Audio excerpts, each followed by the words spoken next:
Okay, let's get into this. We'll pause our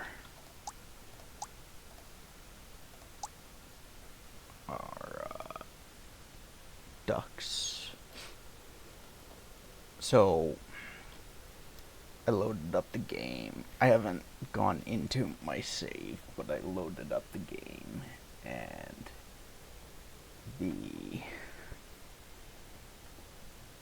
last save point is at the cellar, which leads me to believe that closing it out during the start of that cutscene resulted in my game not saving after beating the yellow wind sage. So I think we're gonna have to redo that boss fight.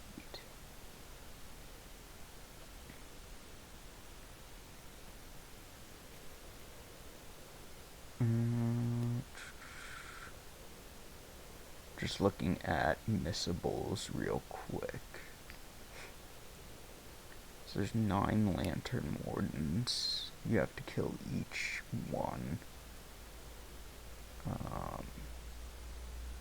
Defeating Captain Wise Voice. All lantern wardens will despawn, locking you out of this curio. So, kill all 9 lantern wardens before killing Captain Wise Voice. Optional boss near the north shore of Bitter Lake. He will permanently despawn after you slide down the long snow slope in the Valley of Ecstasy. You will get his spirit upon defeating Yellowbrow, but you will miss out on his journal entry.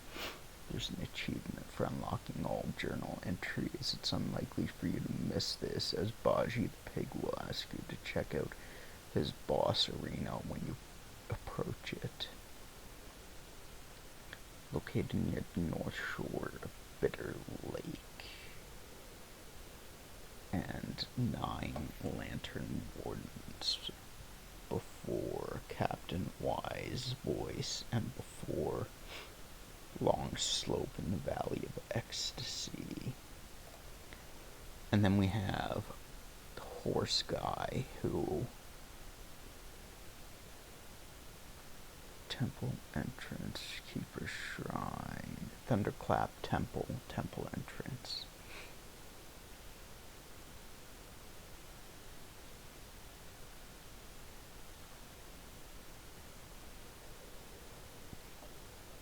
Okay. So that looks good enough. Why is it showing Ladybug when the timer's still counting down? Huh. I don't know. Maybe it's bugged. Mm-hmm. Continue. We'll see what kind of bullshit we have going on here with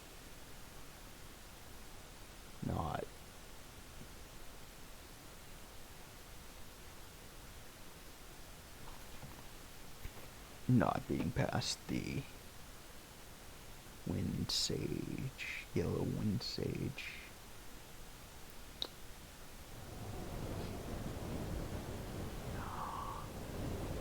It did save, okay. So we already watched this scene last time. Wind and sand you've endured here. Did you reach the Forgotten Kingdom at the end of the land? Did you find the clash of stones and the fall of Tiger's acolyte? If you shut your ears and heed only your inner murmur, I fear the more you yearn for flawless endings, the further you'll stray from the path. Rats and cats, neither grasped their destiny, and yet neither admitted it. Listen closely, young one. Their complaints ride upon the wind. We already looked at all this. Yeah, we did that. Looked at these. And we go to next chapter.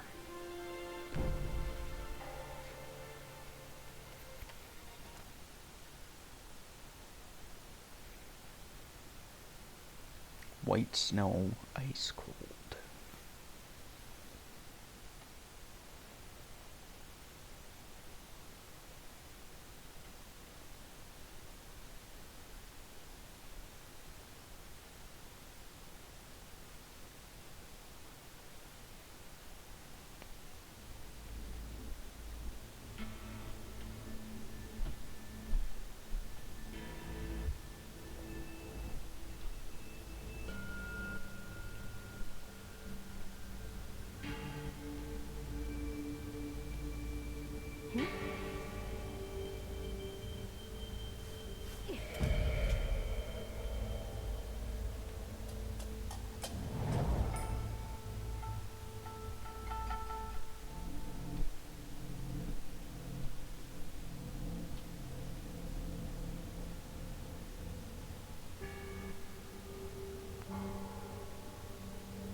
Oh, so we're getting right into it?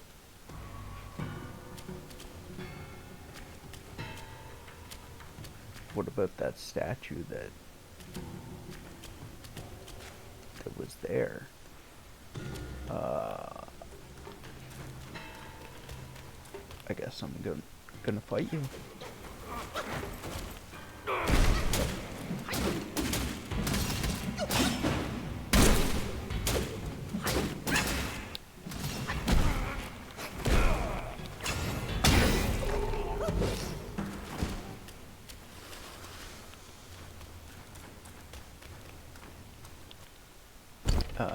So let's check our relics, because we got a new one. From the faintest noise, capture the deepest significance. Bold ventures bring both pride and resistance. Echoes of the past can be found where karma lingers. Slay extends invincibility duration of the first move of all varied combos.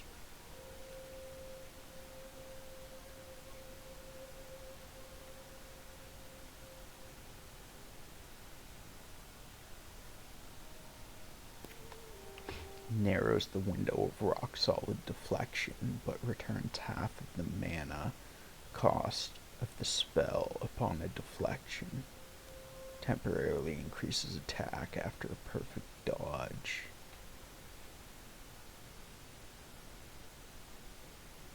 I think we'll go with the whistling wind, maybe.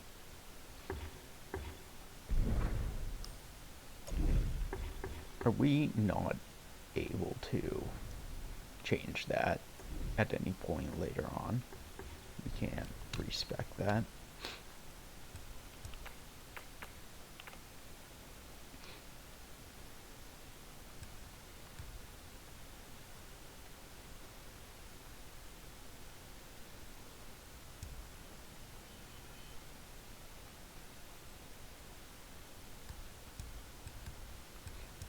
So, from my understanding, these do something that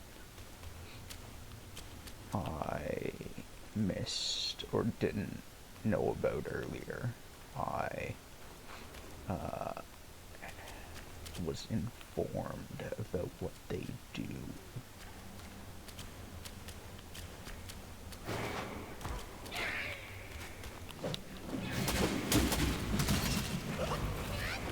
Oh, okay. You? How about you bugger off? Ow. Ow.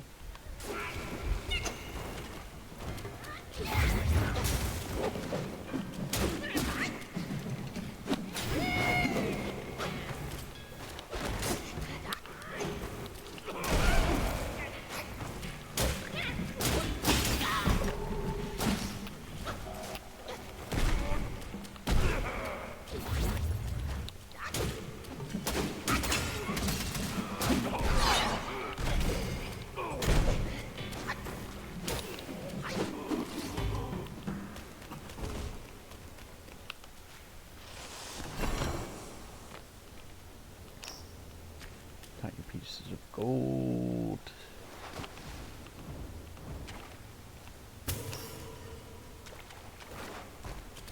So there's that path up there. Does this doesn't go anywhere. Okay.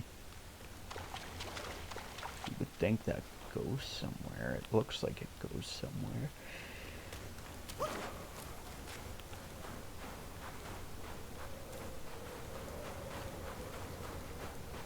The staff makes marks in the snow like it did in the sand before. Ow.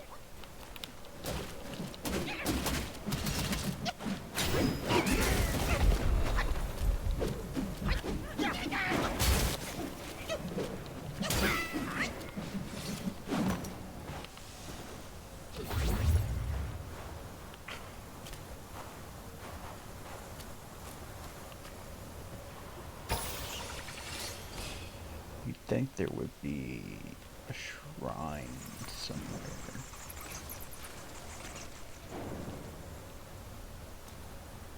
Somewhere nearby.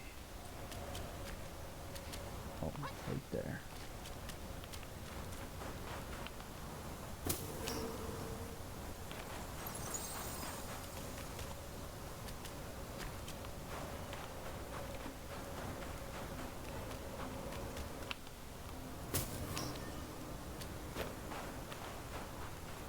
So we can't go that way.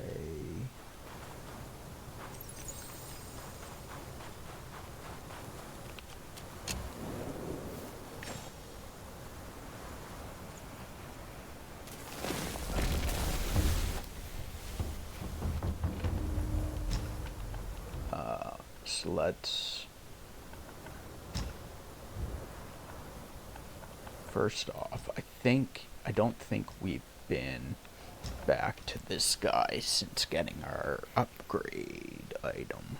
Because I remember we got one of the Liang Shao or whatever the thing is called.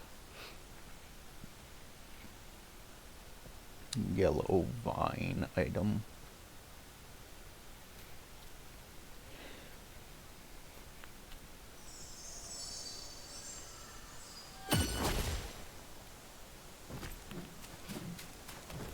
So I want to do that first off before we do anything else.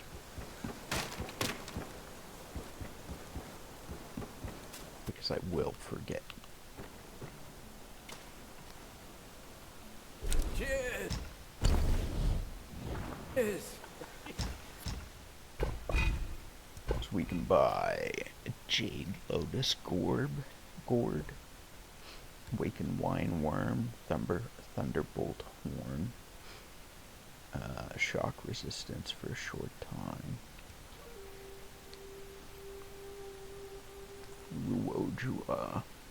Luoja Fragrant Vine. That's the yellow vine thing that I was talking about. I mentioned moments ago.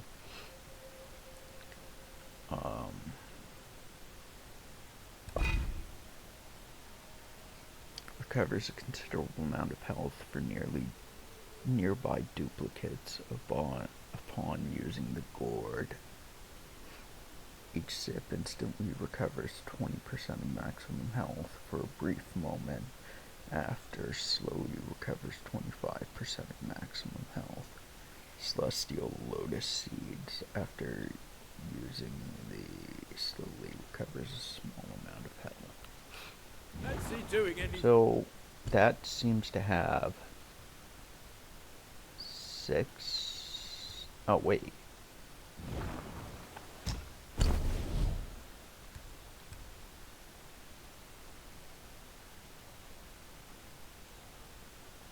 So that gives me a different gourd altogether.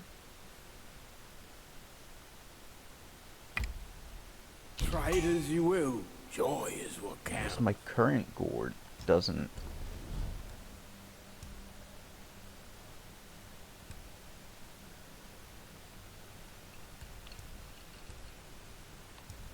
have an ability. This one actually has an ability though.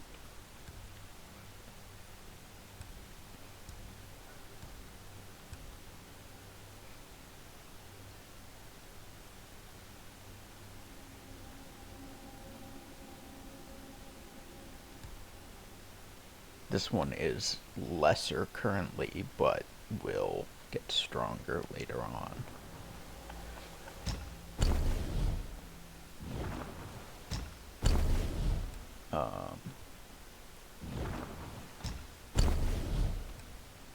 So we don't have the wine worms to do that. And we want the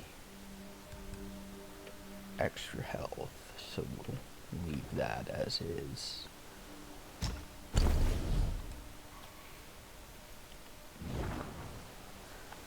There's only one fragrant vine here, so we'll need another one to be able to. No going back to the court.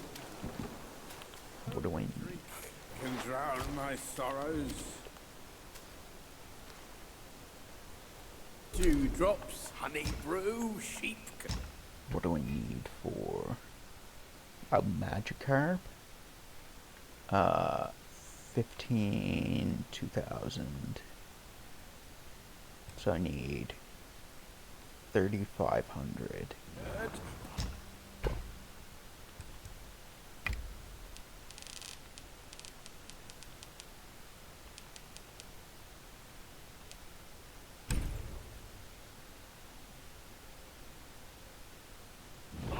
Tipple, I drink.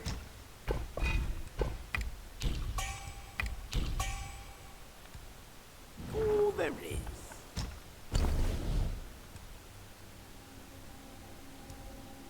It's 20% and 25%, so 45%.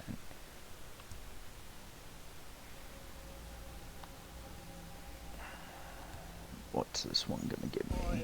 43. Grace. It's only 2% difference. 2% could be a lot though.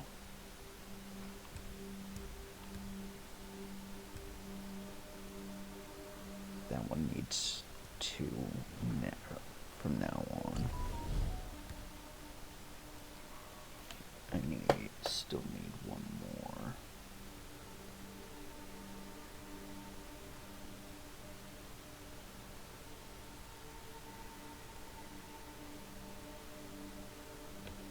Still need 1 more. Luogia.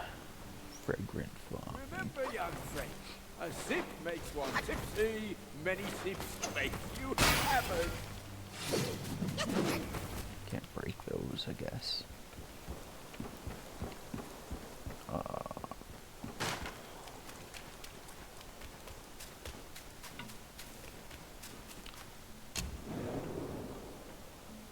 So now, craft.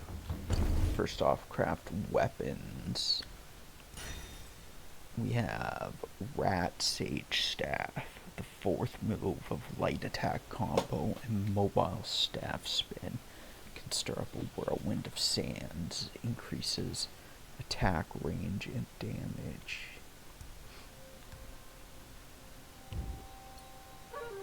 What do we have currently? The Cloud Patterned Stone Staff, I think, is what we have equipped. So 60 and 30, 66 and 7. I don't have the stuff to make that yet. Do I not already... Did I not already make this before?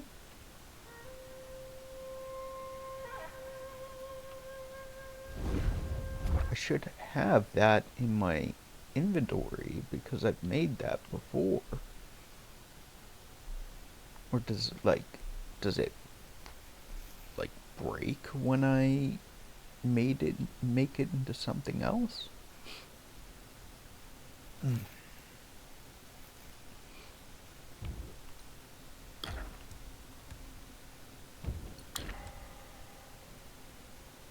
So I need 21,000 will for that. But I also need 2 refined iron sand.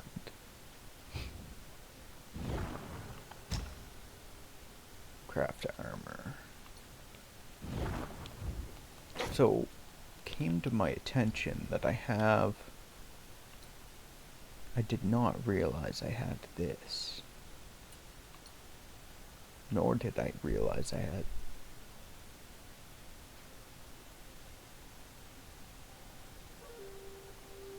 Wait, yeah, I did know I had this. Because for short duration after using the gourd moderately increases attack, refraining from using gourd for a relatively long duration moderately reduces attack on the contrary. Because I remember reading that.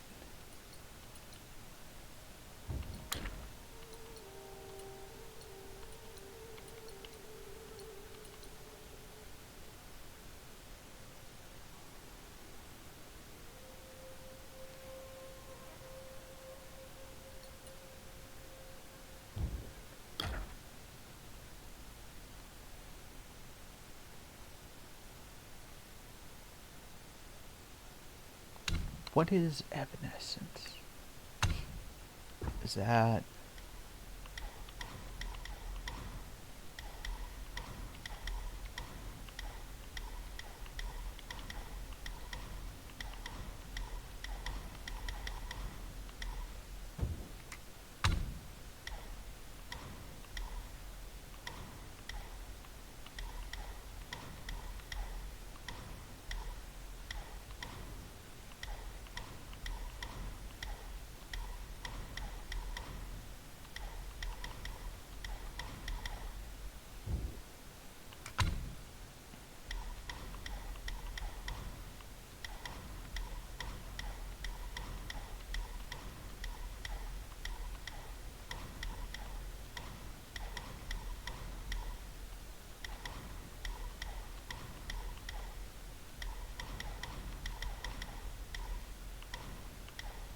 See if it's somewhere in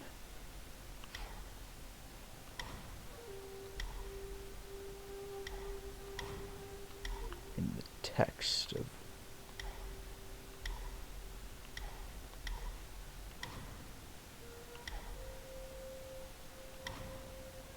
Because it's not in the name of anything.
What is evanescence?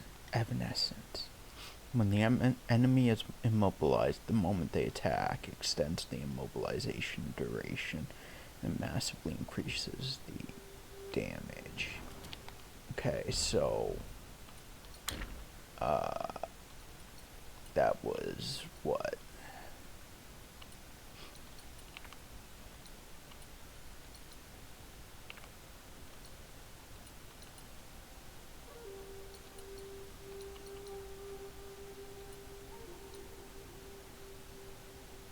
Performing light attack following evanescence directly triggers the finisher of light attack combo. Gotcha. Okay.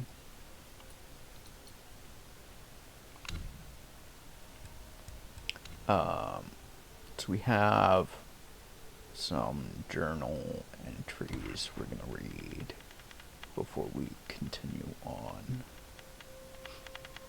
There's an enemy here that I missed. Weasel Captain. Wise in the guise, wayward hearts, yet shuns the lonely monkish arts. On the yellow ridge of desolation ends a tale by separation. Ever since the strange wind stirred again at Yellow Wind Ridge, life had grown harsh for the lesser wise. Tiger Vanguard and the king of flowing sands fought for dominance, troubling the weasel kin, caught between the two powers. One day, the weasel captain sat by the sandfield, brooding over years of humiliation. Thoughts of death took hold in him, and he found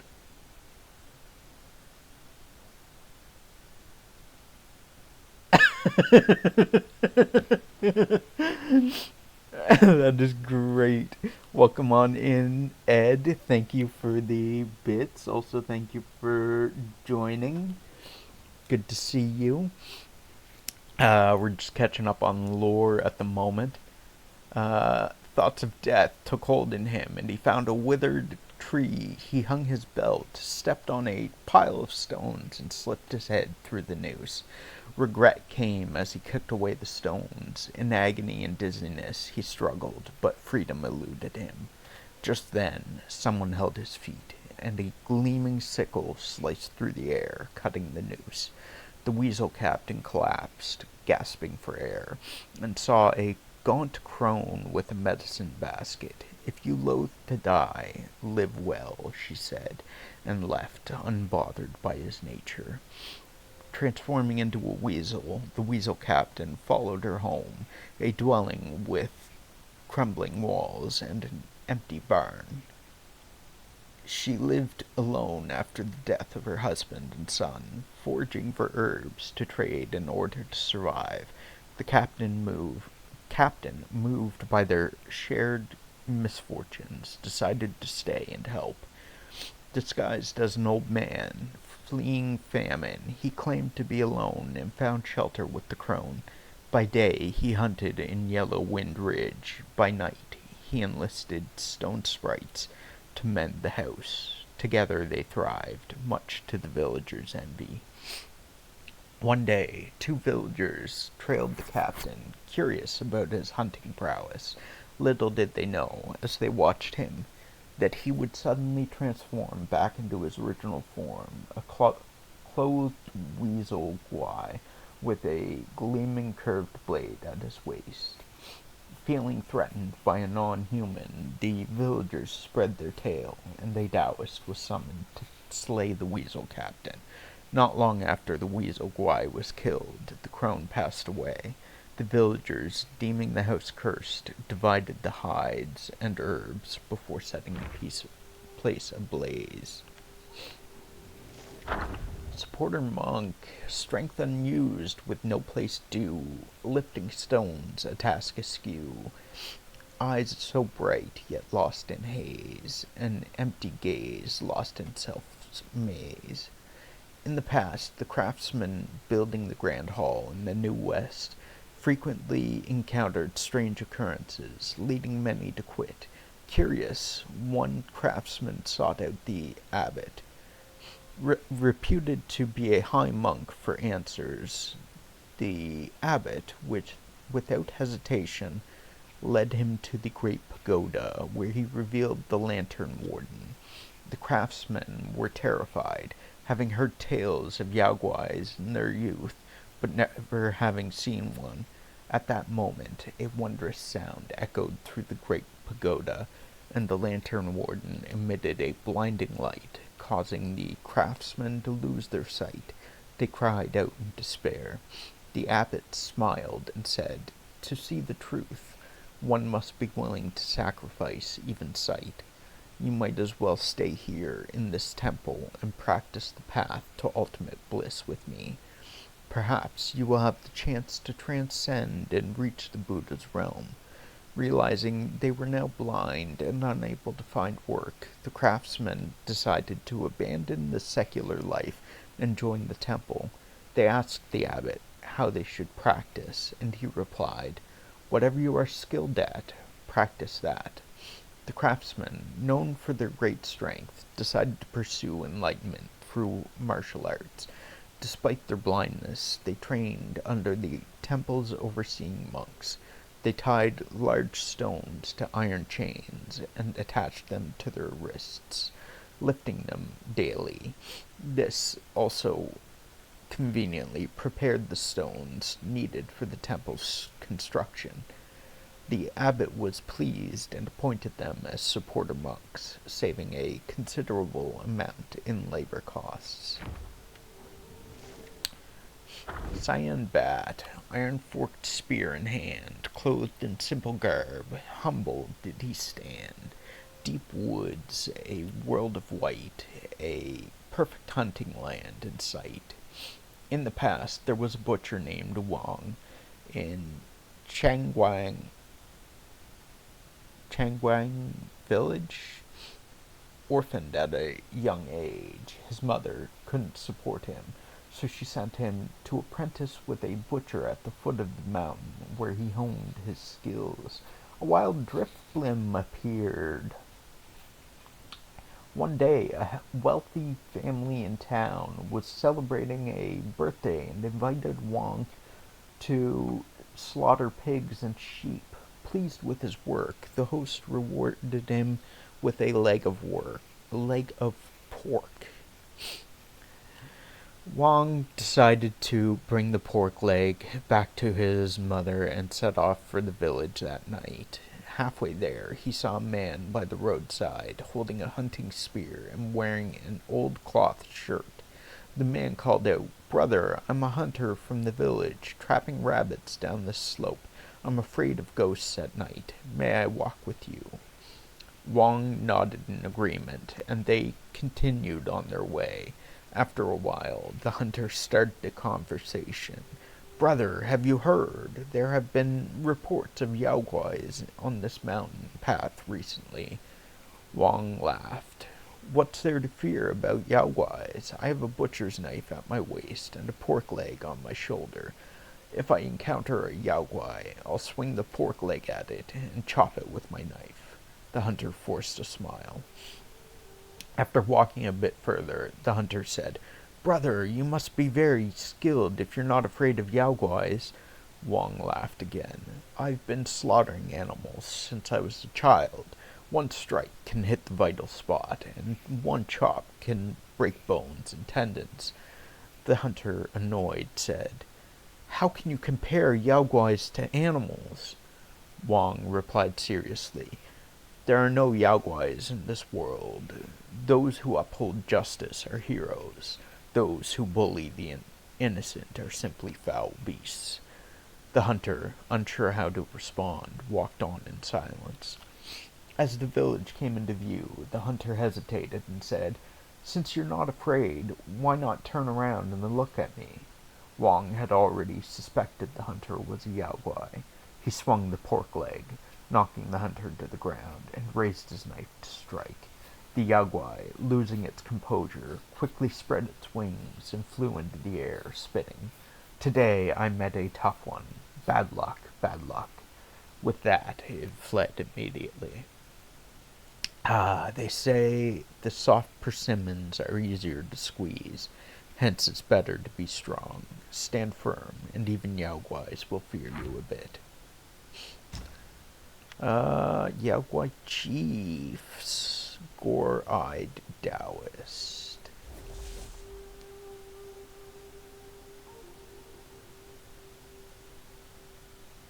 I think this was the uh, thing that, like, tried to poison us and stuff near the yellow vine.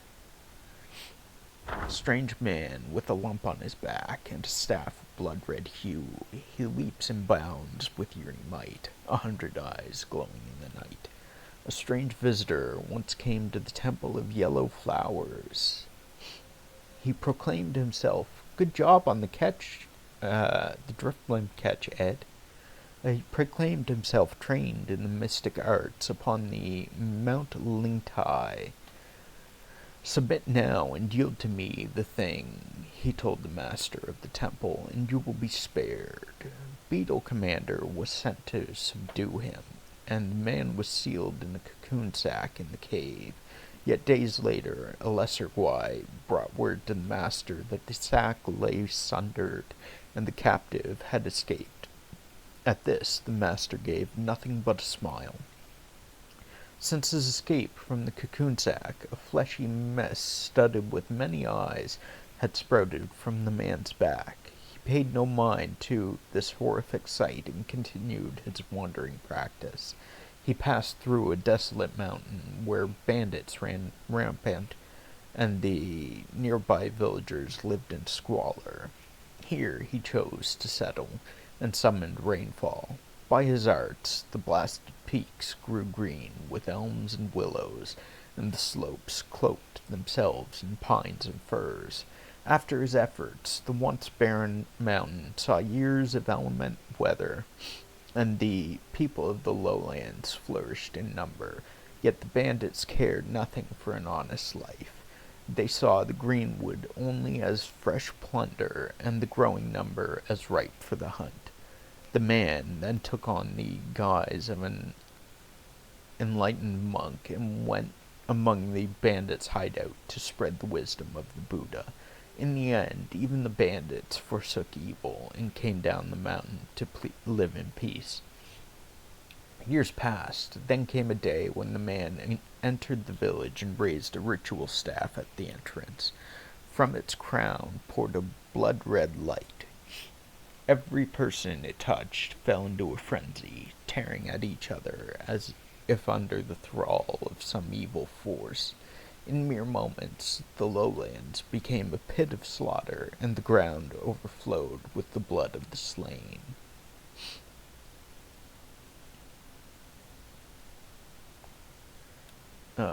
On the man's back, the hump gaped wide, with countless eyes unveiled. Slowly they supped the spilled blood and sundered spirits. In no time, the lump had swollen even larger until it could absorb no more. Only then did the eyes slowly close. The man came back to himself and removed the staff. He then set out for the next place to settle. Yaogwai Kings, the yellow wind sage. Endless yellow winds, sands stretch afar. In the land once abundant, no homes there are. Half Gwai, half immortal, who can decide? Thief or sage, why would he mind? This one's kind of long, unfortunately. Firelight flickered over a table laden with food and drink.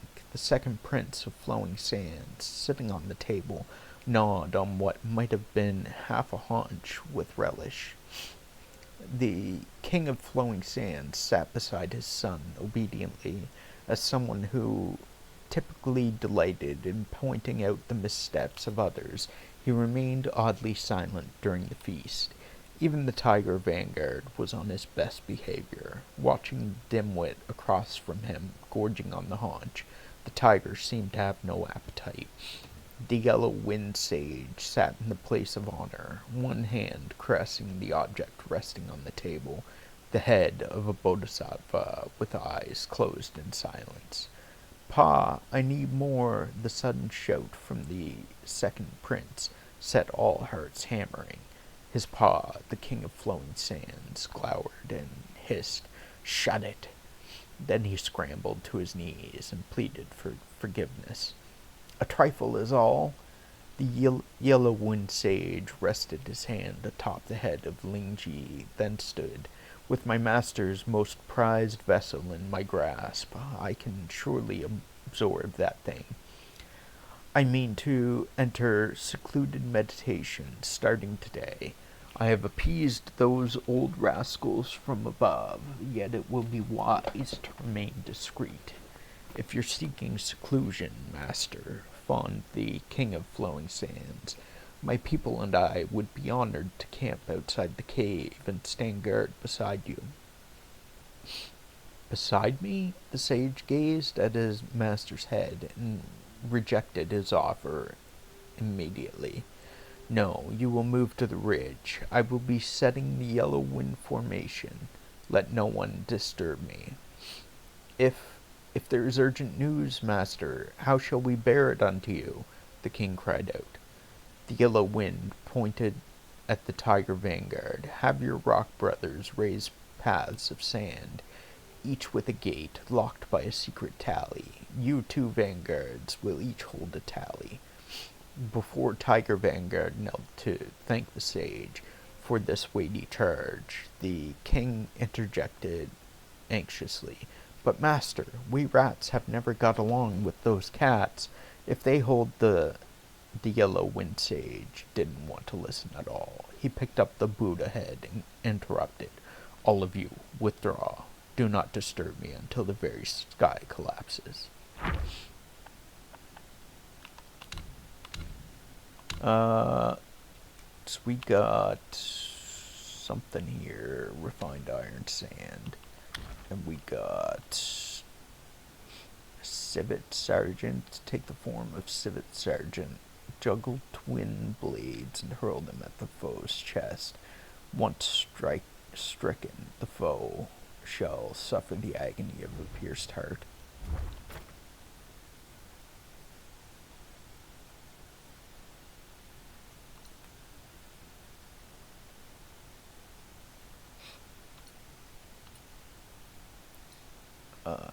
Rat archer.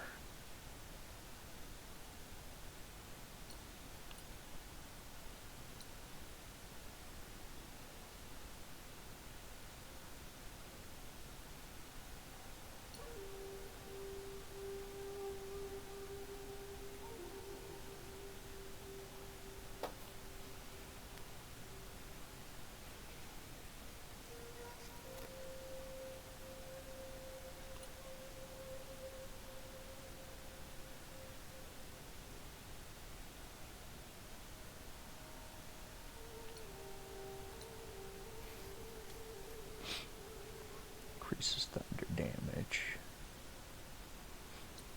Poison damage. Earth Wolf grants a small amount of additional focus on hit.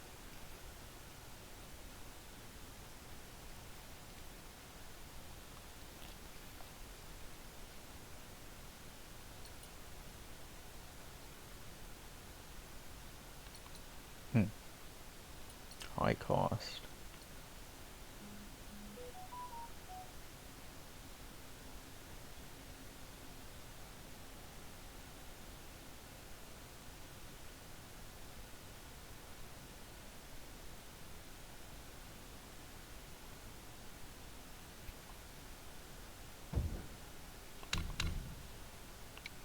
What did I... Oh, meditation spot.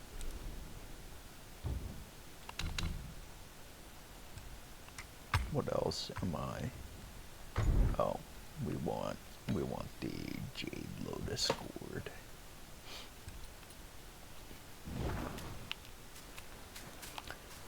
So we already did that. Now we want to...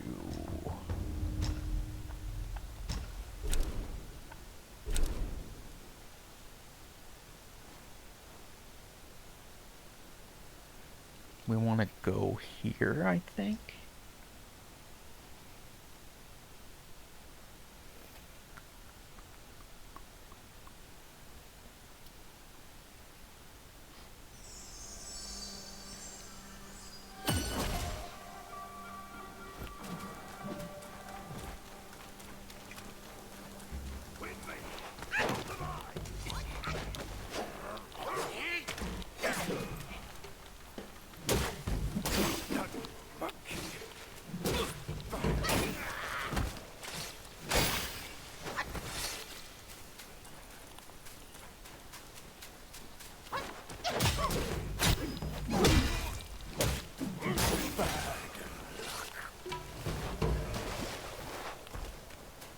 Quiet fool.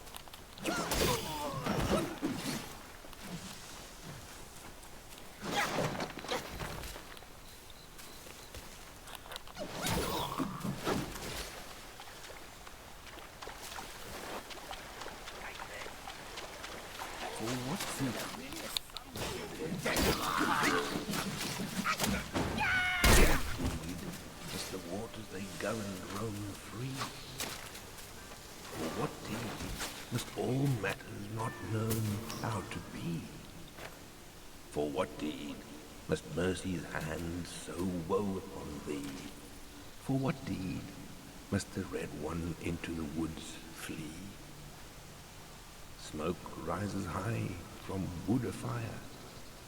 Hit the back, let the beats respire, as in mist thunders conspire.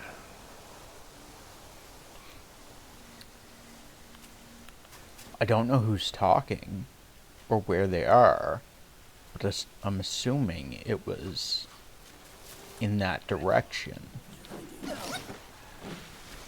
Because they were audible when I was facing in that direction. Let's go, Corrado! A wild mill tank! Gotta get that cow milk. Who are you to swallow this?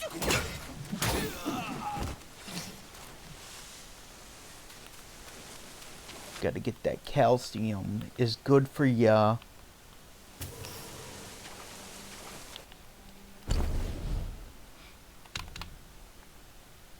So we have 1 point. We have 1 point. We have 1 point.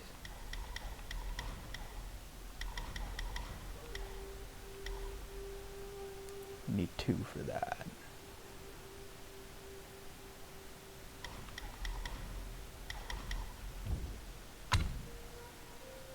Got, oh.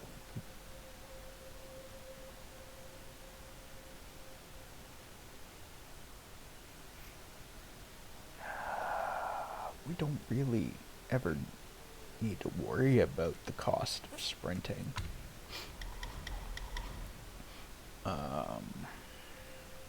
Charged heavy attacks. Focused attack 3. What's focused attack 3? Oh, that.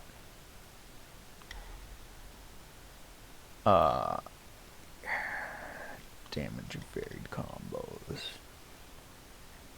Increases damage reduction upon charged heavy attack. Upon seeing through the enemy, initiates a light attack combo from the 3rd move. Aw, you didn't get him. That sucks. I think you used an ultra ball. Oh, great ball on that too. That sucks even more. What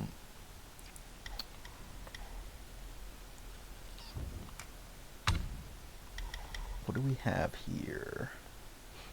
Engage distance.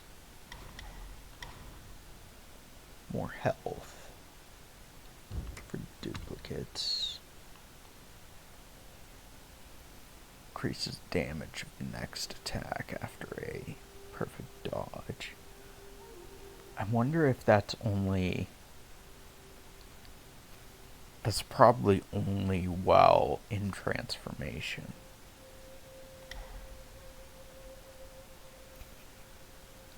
Hey yo, Houston, welcome in. How you doing?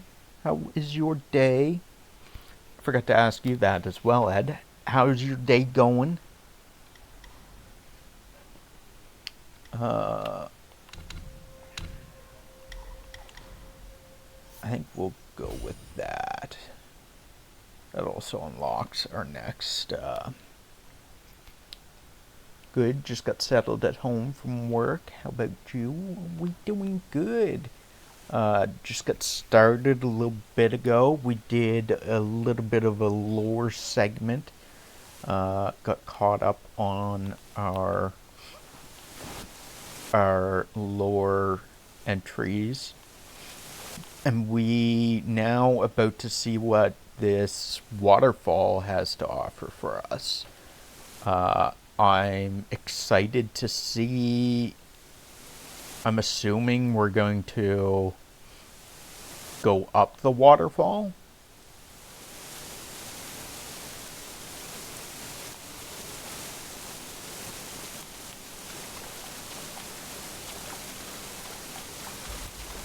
It doesn't look like there's anything behind the waterfall, so I'm assuming we're gonna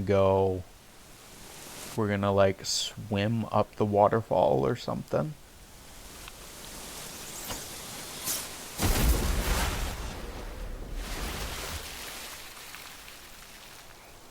Oh boy, was I wrong.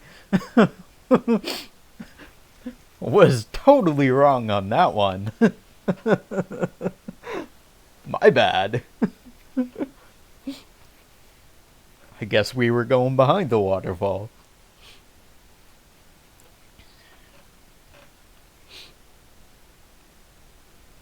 They full bluffed me on that one.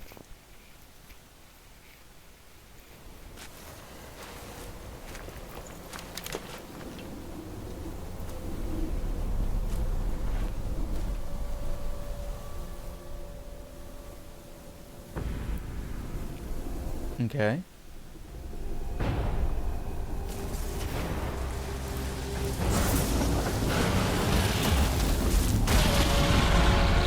Okay.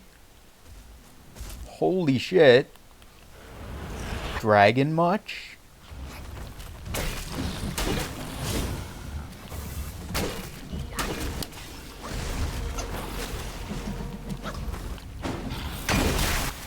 I love every moment of this.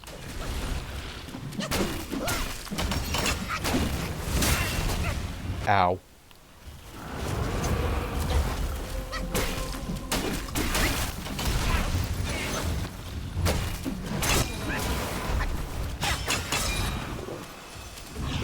Oh, come on, let me at it. Let me at them.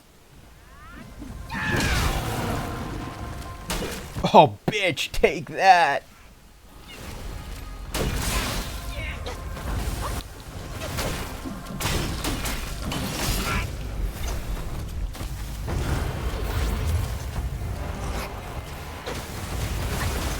Oh, I can't see fuck all. Ow. That hurt.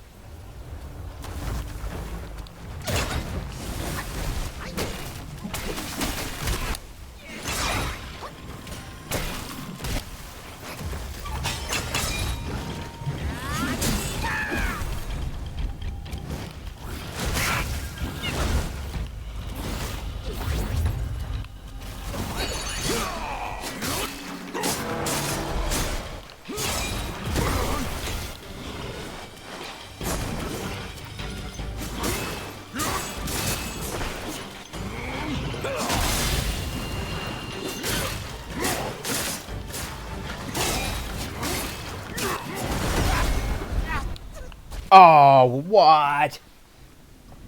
What? That's bullshit.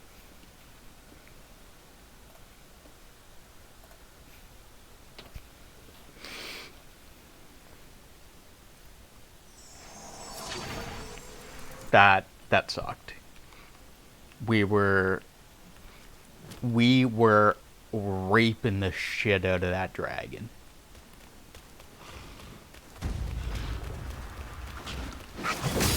I mean, we could have been far from it, but I feel like we were doing good.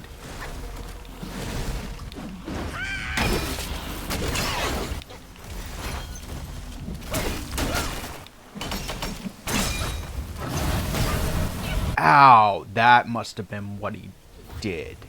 Must be what he did.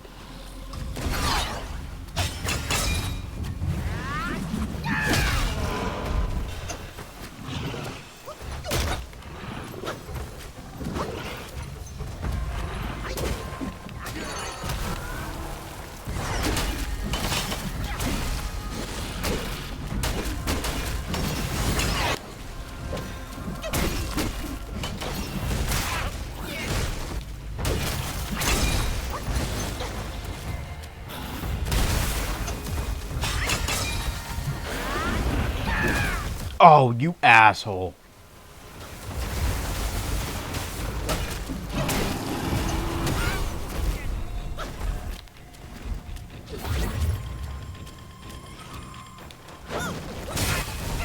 Ow.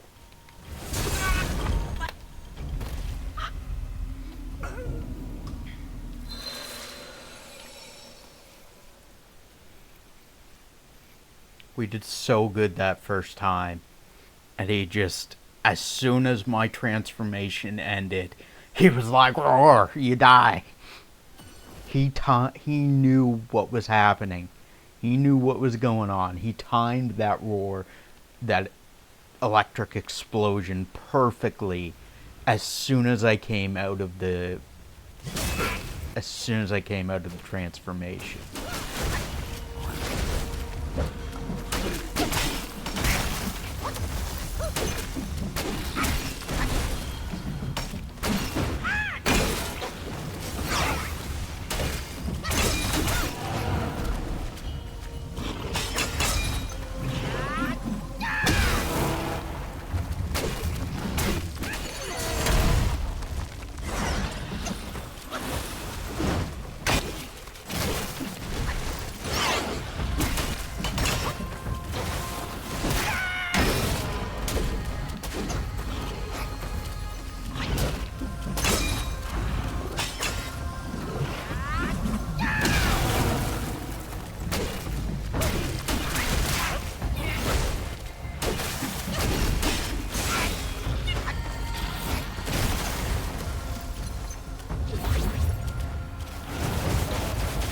Oh boy. Did not like that. Ow.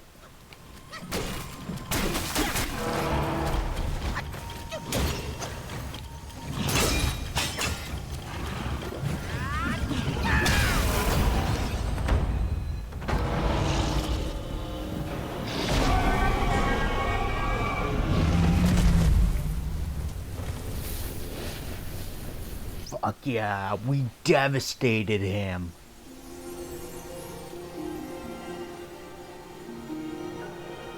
What was that, third try? I loved every minute of that fight. I am such a big fan of dragons.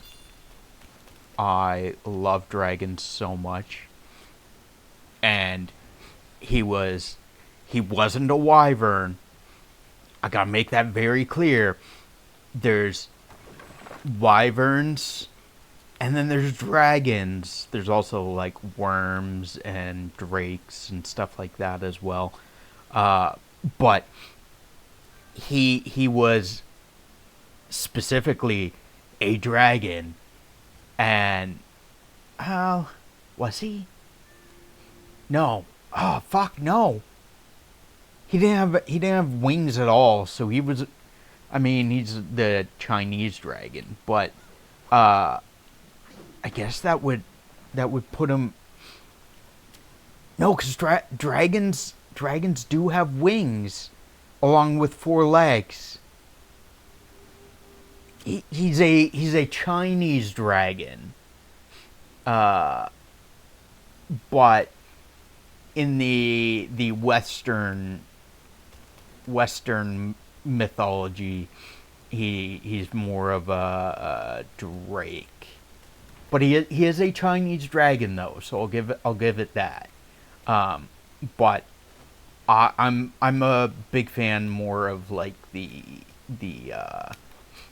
the Western dragons, but absolutely loved every moment of that fight, regardless. Is there this is the first waterfall I've done so far. We're gonna check, make sure I didn't miss anything else in here, because we didn't really give it much of a once over.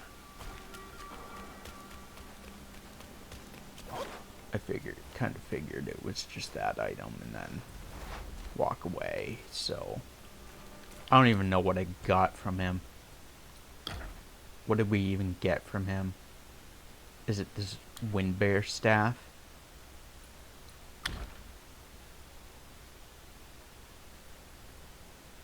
No, because we had that. Is it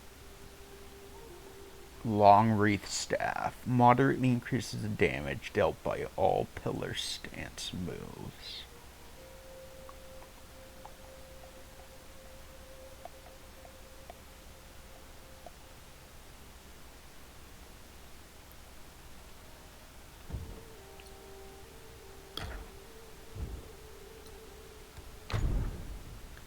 And grants considerable damage reduction when gourd use is depleted.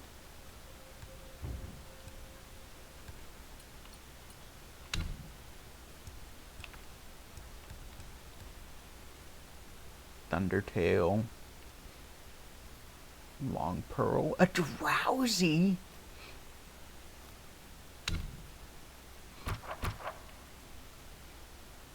He came in like a champ. Got his arms up, ready to fight. The Red Long. Smoke rises high from woods afire. Hit the back, let the beasts respire. As in mist, thunders conspire. After the case of the old Long King of Jing River was settled, the Long Princes found themselves facing an uncertain future. Following the journey west, rewards were given based on merit, but only the Long Princes alone awaited judgment. Heightening their anxiety, they sought out Yuan Shuchang and asked him for a sign of their fortunes. The signs showed the long lies hid, not a time for action, which became a thorn in their hearts. Among them, the most concerned were the Four Longs, who governed the four rivers and knew well the might of those above. They took the initiative to resign, hoping to save their lives by retreating, yet the letters they submitted to the Celestial Court were all returned. So I'm assuming there's 4 waterfalls in 4 rivers that, well, 4 waterfalls at least, that have 4 long dragons, maybe, is what I'm getting.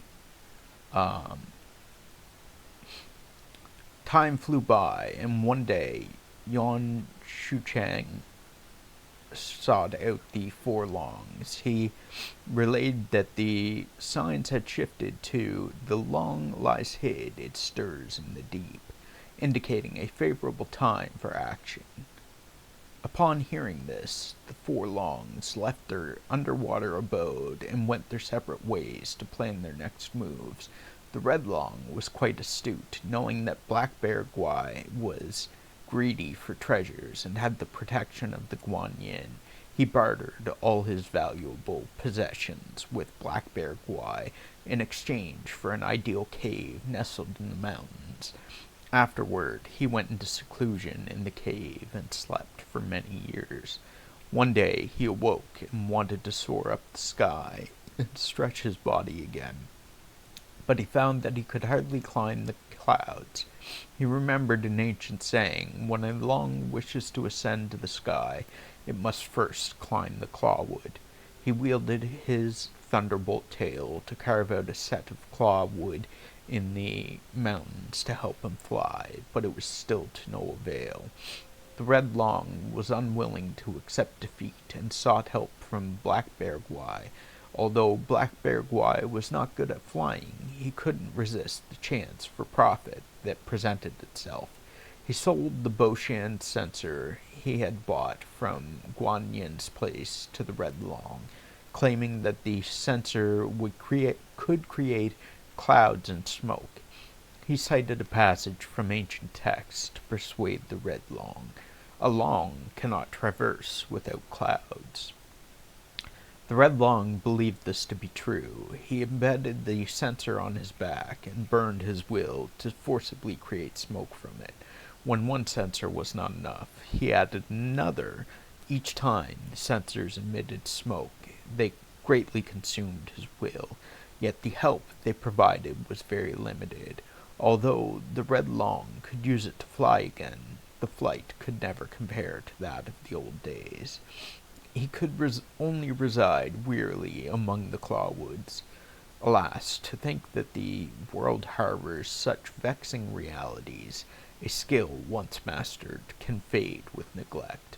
Such is the nature of all knowledge. If not applied, it withers away to nothing in the end. How lamentable. I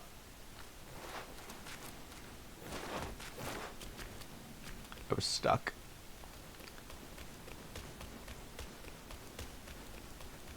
That must be the clawwood that he...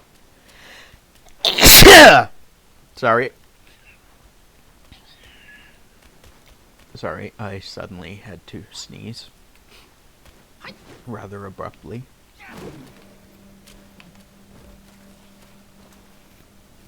I know that probably sounded super toxic.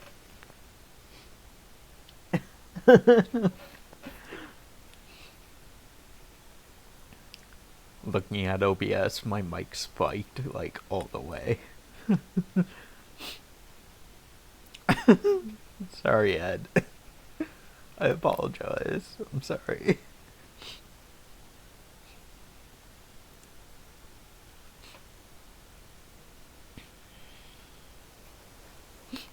Ed, why don't you turn your volume up a little bit?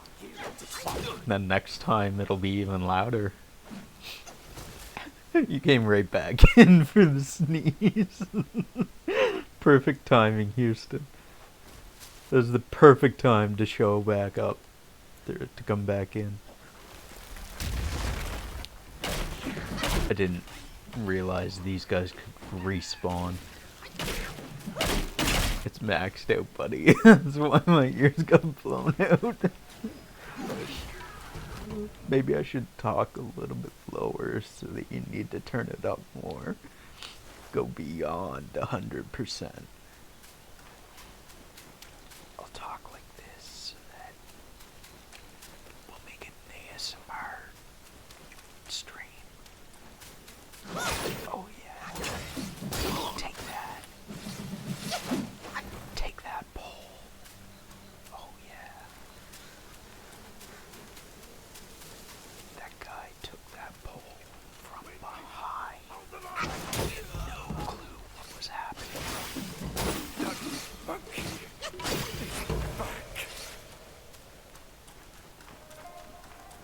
Did not expect it at all.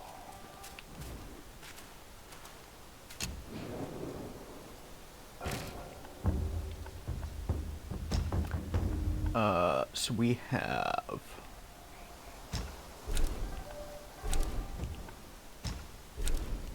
Valley of Despair is where we met the first prince.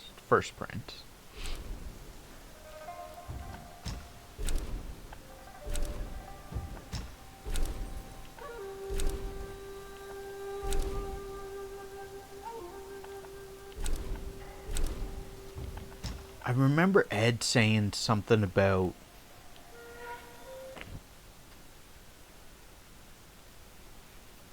this alcove by where the horse guy was, but I'm assuming I don't have the item for it. I think you said it was in chapter 3 that we get the item. I don't remember though where the waterfall is.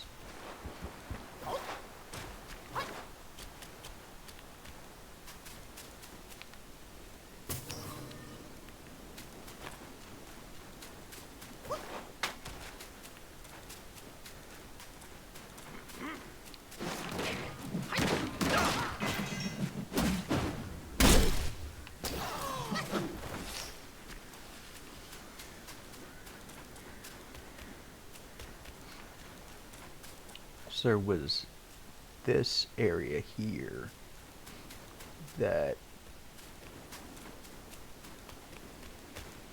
supposedly we come back to at a later time and use an item from, I think, from chapter 3.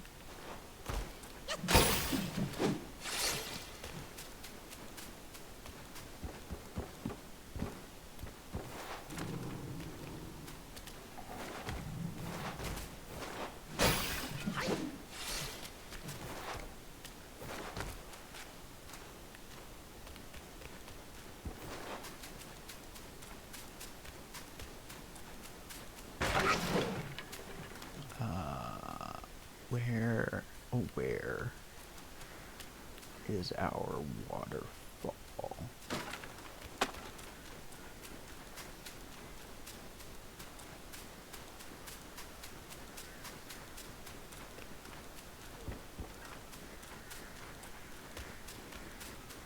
Bother not! Who goes there? Take it!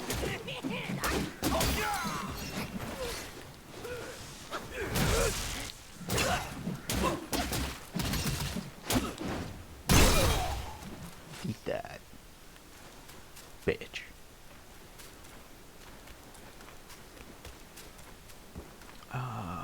Where was our waterfall? Where, oh where is our waterfall?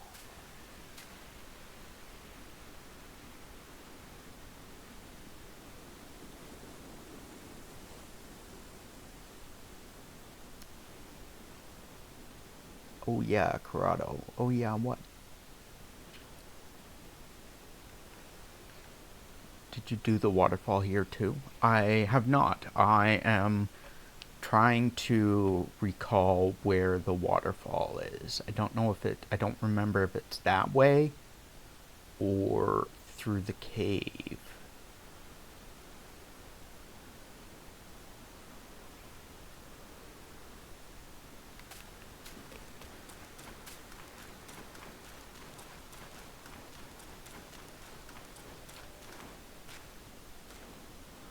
Shrine close to the stone boss guy.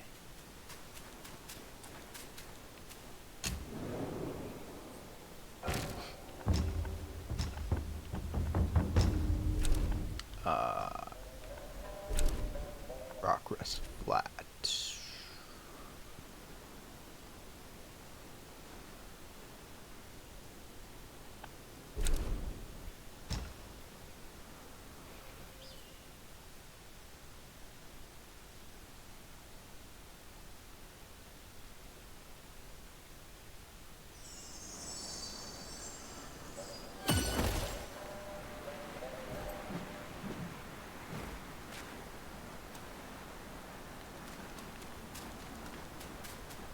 For what deed must his head be hung? For what deed must the waters they go roll free? For what deed must all men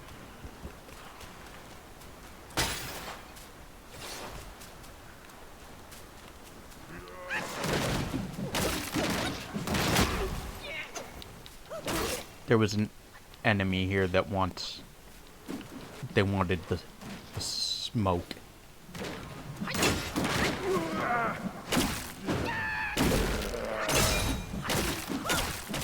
I don't even know what that phrase means, but I just know they wanted the smoke.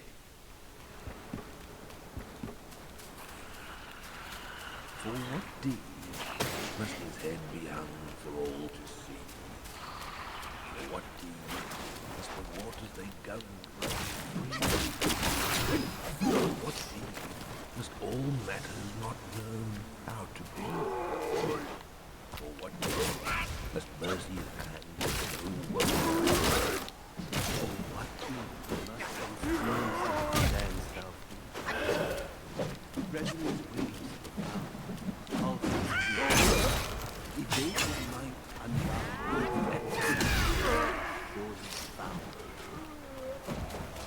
Okay, we need to rest because that is too much damage going into probably another boss fight.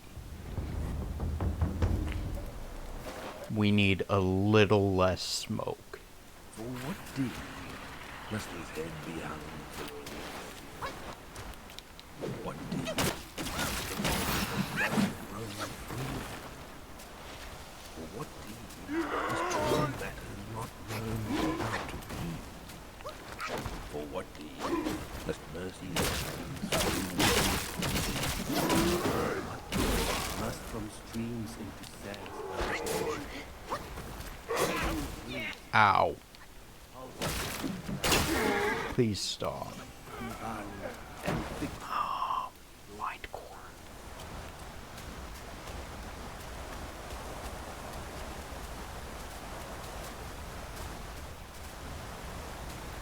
Wild Doduo.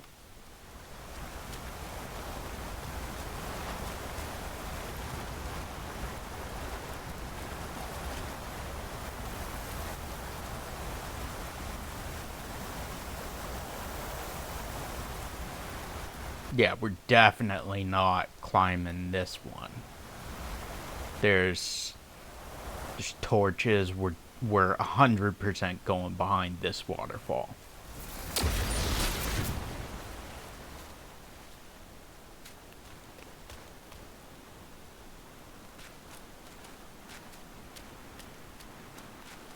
I feel like they should have trolled me with making us go up the waterfall this time. That would have been funny.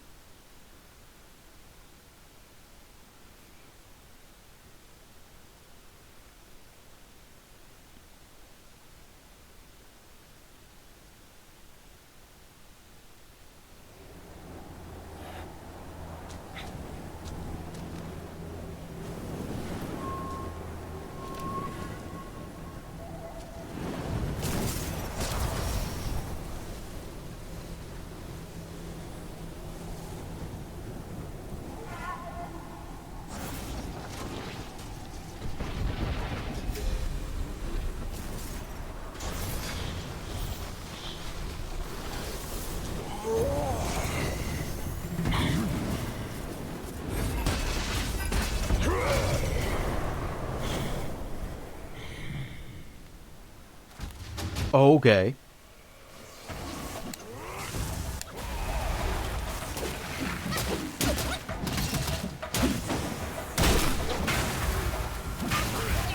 Ow.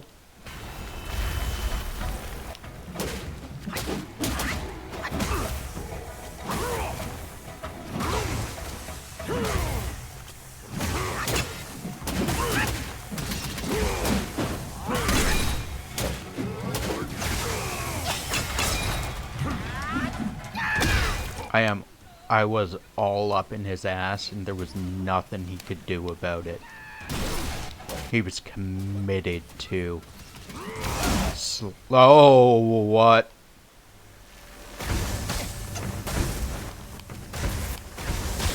Oh, ow. Ow, ow.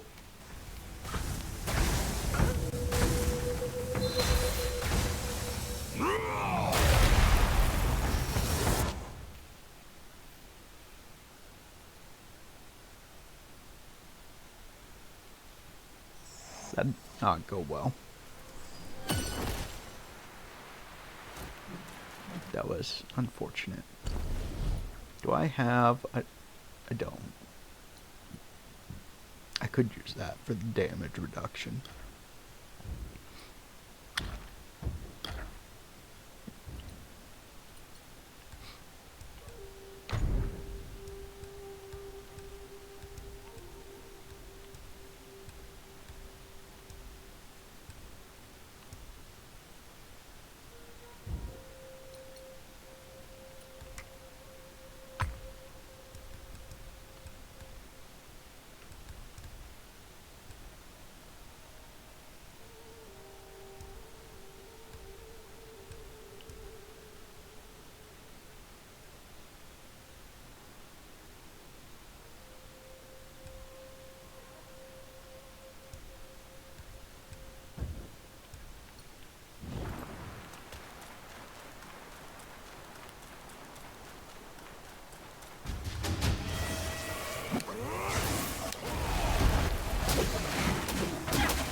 Ow.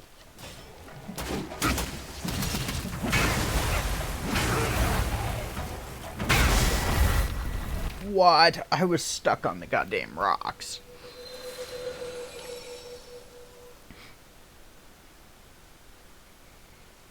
Totally fair and unbiased game.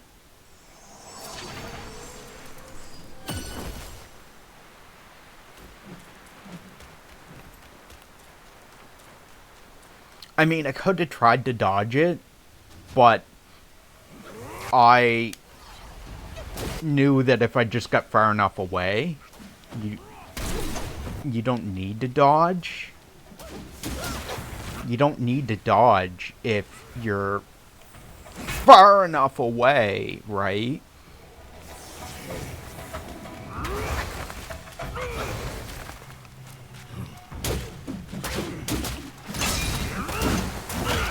Ow.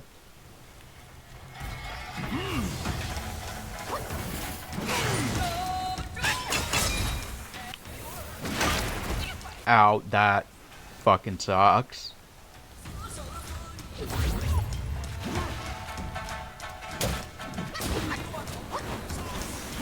Okay. Oh. Thank you. Oh. Oh! Ow.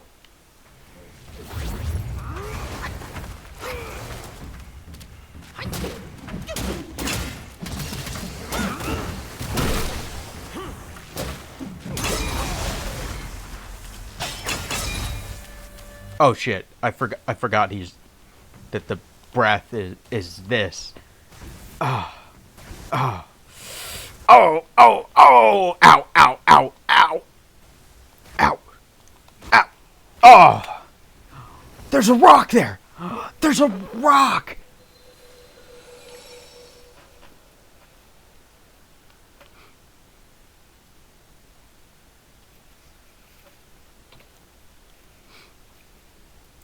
You saw it here. The moment that I realized that there was a rock that is higher up that I can probably stand on to entirely avoid that whole bullshit.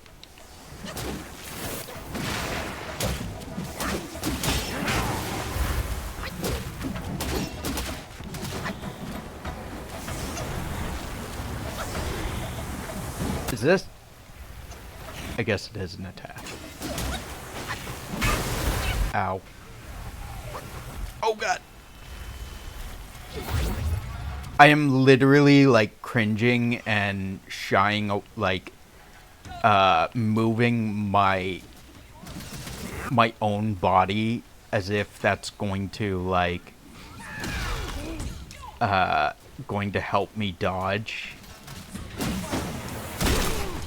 As if it's gonna help me dodge better or something, or like escape the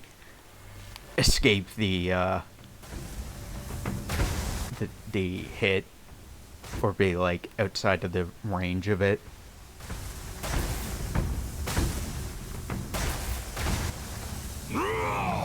This feels so cheap. Ow. Fuck.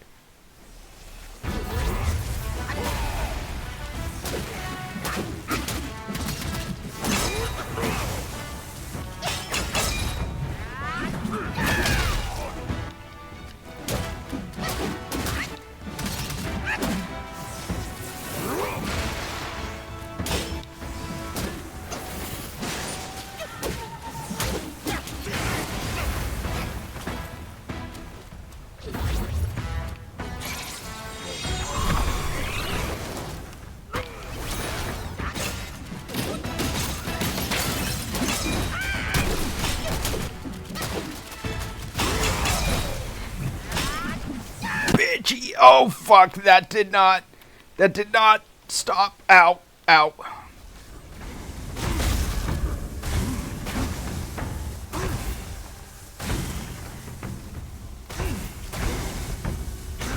He's not done. He's not done. Wait. He's not done. Just keep waiting. He's not done. Wait. Now he's done. Ow. Too close.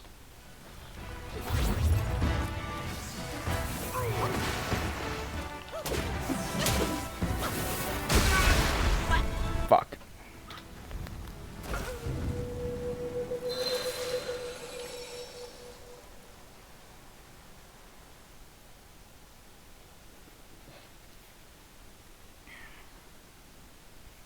We had him on the ropes that time.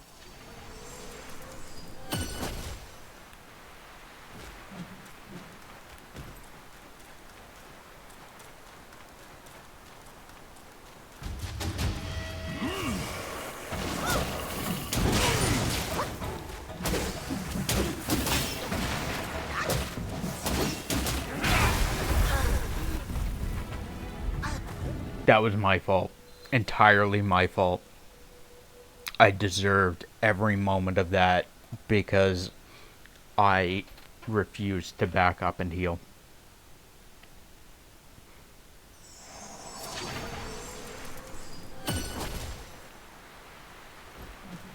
Also, I was expecting him to do the thing that he did like the first 12 times.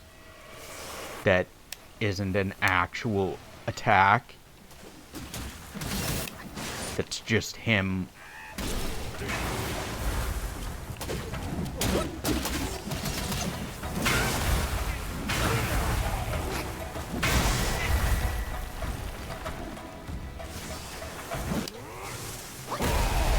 That, where he just sweeps his hammer.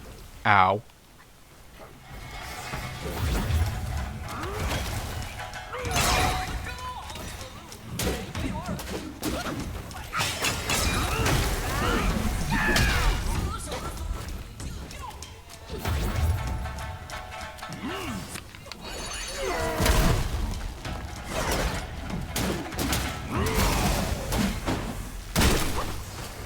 Oh shit. Oh shit. That's not. I can't. Oh god. Oh god. Oh god. Ow. The floor is lava. Oh. The floor hurts so much. It's just, it's all lava.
Run, run! We good. We good. It's all good.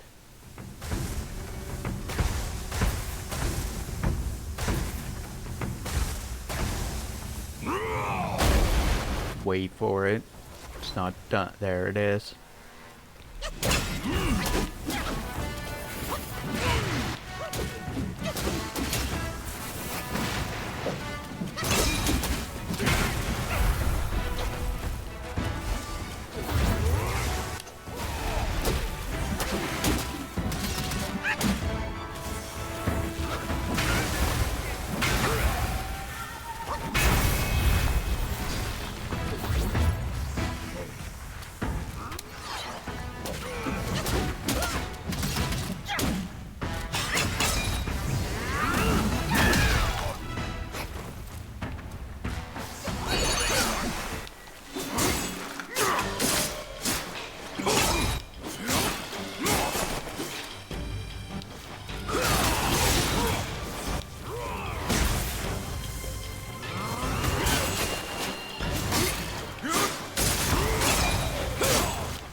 Oh, that was so close. My asshole puckered, like clenched. Oh god, that was horrible. My life flashed before my eyes.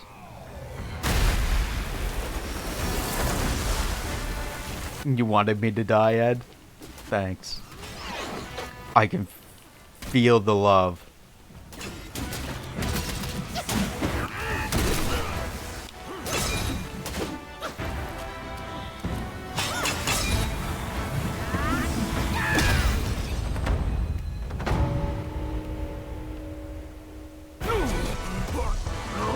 Eat that bitch. As a Psyduck spawned. Appears.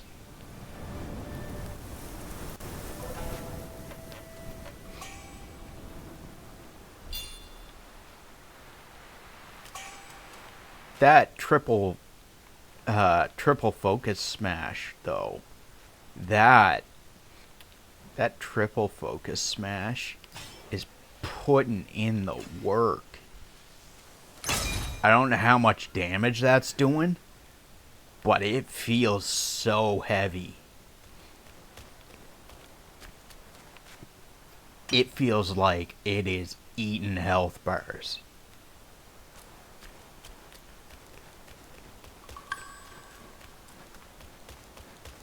Tridacna Pendant. Slightly reduces cooldown of all spells.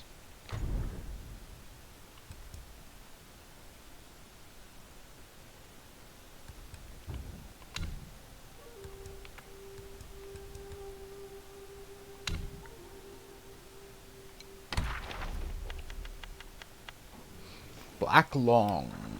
With iron whiskers and devouring lips, twin hammers held in fierce embrace, lightning sparks, powerful force, in thunder's roar he holds his place. 2 longs down, let's go, 2 more to go. Did you beat the game yet, Ed?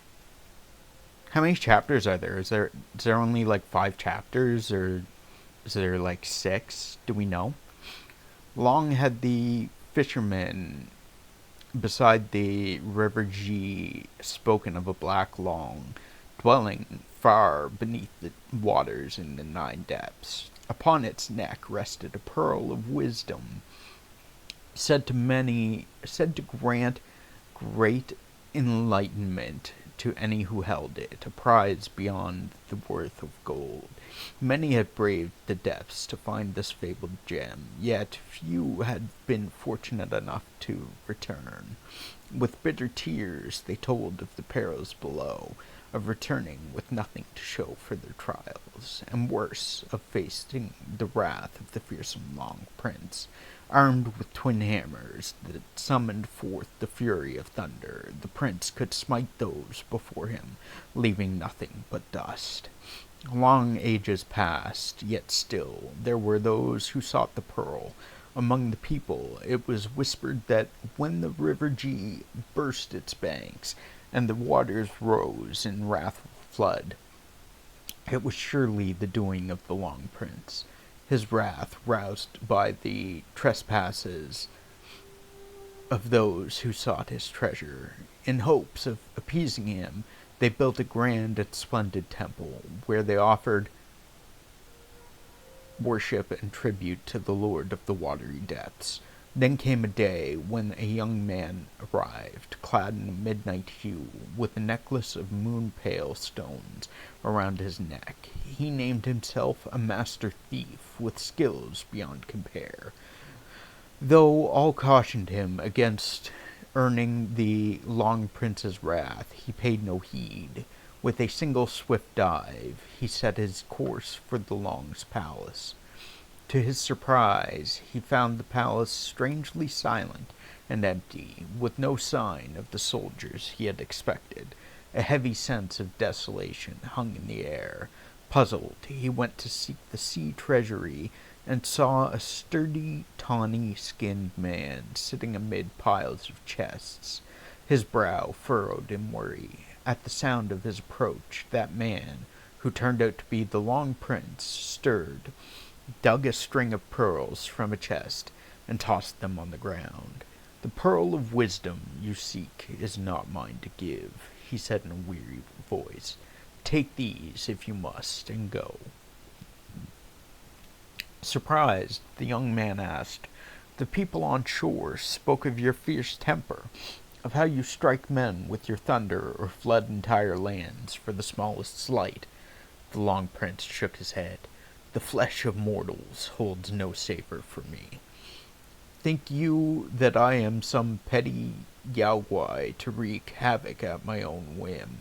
No, I would not dare to call forth the smallest storm, save at the bidding of those higher. Idle talk, all of it.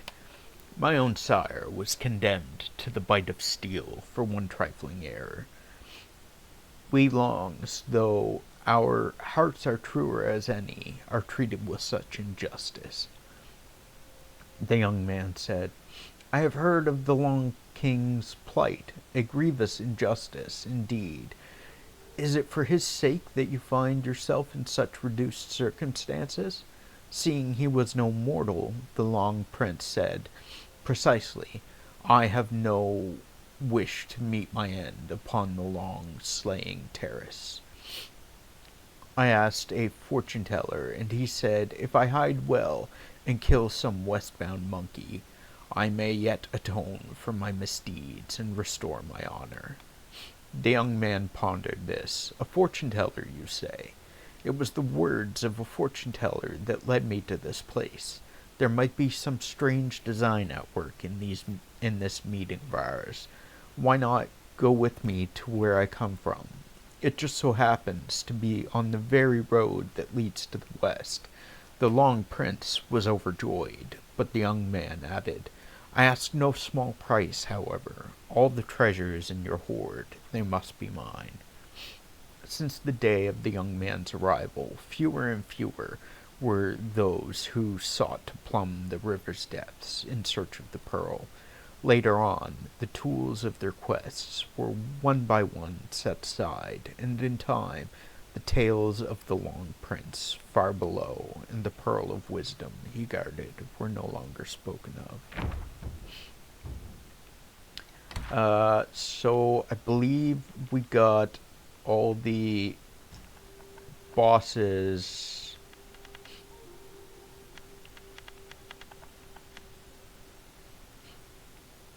So we got all the bosses in chapter 1.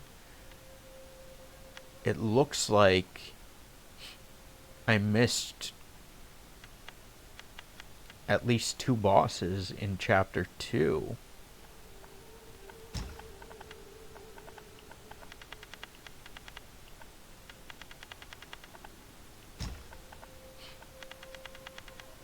Ed, do you know who these bosses are? Well, I don't want to know who they are, but do you know where I can find these bosses? Or do I have to wait until I get more items or something to be able to unlock them?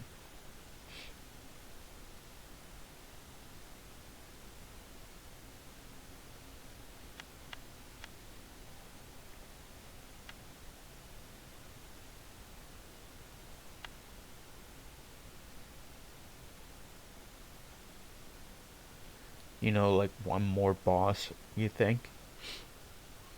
Is it a boss I'm able to fight currently?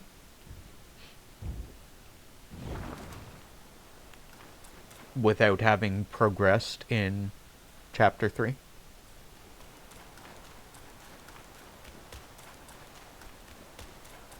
Do I have the tiny drum? I don't think I have a tiny drum.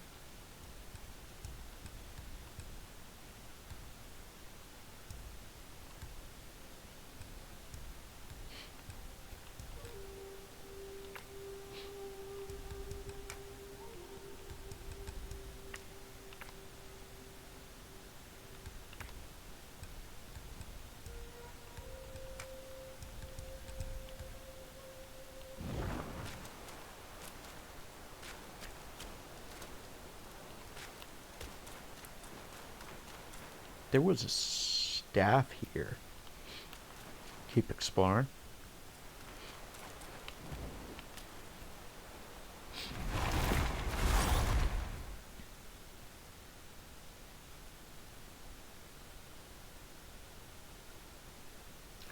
I know at least that they're not bosses that I'll get permanently locked out of, because I've done all the stuff that could be permanently missed. So we're good on that at least.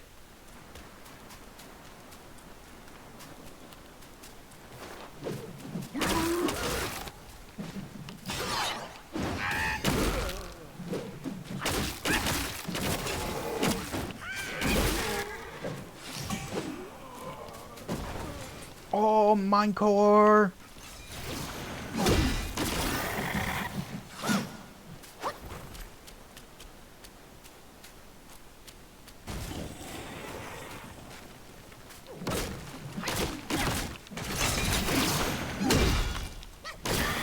These these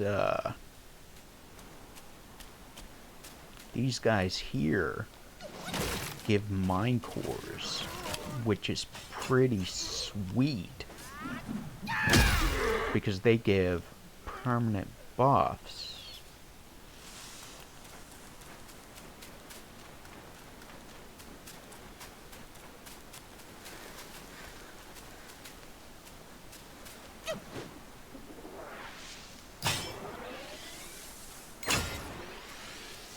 I don't want to trigger that rock just yet, which I did anyway.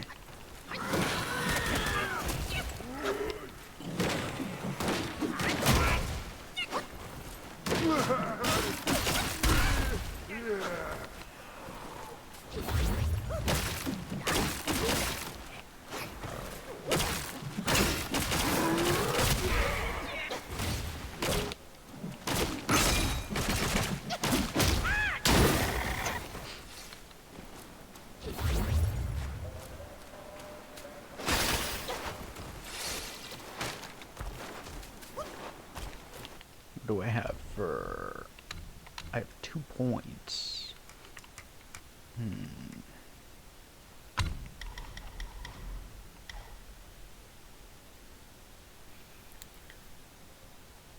Casting Immobilize no longer interrupts light attack combo.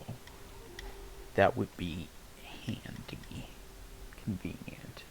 Because then we can continue our light attack combo.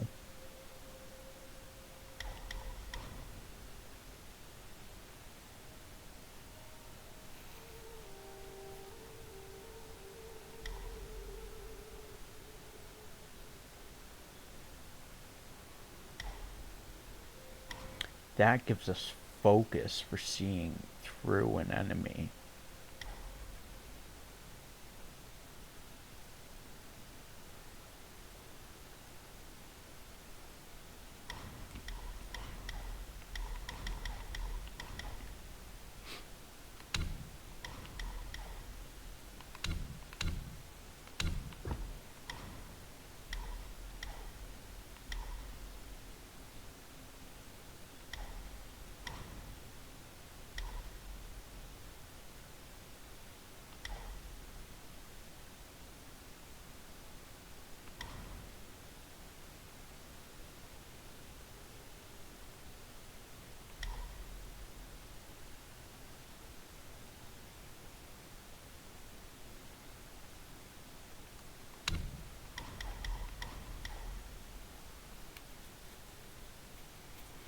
Grants an additional duplicate at the cost of a considerable amount of mana. I don't know that I like that. I do like this one though, but I need 3 more levels for that, which I'll get 2 more points for by then.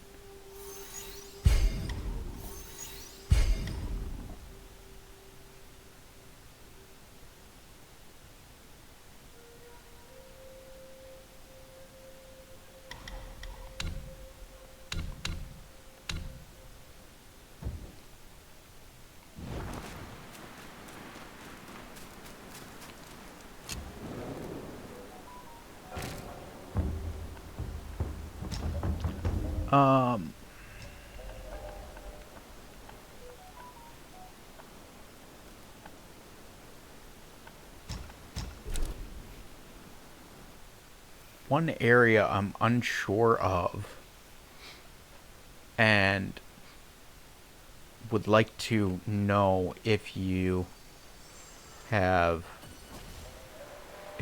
anything about it is coming up in a moment. We will get to it here. Self-refinement is the way to make golden pin. New items. Mirage Pill, upon use, instantly gains a considerable amount of might. What is might? Wingcrest Hamlet Shrine? That doesn't sound familiar.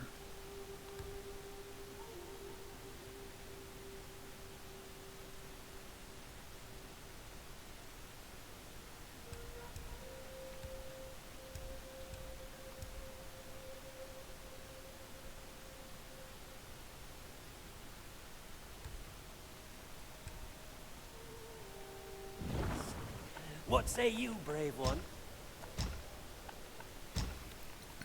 Celestial Medicines will pop some more into defense, I guess. Uncovered. Windrest Bridge? And thou shalt I don't think so. bodies and universe.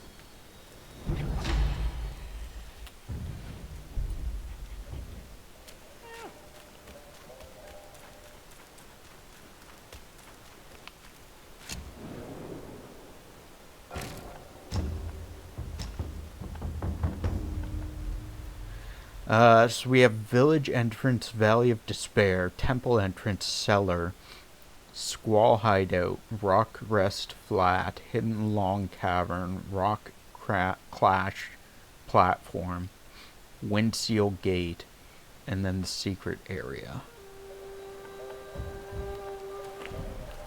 So one spot I was curious about is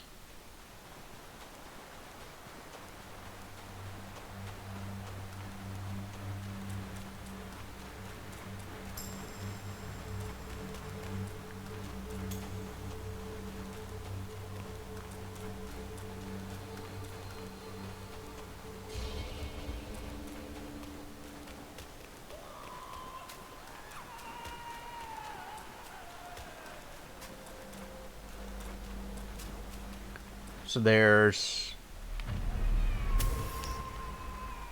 there was a guy here.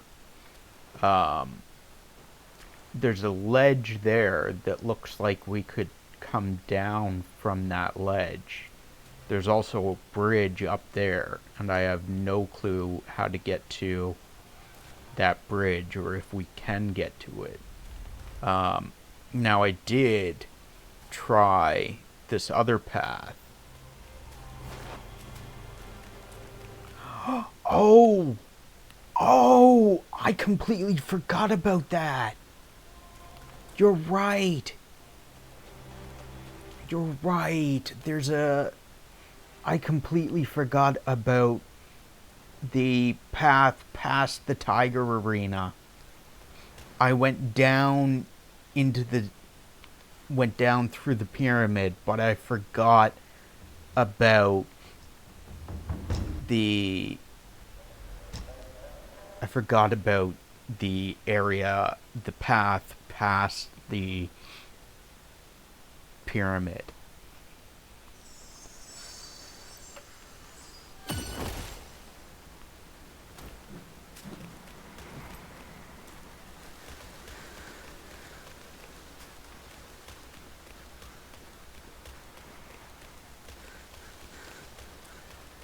I went down here and reminded myself to not forget about this path, and then I forgot about this path.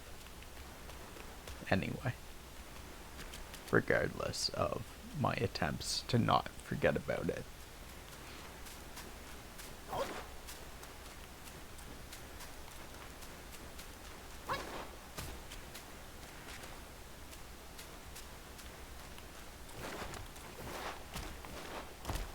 Nothing up in through here.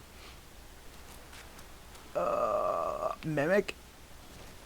Fuck you. Of course you would be a mimic.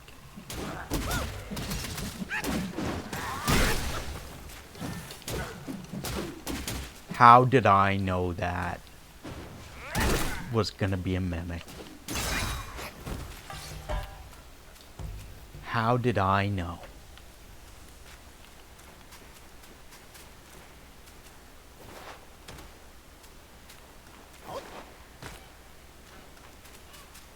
There's no way this one is a mimic too.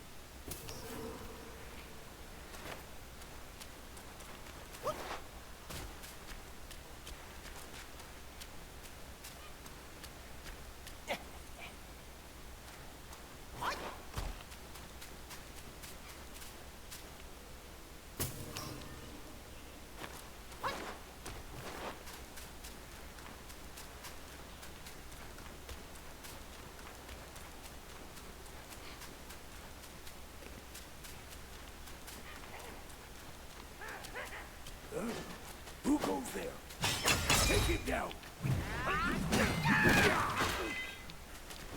My king's king! That didn't... I guess the shield must have taken all the damage. Bird?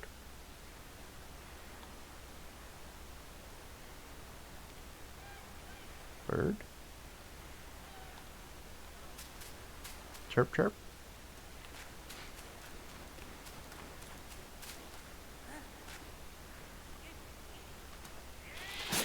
Ow! As you can probably tell, I get distracted very easily by, like, things like birds chirping suddenly, or like squirrels running across the road, stuff like that. Copper pill, what does this do? After using the gourd, the next rock solid costs no mana for a short duration. For a short duration, though.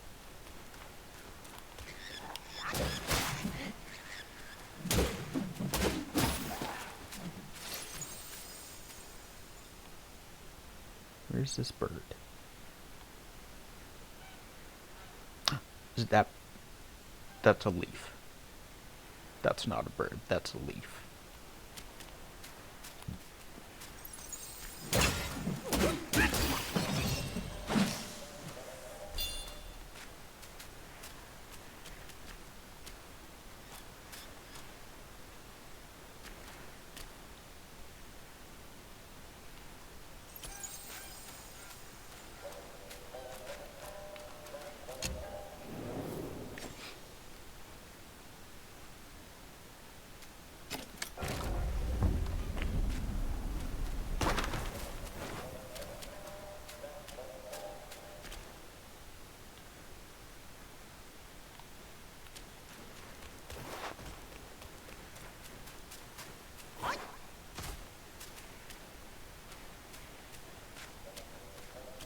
Hello?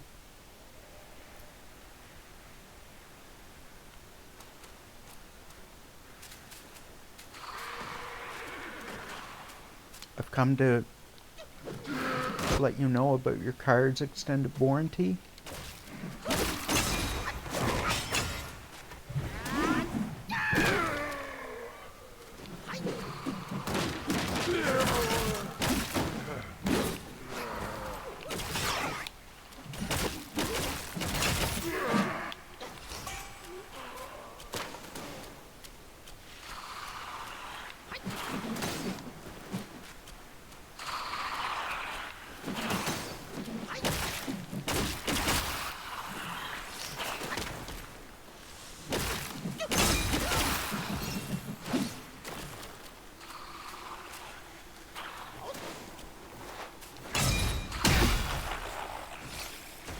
Why?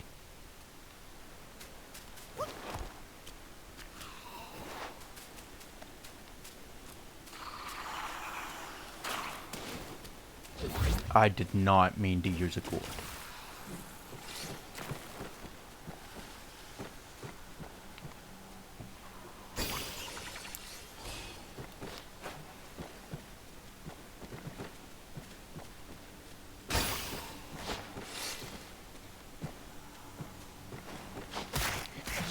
Ow. Hello, stop.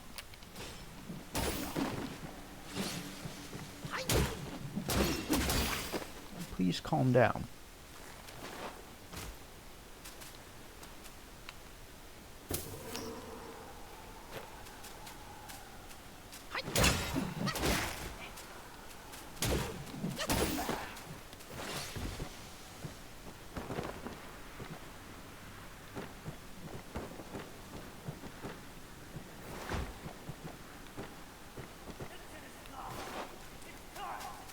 We did go in that building. Oh, whoa, hello, hello.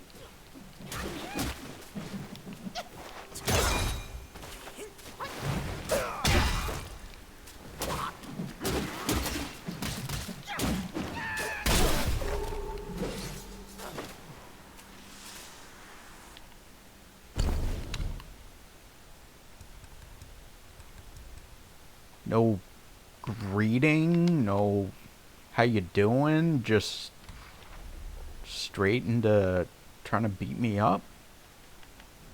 Rat Imperial Guard.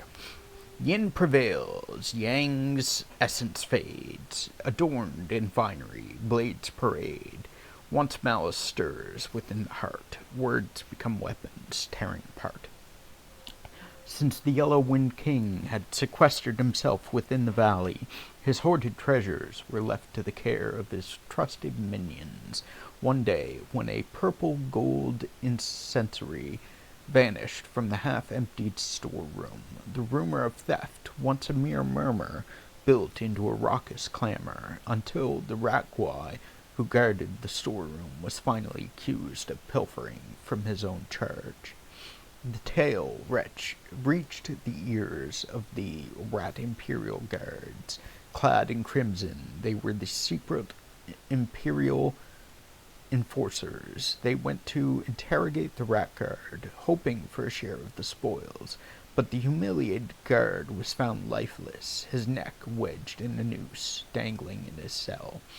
With his death, the gossip mongers painted the Imperial Guards as vilifiers of the innocent, coercing false confessions. With no means to defend themselves, the Imperial Guards launched a thorough inquiry, desperate to clear their names. Fortune struck when they unearthed the incendiary within the nest of the Rat Guard's apprentice. The crowd's scorn shifted, branding the young apprentice a betrayer and avaricious soul. Yet, in the face of the Imperial Guard's iron grip, the apprentice unfurled a new thread of the story. The incendiary had been pilfered by the civet sergeant as a tribute to the Tiger Vanguard. It was the apprentice who, learning of his master's unjust fate, dared to retrieve it in secret. Verified by the Imperial Guards, the tale swayed public sentiment once more, from jeers to praise. But whispers are like a fickle breeze. Soon it was murmured that the thieving chief acted not out of greed, but out of a son's duty to rescue his mother from the bowels of the Tiger Temple. The crowds murmured anew, their judgment as shifting as the sands. Alas, what is a grain of truth in a desert of tales? Actions taken in the cloak of shadows are often proclaimed in light as something else entirely. Perhaps it is the angle from which we plead our case that crafts a different truth, and when a truth finds the light, it is often because some prefer an audience blind to the rest of the story.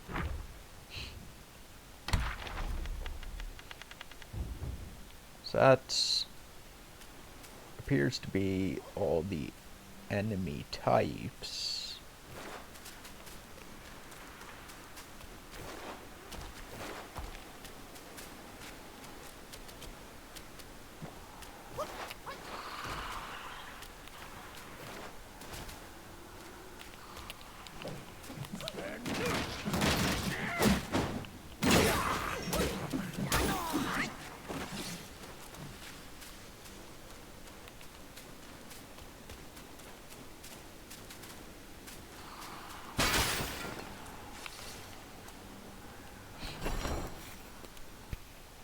Wild Skuntank.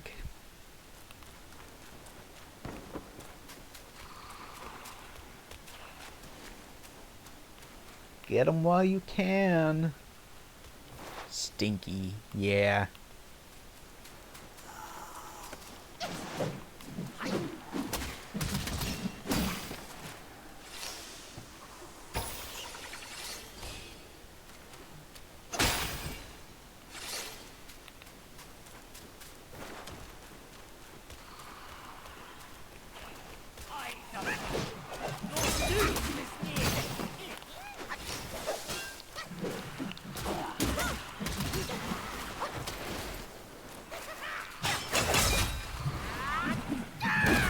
And I fucking whiffed.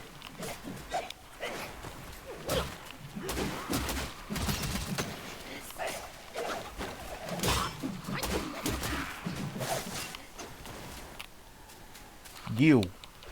Stop.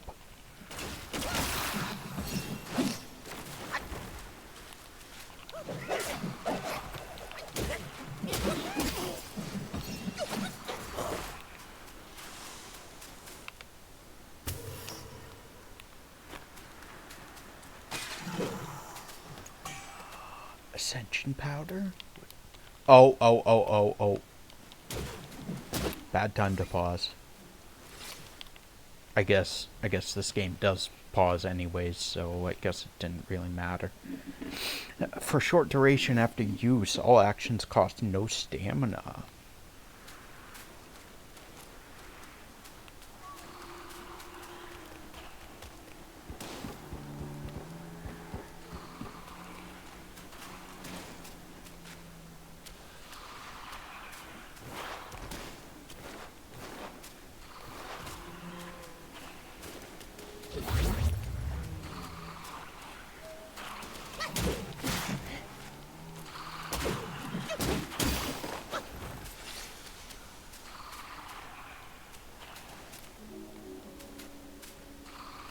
What? There's no secret in, like, even just a little bit of will or a chest or something. There should have been something here. You have to go around not one, but two, 3 corners to get to this little spot here, and there's literally nothing here.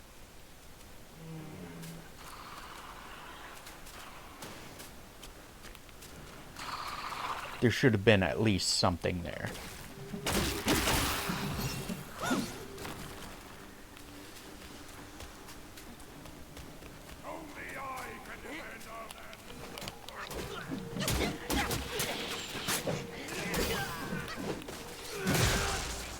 Ow.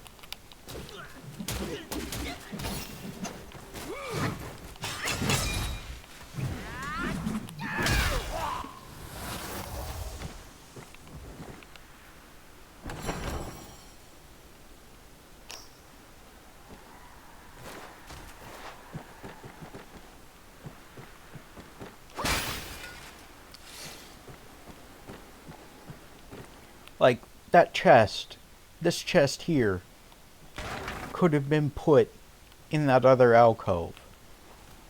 And I would have been totally happy about that. I would have been totally fine with that. But it wasn't. I feel like... No. This isn't a breakable platform that... where we fall into a trap or something.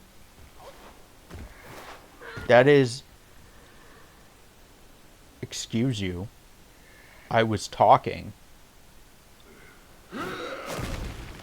That is a totally missed opportunity to put at least something there. I am unhappy with this area. This area displeases me.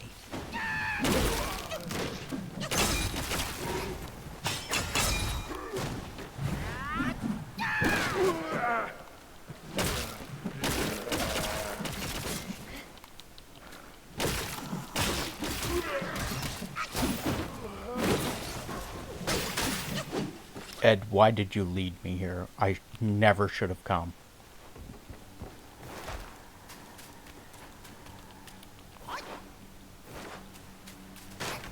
I know that I asked you to take me here, but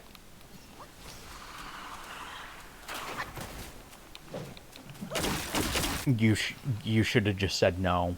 You should have just been like, no, you won't like it. No, just trust. You won't like it. And I would have been like, okay, cool. You got my best interest in mind.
Oh, oh, joy.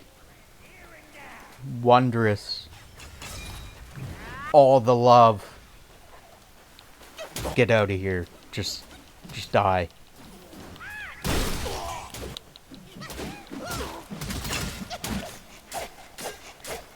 I can't dodge.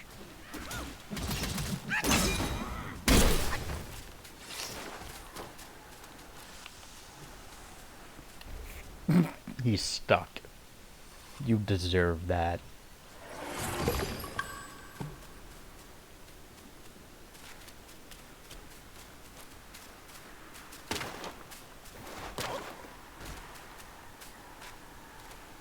You can stay there.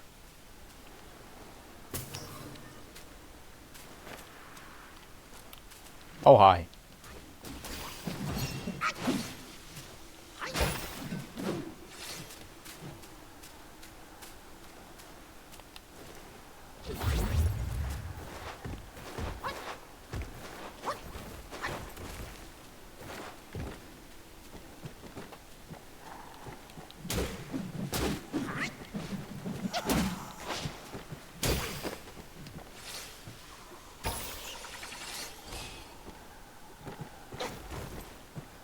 What? Excuse me? I'm too fat to go through there?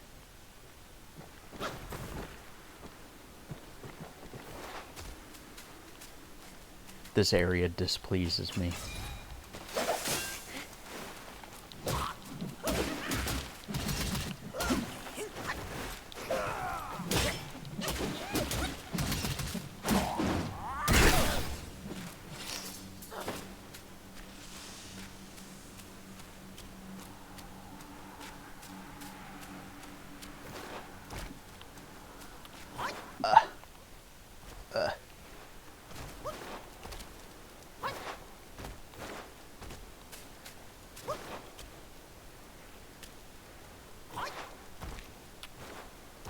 It just looks like a hallway, like a pathway or something. Doesn't look like a boss fight. You should know I was like stretching my head and neck upwards and like my leg pressed against my desk, like stretching to try and like in some vain effort that it would help me see over the wall. It, however, did not.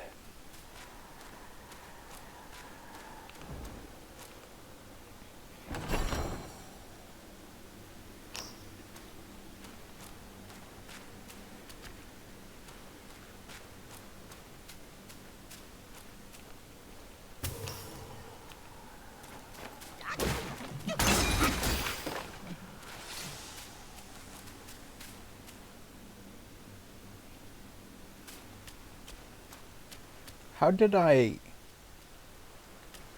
walk right past that guy and not? I didn't notice him. I walked right past this guy too. And I didn't notice either of them. Man, I am blind.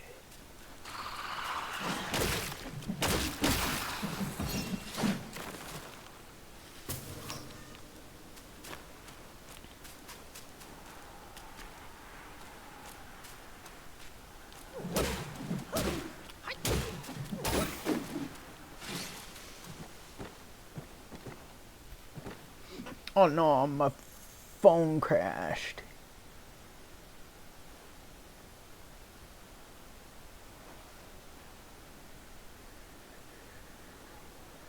Come on, phone. Cooperate. There. Maybe? Yeah, it's loaded. It's doing the thing. It's just taking a while.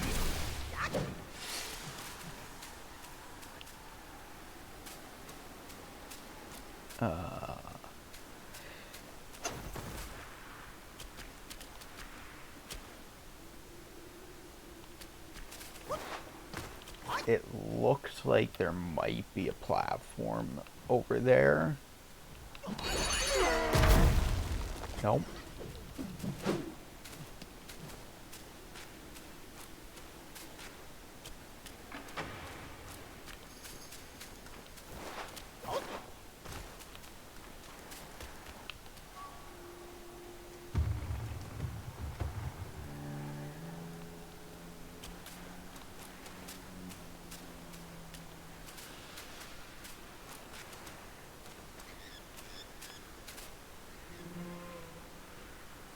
Monkey?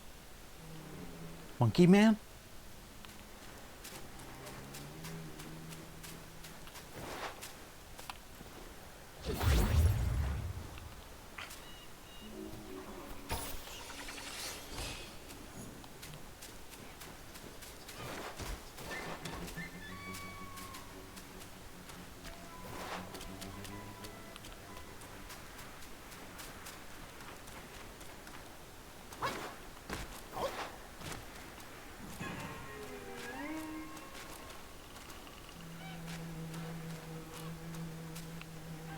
Ooh. Worth. Okay. Ed, I take that back. I am kind of okay with you bringing me here. I feel like this is a mimic.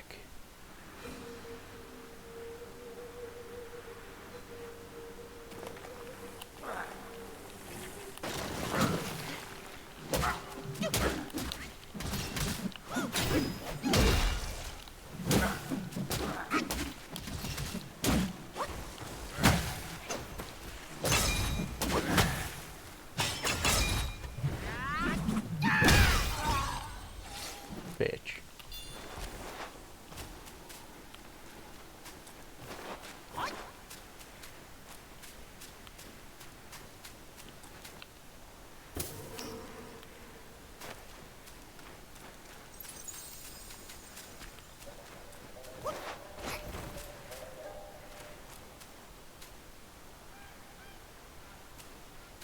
I'm still poisoned.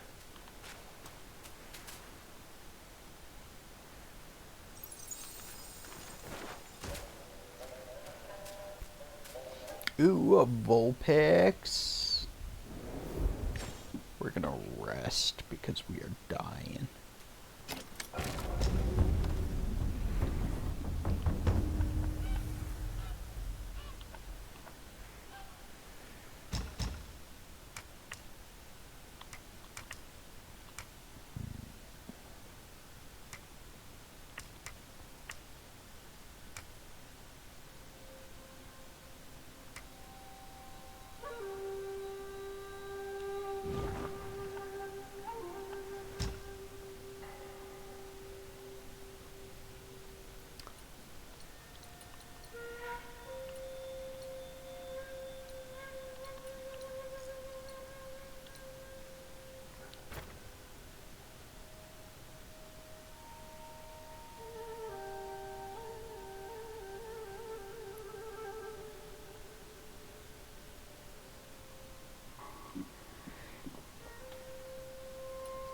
Moderately increases focus.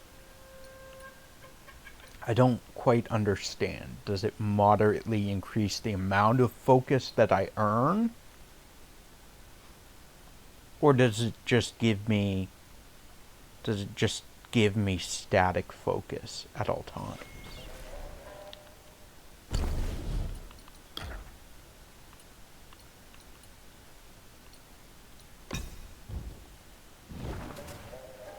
Well, it doesn't give me focus. It doesn't give me static focus. Oh. Moderately increases focus granted from perfect dodges. I guess it would help if I read the whole thing.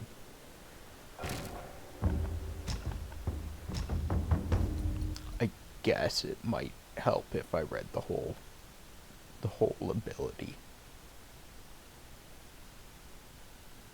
It's such a hard thing to scroll down.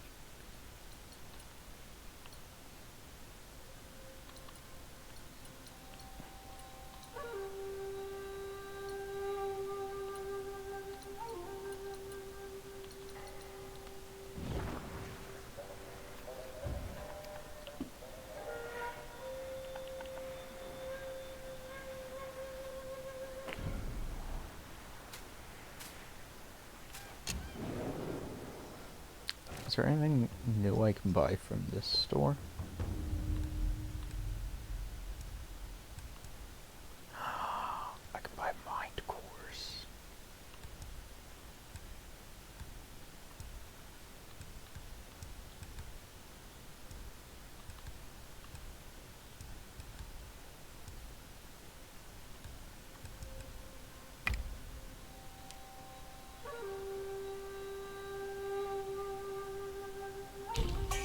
I can buy more mind cores. Where are we even at? Where at even are we? Windrest Hamlet. Yellow Wind Formation.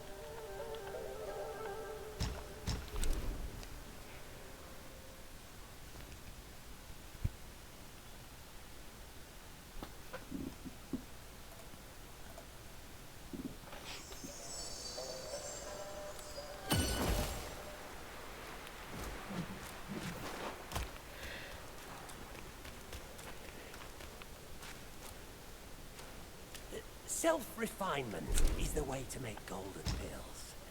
Please give me more stuff.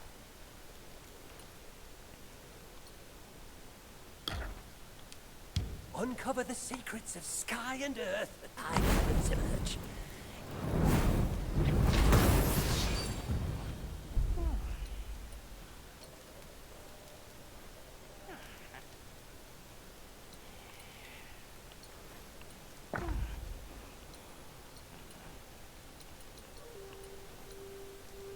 Stamina recovery rate. Maximum health, mana, stamina. Or stamina recovery rate. I think we'll wait for, like, health or something. Or maybe mana.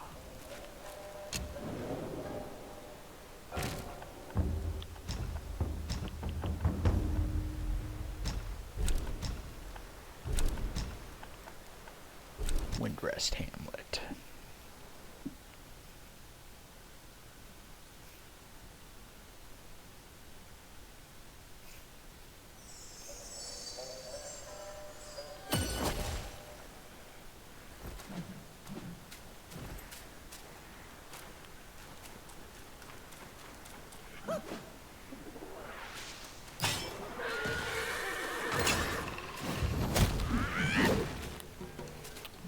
That was a huge whiff.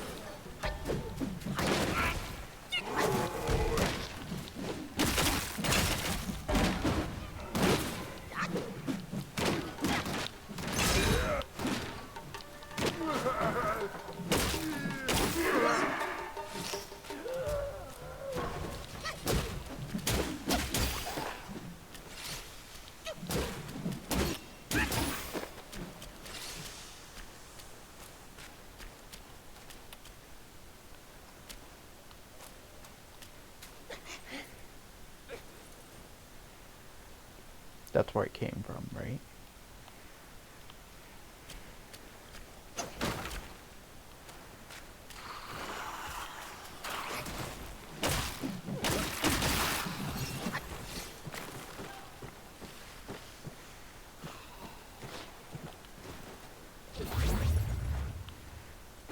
Hello. Can you knock next time?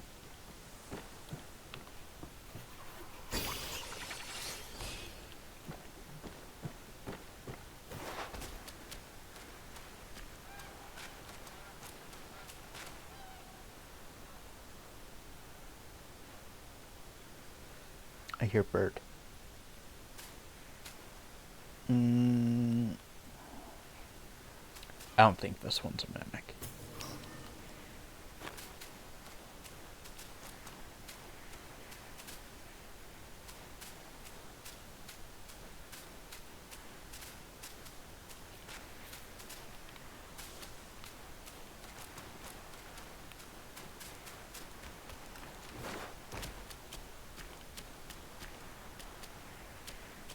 This wall looks oddly suspicious.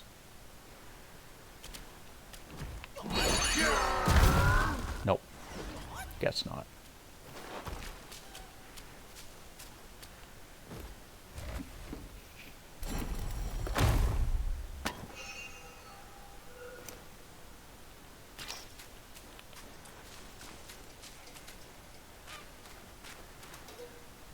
This one's gonna be a mimic.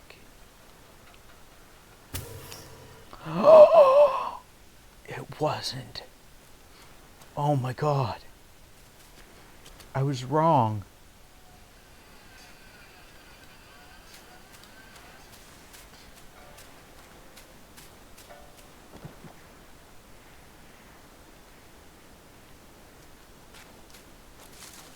What does this world come to?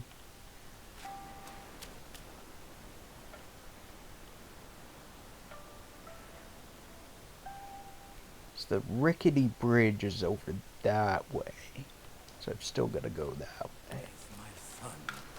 I can't find him. Excuse you? I don't know where your son is. Can you please fuck off for a second? I just wanted to heal.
my son? I can't find him.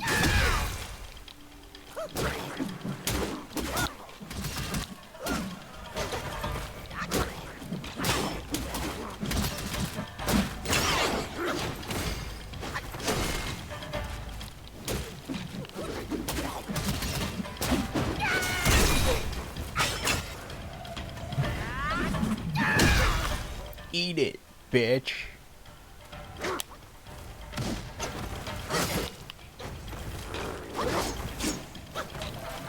I'm so glad I couldn't fall off that cliff.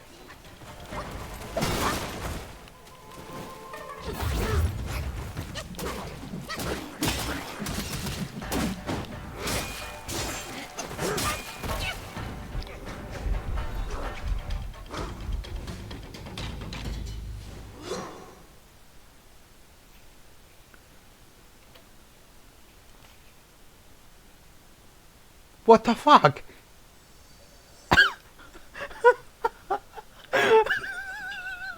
So they allow me one side of the cliff to not fall off of, but the other side is free game to fall off of. Okay. I see how we play.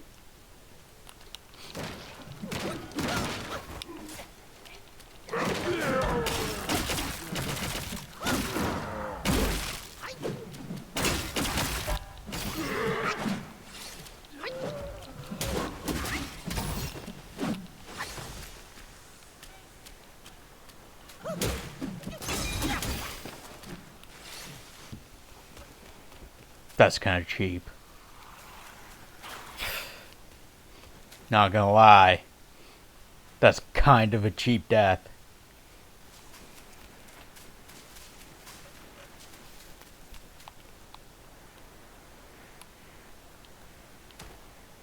Oh, so you won't let me walk off the cliff here, but you'll let me fall off the fucking bridge over there.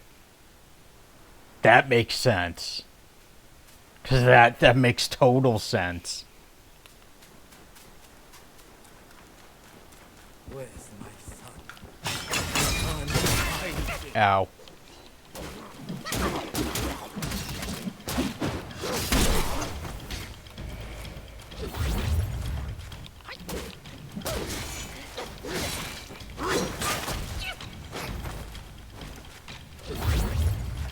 And we can't go back into the village or whatever. So we're stuck on fighting him on this bridge.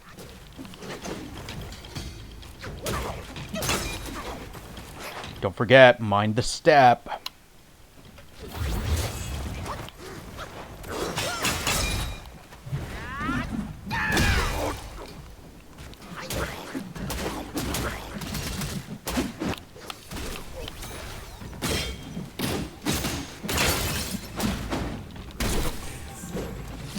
Is my karma. I shouldn't have. With all my skills, I failed.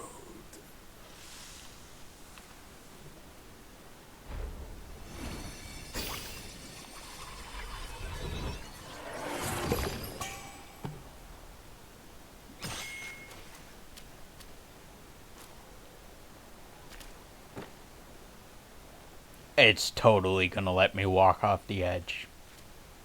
100%. They're just like, yeah, we'll let you do it. Ralts. Wild Ralts appeared.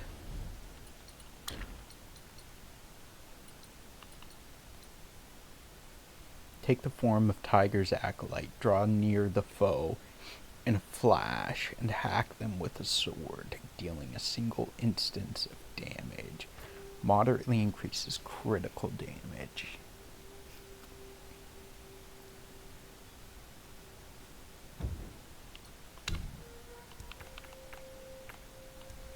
So we got a old rattle drum. Though this rattle drum is somewhat worn and tattered, when shaken, it still makes a lively clatter. Tiger's acolyte. Where has the swordsman gone with tears in his eyes? The wild winds sweep the northern sands, lonely and desolate skies. Grass visits the empty village huts. Dust welcomes the evil guise. Who knows the bitterness of the lotus heart, or the sourness within the pear's guise? There was once a swordsman, wild and free, who roamed the lands far and wide. For the love of a woman, he forsook his wandering ways, married, and had a child.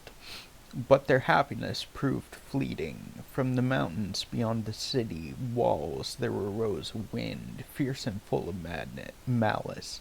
It whipped the yellow dust into a frenzy, and the city was choked with it. Day after day, soon his wife succumbed to a wasting sickness, and their child, too, became ill. The man was devastated. He spent all his silver in a vain attempt to heal his child. Then he heard of a bodhisattva on New Mount Sumeru who could cure the wind sickness. With haste he gathered what he still had and set forth with his child. When he reached New Mount Sumeru, the disciples told him that the bodhisattva had departed for Yellow Wind Ridge long ago and had not returned. The man had no choice but to take his child and set out once more. When they arrived at the ridge, they learned that this place was right next to the fierce wind. The child's frail condition worsened with each passing hour. They took shelter in the village of Windrest, where the child rested, and the man went to find the bodhisattva. One day, while passing a dry well outside the village, the man heard a tiger's roar. He climbed down into the well and found a hidden cavern where a great tiger lay, wounded and weak, deep in meditation. The tiger told the man he was a deity in the mountain, revered by the village priests. In the valley they had even raised a temple in his honor. He said he'd been ambushed by the Yaogwai that stirred up the fierce wind and took over his temple. That's why he was in this pitiful state. I wonder if this is the tiger father. The man was doubtful, but as he asked around in the village, he found that the tale was true in every detail.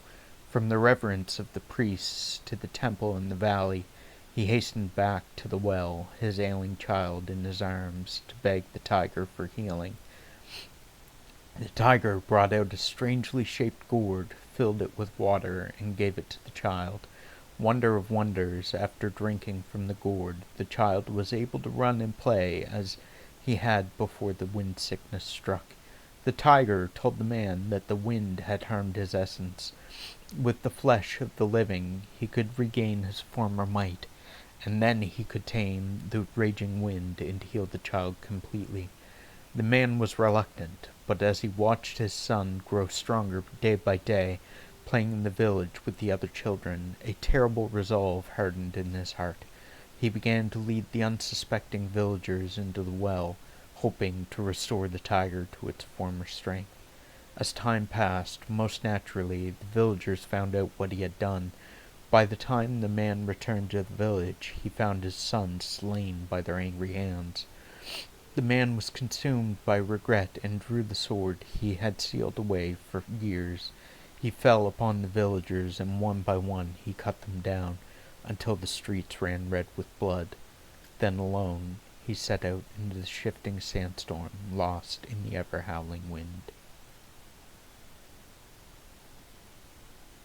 Man, that is a sad story.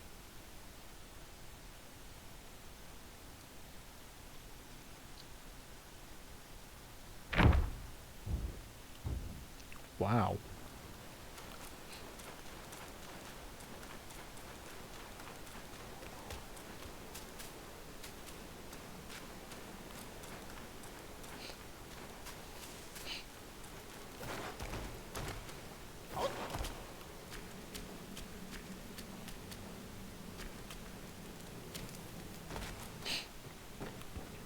Not crying, just sniffling.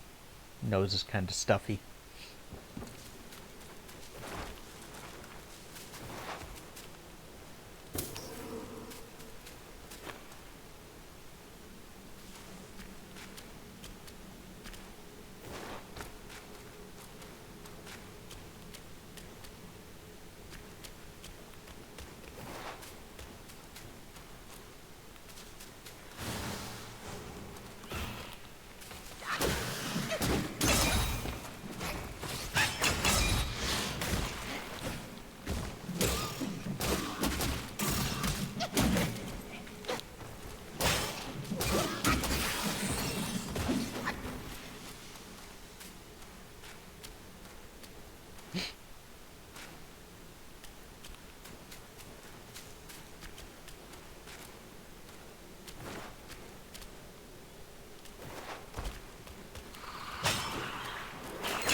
We got a little small chest there. Oh, don't wanna.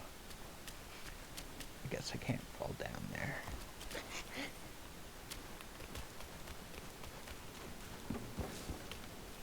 I guess they're gonna protect me from the fall here, but not at that other spot.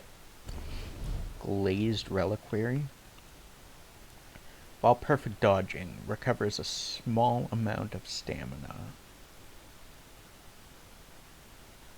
There's only one more that I know of, and it involves the drum. Well, I think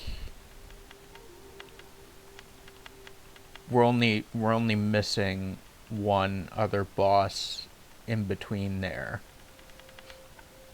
which is probably the drum guy, the drum boss that you mentioned.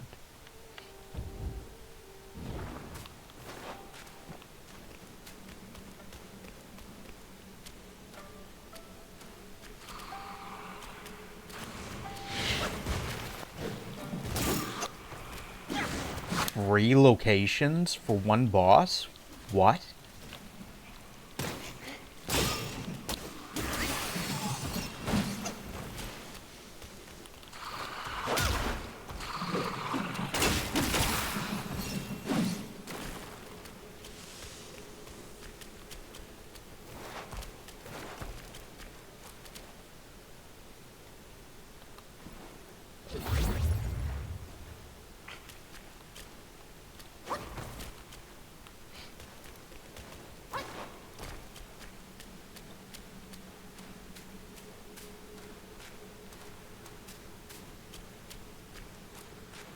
Can we finish this exploration, like, get to the end of this route first? Or do we have to do it right this moment? Okay. Oh.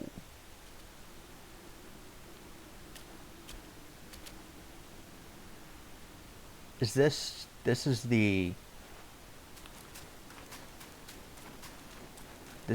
stone.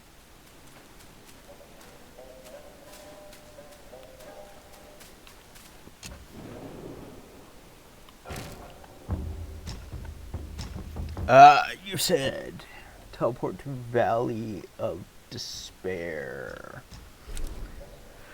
Turn around, enter the gate, head downstairs, then turn right after the statue.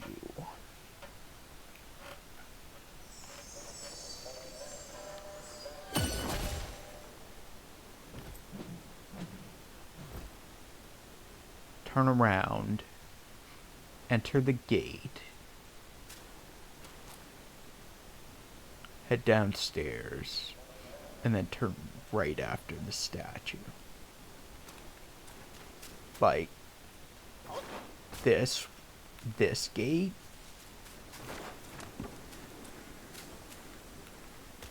Left. You mean, can we go through this gate?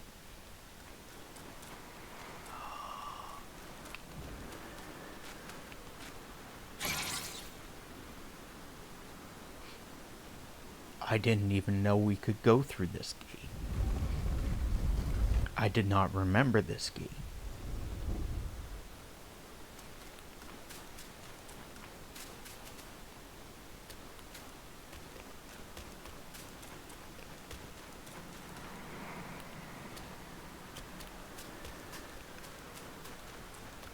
Oh, that's...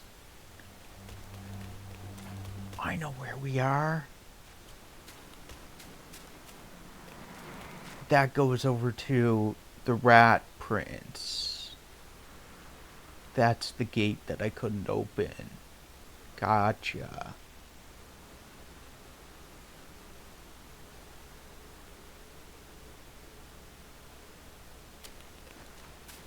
Did we... I know I went in there.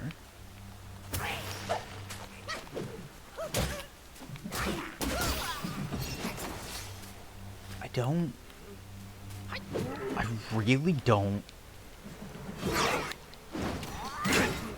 I'm assuming I must have, because I came through here.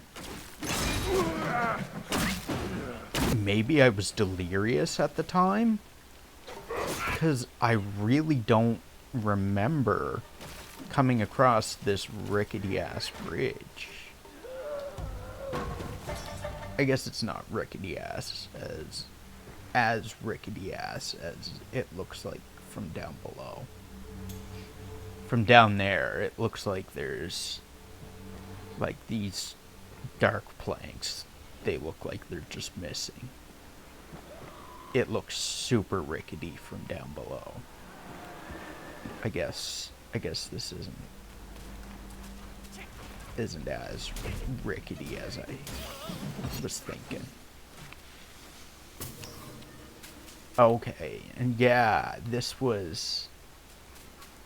is where we fought the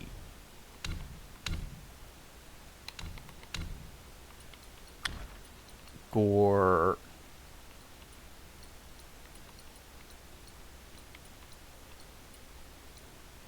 The Gorai Taoist. And that's where we fought him. He was right here, worshipping the yellow vine. Gotcha. Okay, I know where we are. Sorry, got distracted. Important things. So you said go down the stairs, take a right after the statue, after this statue, so right in here. I'm here, little monkey. Let me hear my rattle drum.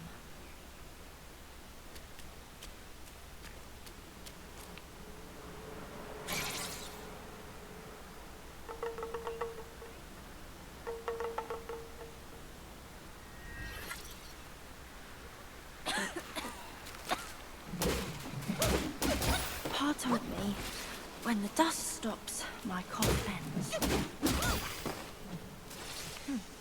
I know you're not from round here.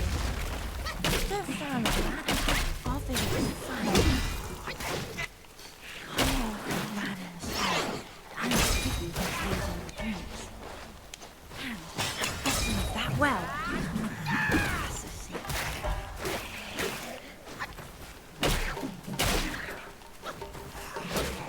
Am I seriously about to die to these assholes?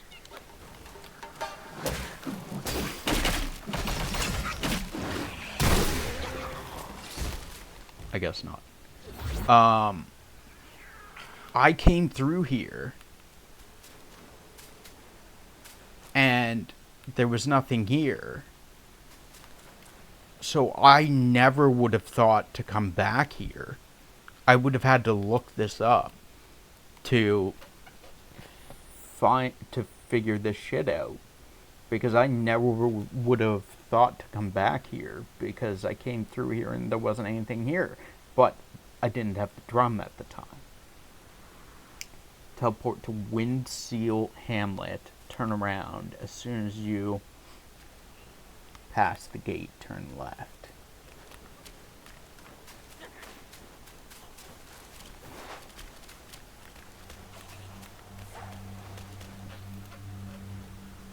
Hello?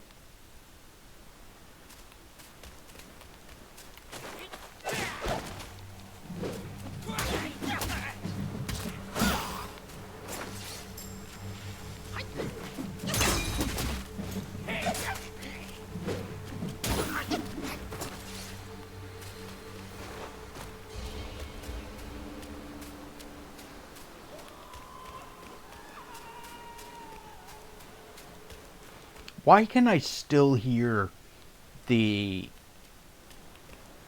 guitar guy screaming occasionally? Is he somewhere? Is he still here somewhere that I haven't met him?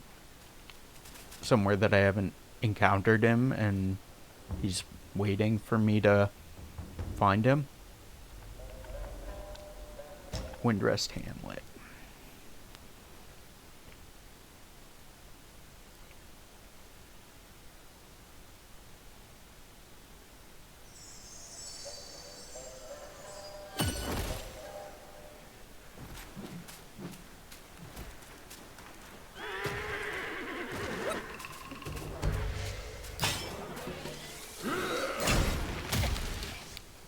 Rude. Yeah, I know it's the other way. I gotta chunk this guy.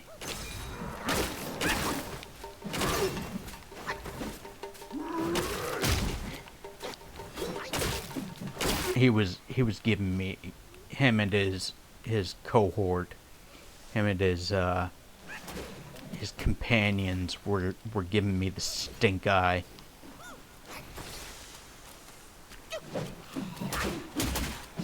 They were asking for trouble.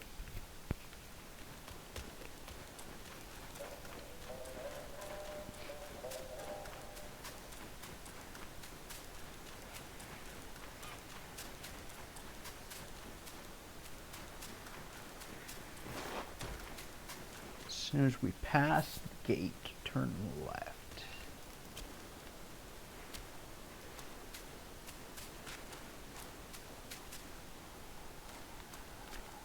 This guy's looking at me funny. Oh, I guess that's not even an enemy. It's just a statue. That statue was giving me side eyes. I'm here, little monkey. Let me hear my rattle drum.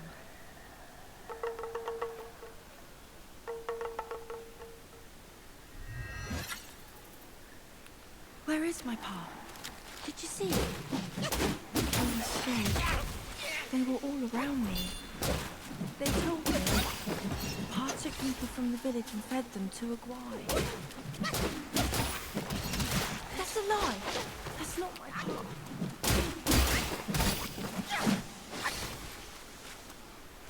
Remember where the horse guy was tied up? Yes.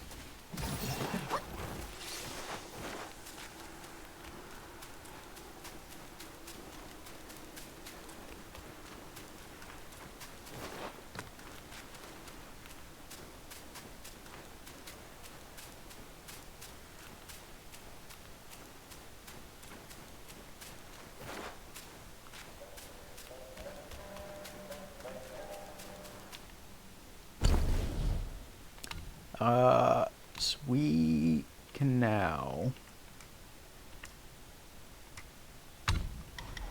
strand. Fuck, I have to get that one before I can get that one, don't I? God damn it.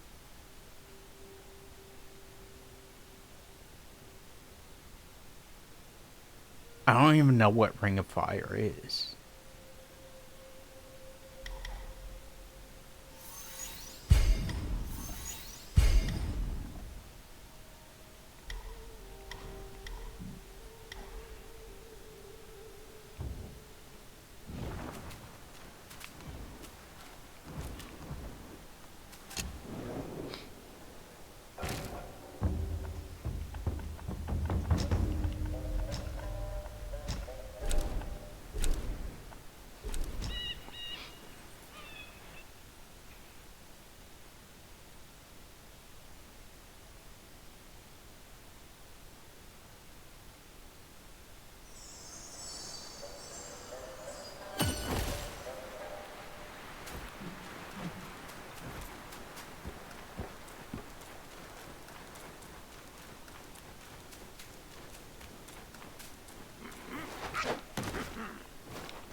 Wait a moment.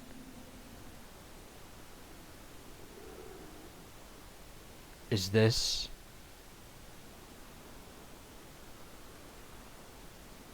So...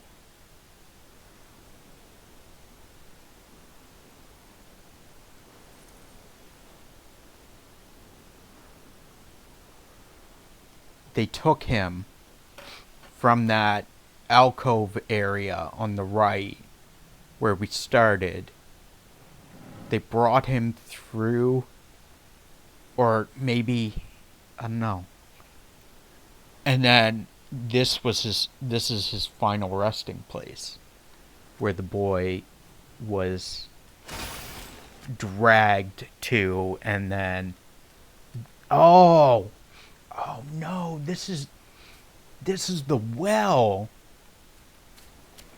This is the well where the father brought the villagers to feed the tiger. This is that well.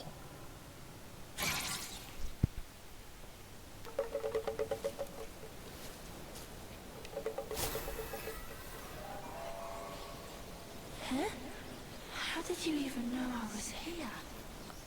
Just Pa and I know of this place.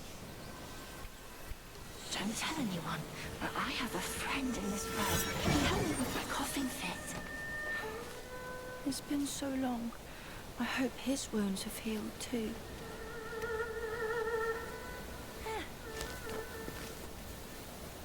Come down and play with us.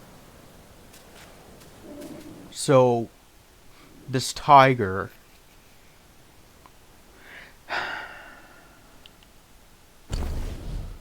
So, it mentioned that the temple was made in honor of the tiger.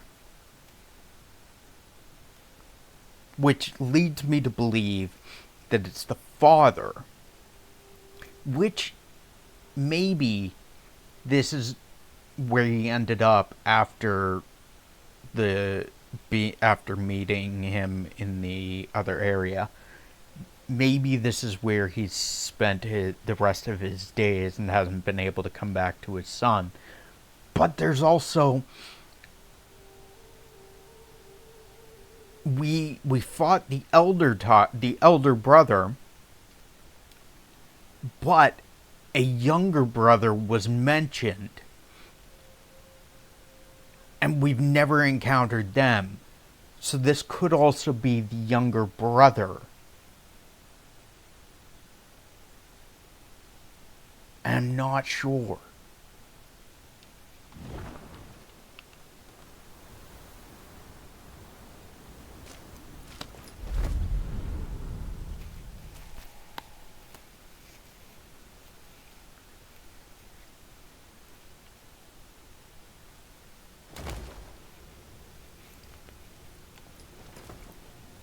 Rotten mutt.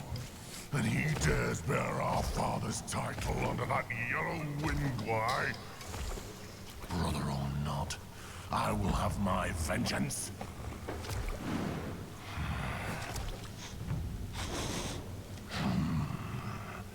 The kid's dad ran off, and now you've shown up to me?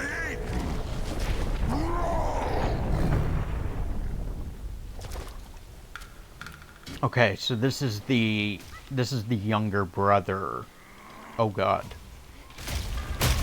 Oh, ow. A grapple right off the bat. Oh god.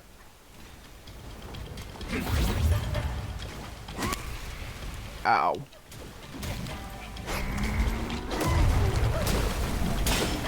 I will admit, Ed, I am glad because I wanted to know, I mentioned it when we were reading the, about the two Tiger brothers, the older and the younger, that I wanted to know, what happened to the younger brother, and now we know. Ow.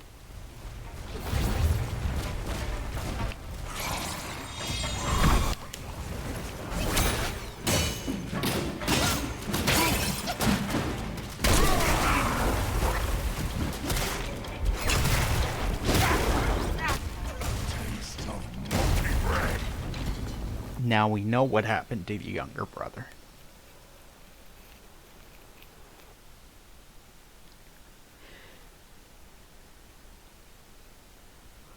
What happened is we died to him probably about 5 times and then killed him. That's what happened to him. Come to me. Can't let me flee. What? He canceled my fucking Pluck of Many. Thankfully, it didn't cost me any mana. But now I have to wait until it fucking cools down. Again.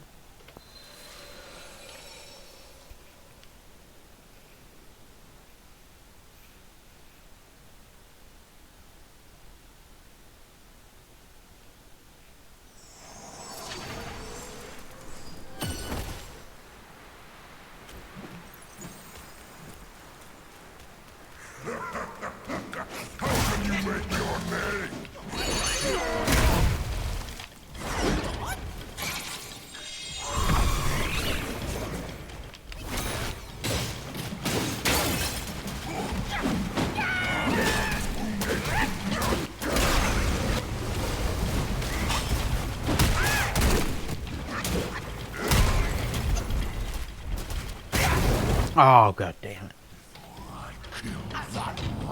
So it's what, 3 so far? I said about 5 times. And then we'll kill him.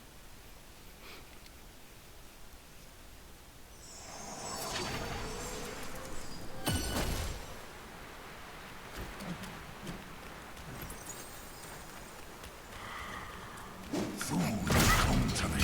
Can't let me flee.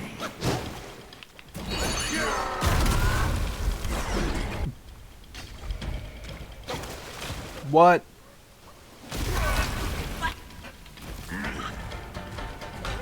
Apparently I tried to use Pluck of Many and got hit or something. I don't fucking know. But it went on cooldown. Wild Bronzer. You don't have that one, Ed. You gotta get that one. How can you make your name?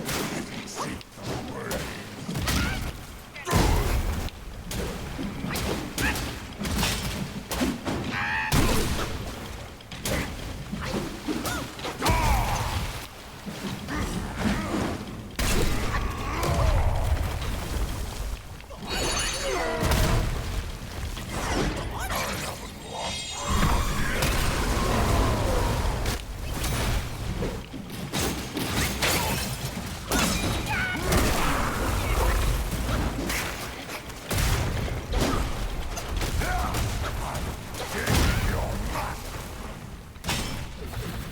Heal!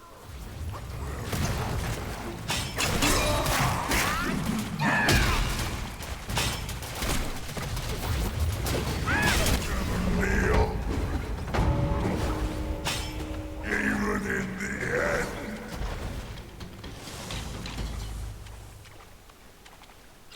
What did I say? What did I say, Ed?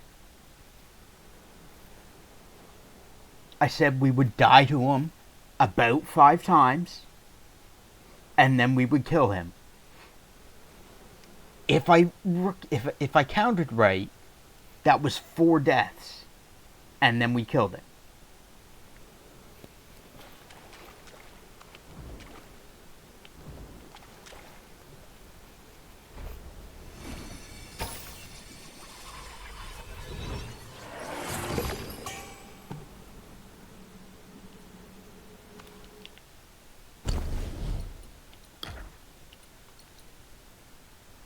Take the form of Mad Tiger, roar with terrifying might to shock surrounding foes and deal area damage to the front. Moderately increases attack, but massively reduces maximum health. So we get 7 points of attack, which is pretty good, but we lose 75 health.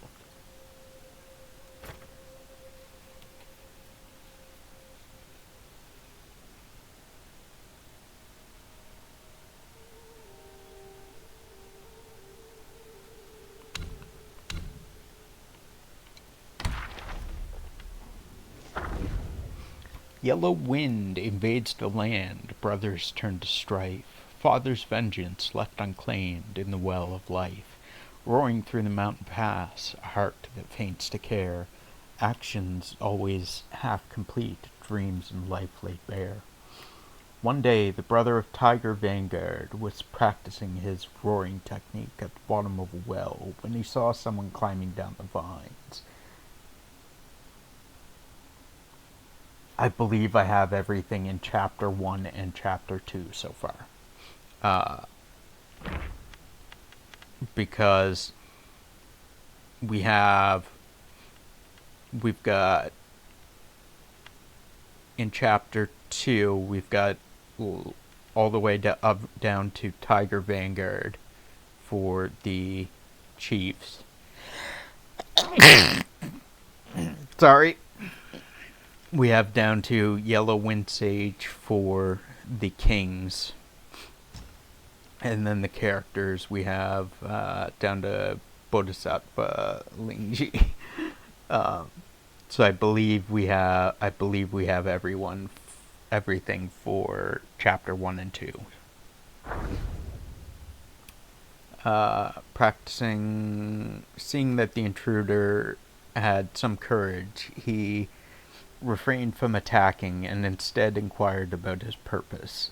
The man explained that he was seeking a bodhisattva to cure his son's wind illness, but he failed, and now his son was on the brink of death. Hearing this, Tiger Brother devised a plan. He attributed his elder brother's deeds to himself and convinced the man to bring his son, claiming he could treat the boy. When they first met, the boy's face was pale, too weak to climb down the well by himself.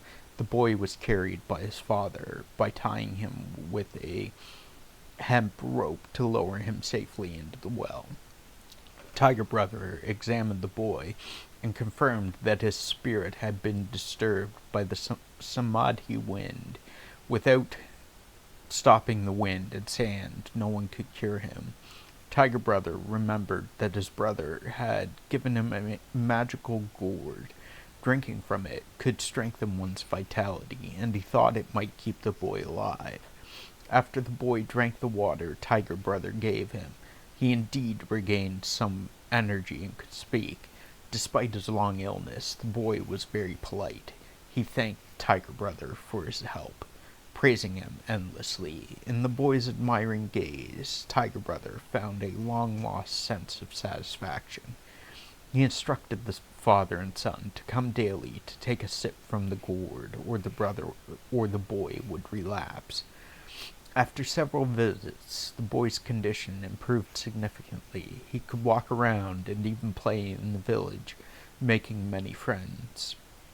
Each time he came to drink from the gourd, he would call Tiger Brother Tiger God, and share his new food, toys, and experiences. Despite his initial wariness of the father and son, Tiger Brother gave the boy his gourd when he observed that the man was sincere and honest. He instructed the boy to keep the gourd close. Heeding his words, the boy's health improved even more. Yet abruptly, the father and son stopped visiting. Tiger Brother waited for several days, thinking they might have run off with the gourd. Determined to find out what happened, he went to the village. Upon entering the village, he saw blood everywhere. The villagers had been slaughtered. At the village entrance, there was a thin coffin, and inside lay the boy's body. He still wore the gourd Tiger Brother had given him around his neck. Judging by the wounds, it seemed he had been beaten to death with sticks. Tiger Brother carried the coffin back to the bottom of the well. He decided to wait until he was strong enough. One day, he would stop that cursed wind and sand.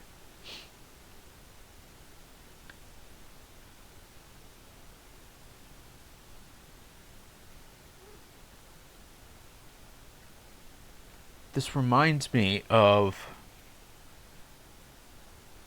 the story about someone requesting a coffin being made But that person was dead when the coffin maker brought the coffin to the village.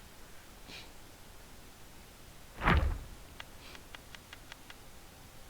don't remember what character that note was on, but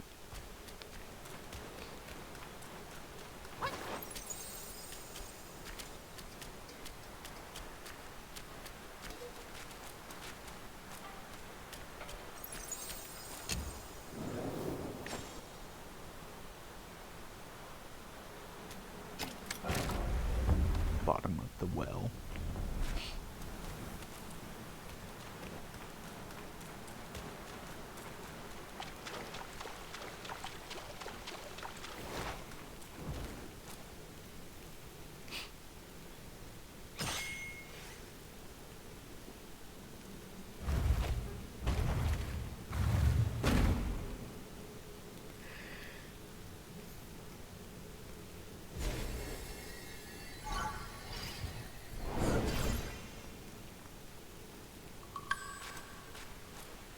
Plaguebane Gourd.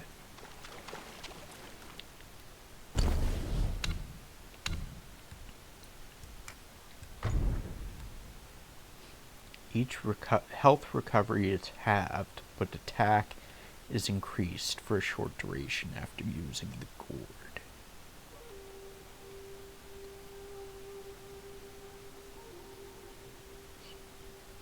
Well, that doesn't really sound all that great. I mean, attack boost, but it's a short duration.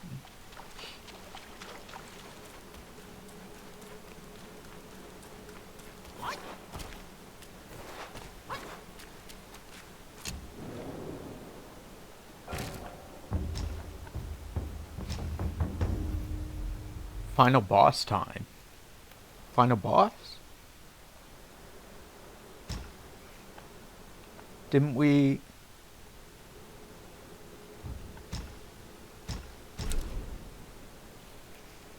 Yeah, I already killed, beat Yellow Wind Sage.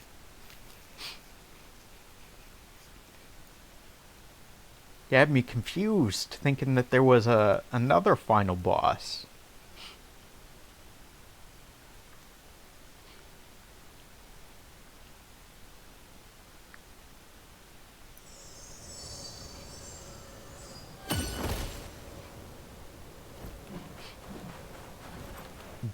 There will be a final boss of this area, though.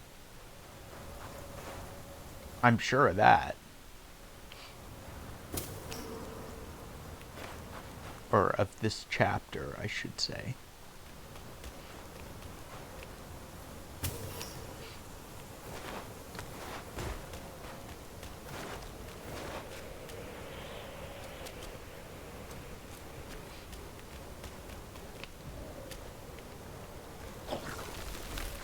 Fucking mimics.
One thing I forgot to mention was the tiger brother, his face very much looked very rat-like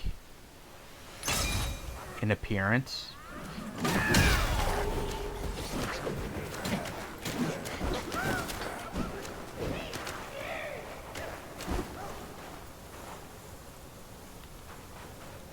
Okay, so he apparently continues attacking after death.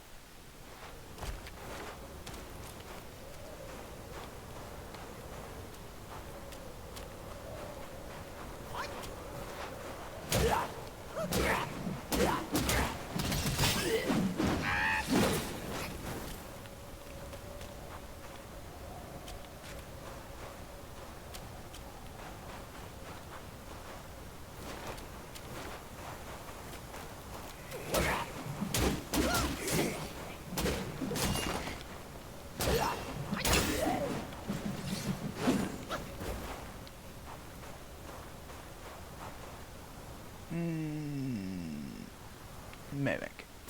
No, not a mimic. Okay.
Wild lantern. So I can't go behind that, I guess.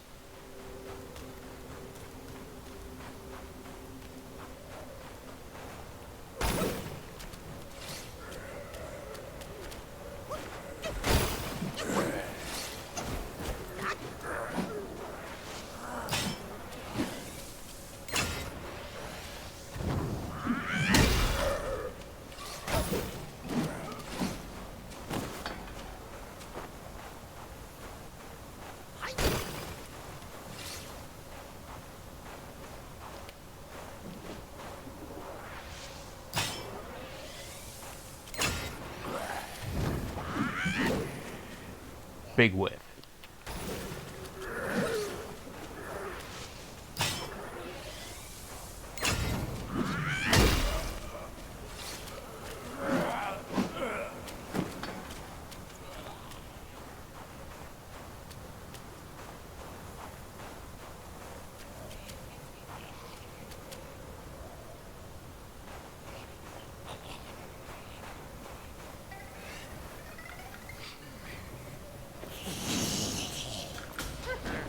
Macaque.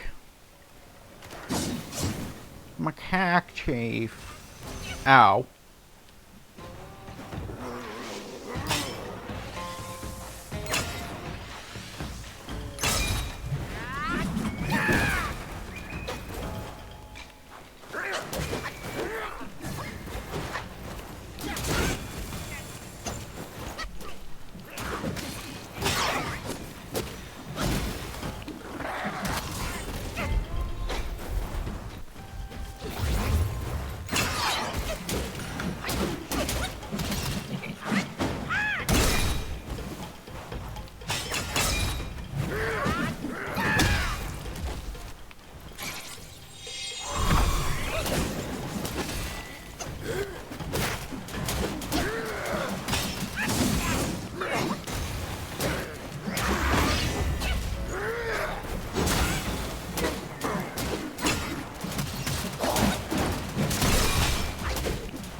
used to always call that monkey, that word, Macaque, because of the way it's spelt. And then I eventually found out that it is pronounced macaque.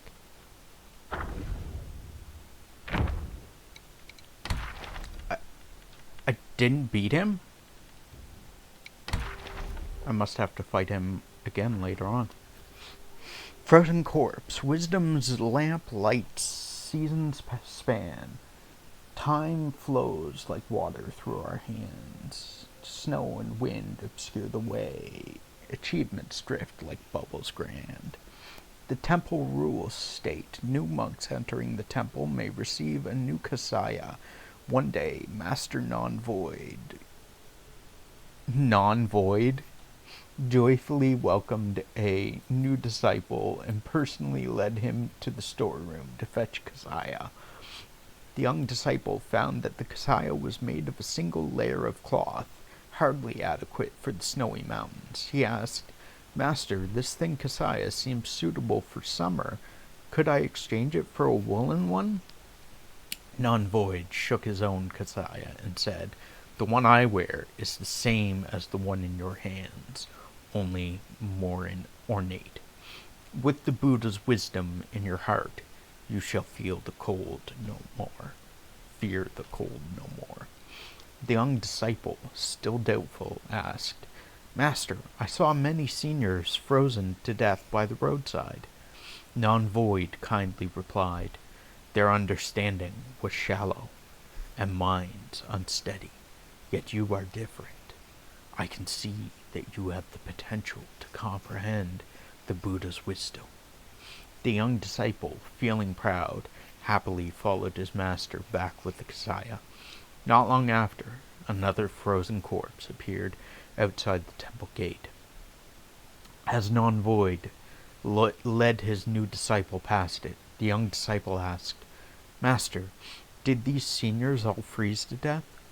Non-Void continued walking slowly and said, "Fear not, my disciple. They lacked piety and wisdom, but you are different." Another disciple gonna go the way of the frozen seniors. That is unfortunate that Non-Void is so cruel to them all. I mean, I guess they just didn't have enough resolve, and they need to have the heat in their mind.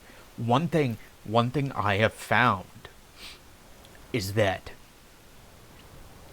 if you believe that you, for instance, if you're cold, if it's the middle of winter, and you believe that you are in Florida and it's a nice hot summer day, you will feel warmer.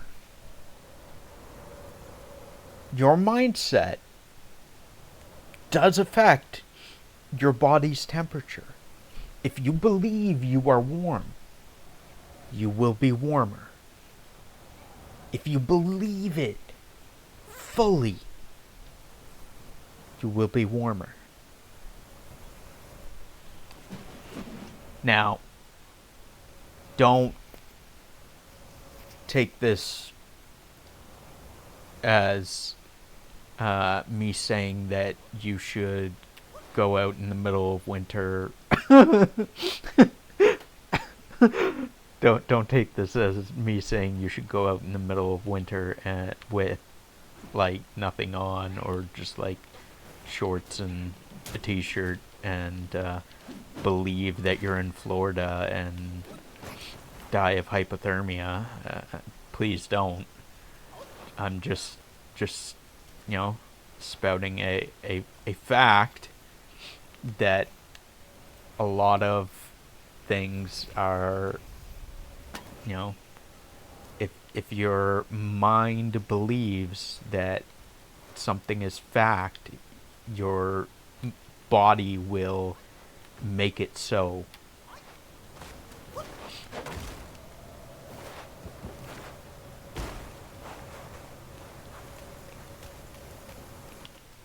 How much refined iron sand do we have?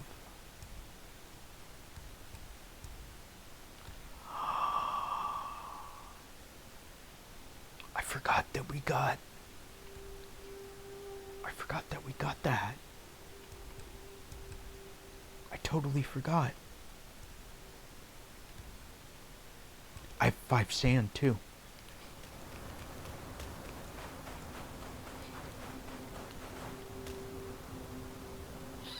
There's probably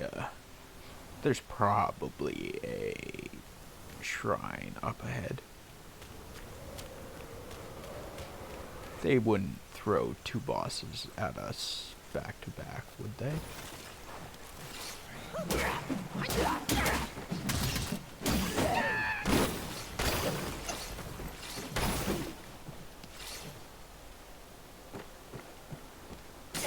Oh. Oh. Don't like that. Don't like that either.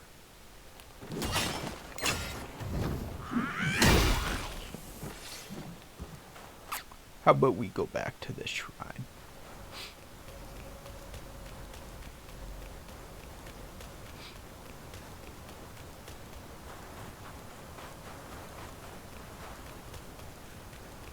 What's a little?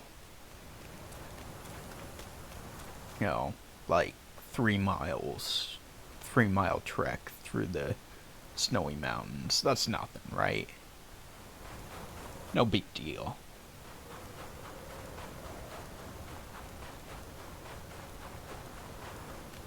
Besides, the next shrine's probably not for like another 6 miles anyways. It was probably like just around the corner, but you know.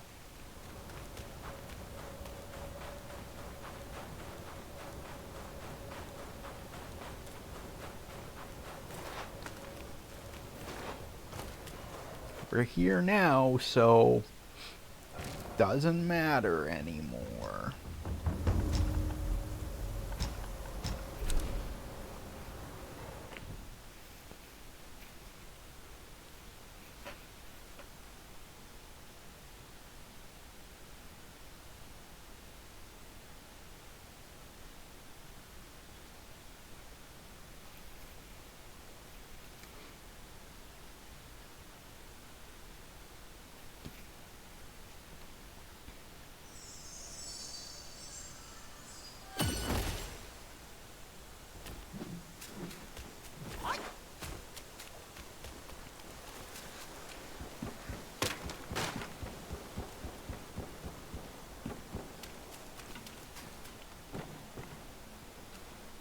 Upgrade our 2 drops, hunt.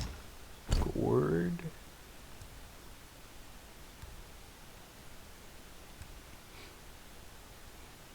So if we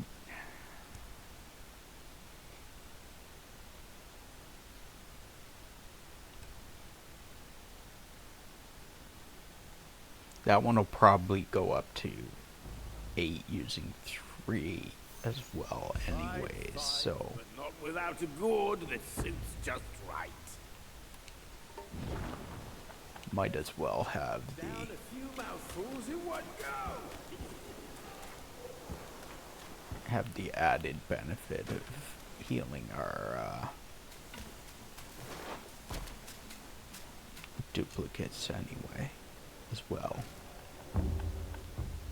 Craft weapons.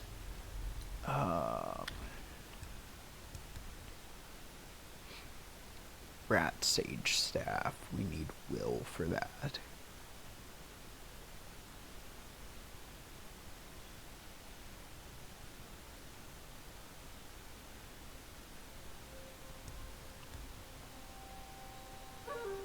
And we need will for that as well. We need more iron sand to get both of them though.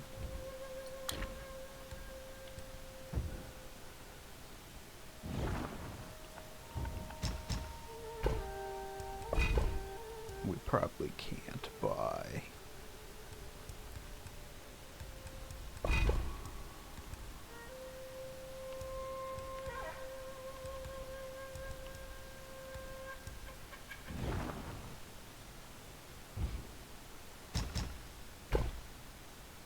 the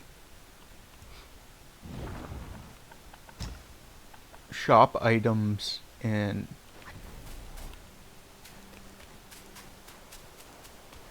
at the shrine are dependent on what chapter we're in, physically in, because I need brew.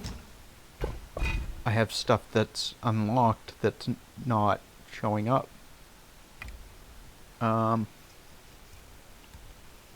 Sheep curd, palm tipple. I drink all them.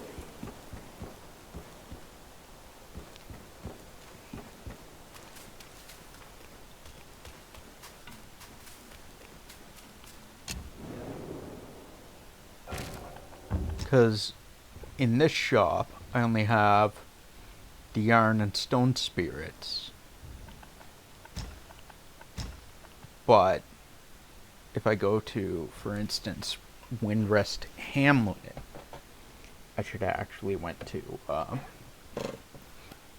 the cellar, because I might have more mine cores. Chingling!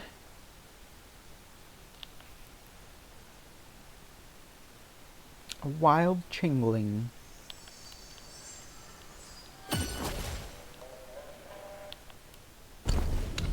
Do I have more mind cores? I have one. Oh, right, I was saving that for doing something with 3.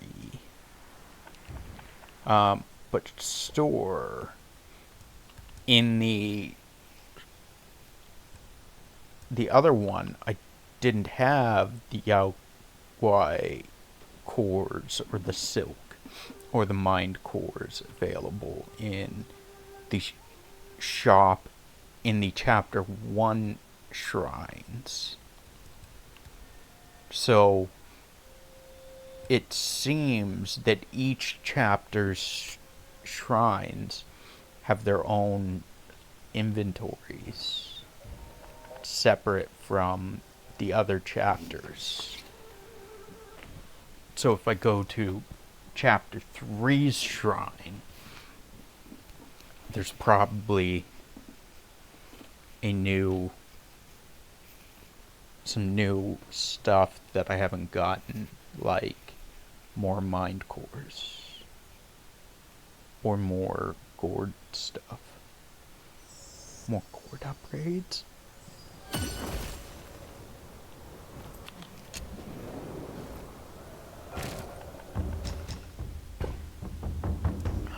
More mind cores.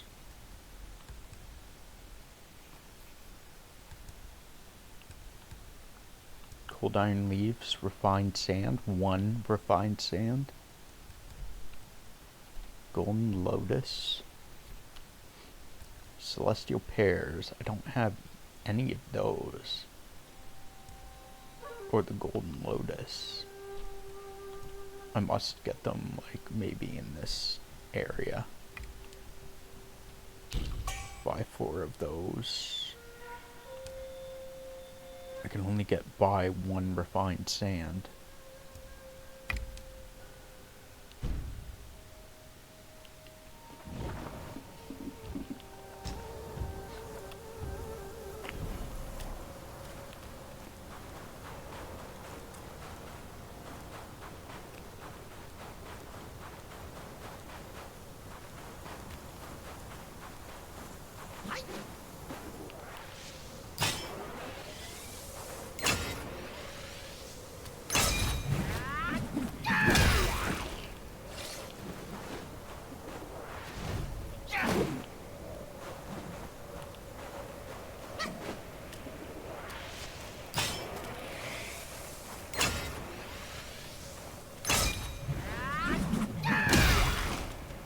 Get out of here.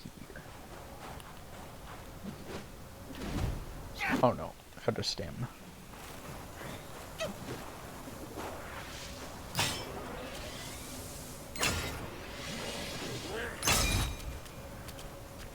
Come on, come on, come on, come on, come at me. Yes! 2 for 1.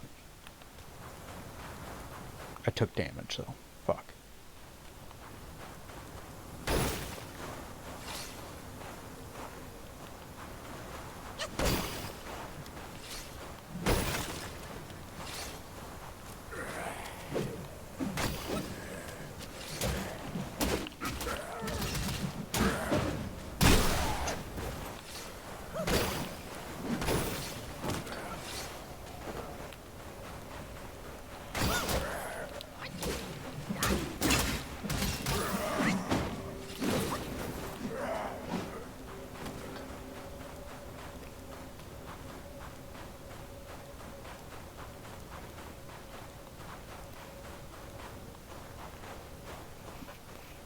I'm craving ice cream. I have been craving ice cream for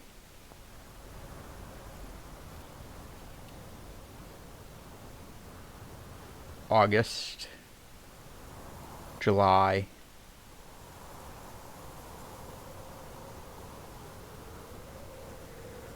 I've been craving ice cream since July or June. Ice cream with I don't know if you guys have it down there, but there's a I think it's like turtle or something. It's a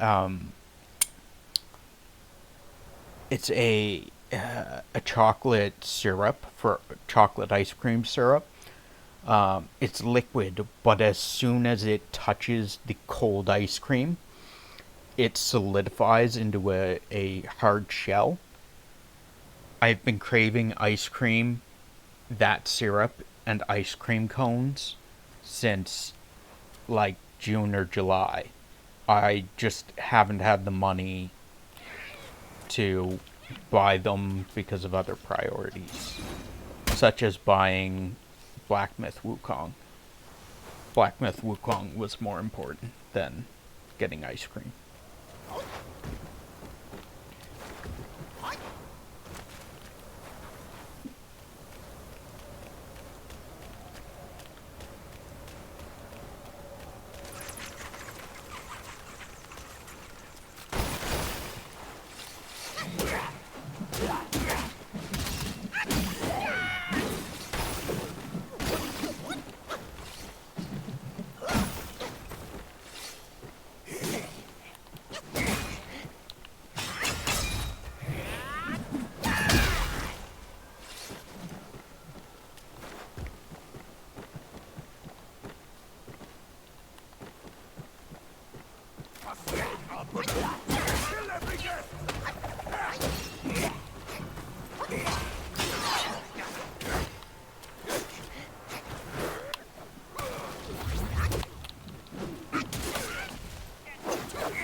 We will start off with this way, I guess.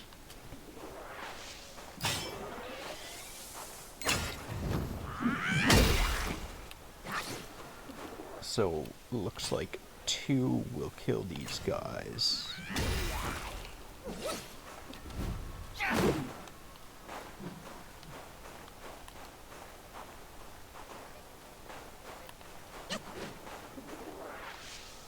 Will 1 kill them? No. Ow.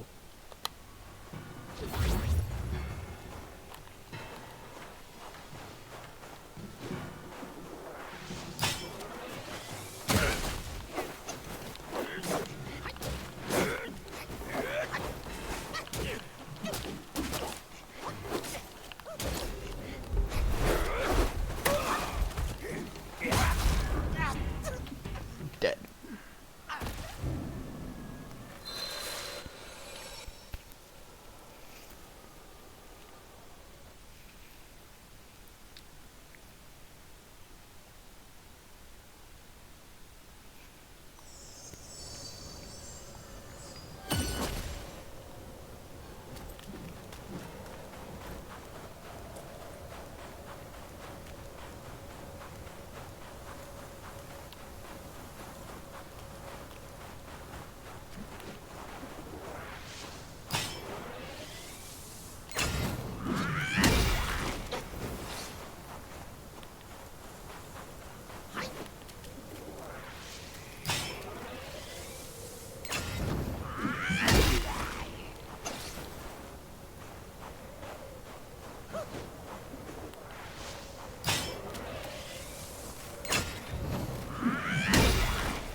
I get ice cream next month.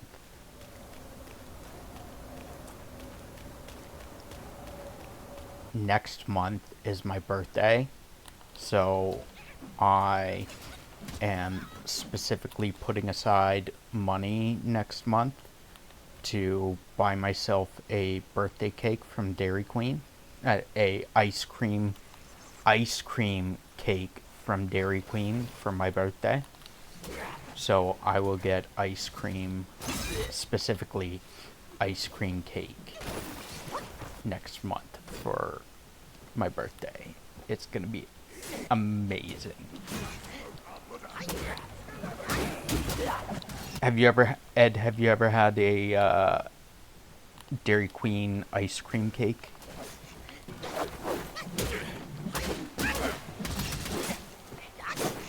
It's like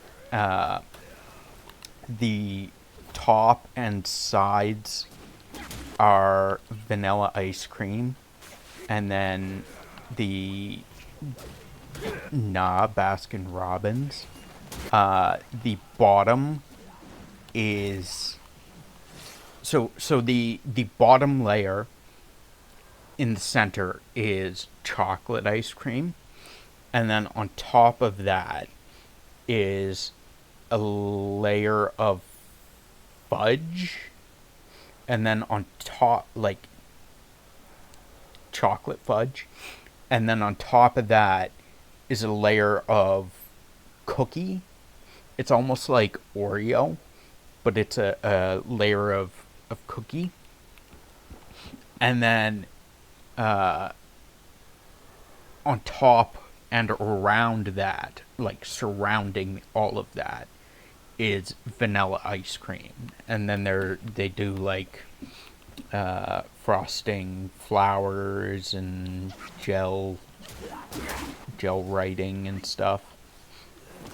It's fantastic.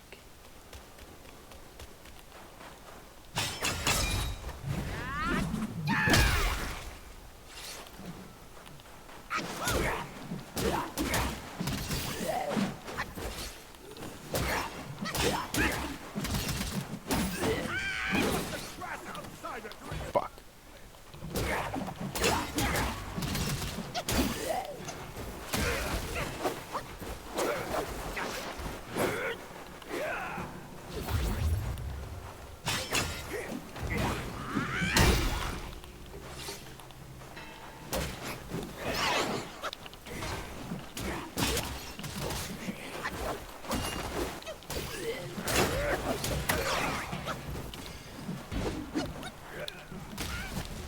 Oh god, I have like zero clue. I had zero clue what was going on for the majority of that. Ow.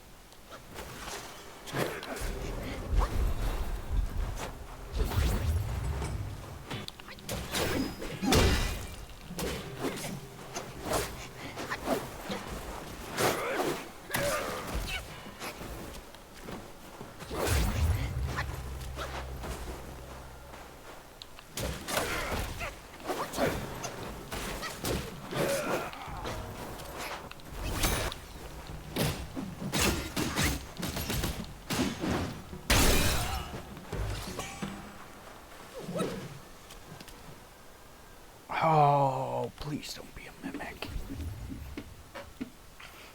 Please don't be a fucking mimic. I hate this game so much.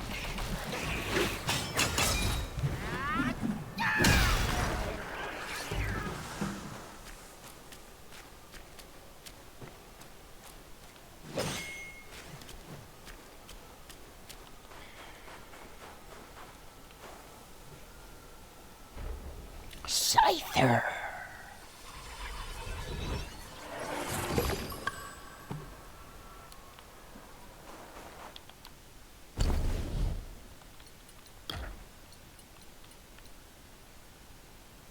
Take the form of mountain patroller, leap up, and let a flurry of slashes rain down. This bout of recklessness is sure to deter the foe.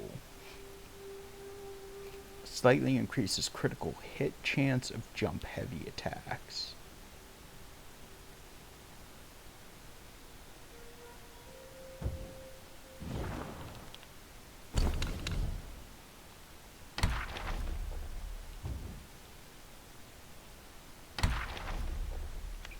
Yaksha Patroller. In the mountains high above, a fiend blocks the way, with a hideous visage and a crooked blade in sway. As the wind howls wildly, souls seem to fade. For life's last salvation, be swift and do evade. The Yakshas who migrated from the west had a great fondness for meat. Fortunately, New Thunderclap Temple did not uphold a strict rule against eating meat, which delighted the Yakshas who sought refuge there. All the Yakshas in the mountains aspired to become patrollers, not only because of the uniquely designed large sword that looked particularly imposing and could fly back to its owner with great precision, but also because patrollers guarded the outer mountains and always had access to fresh meat.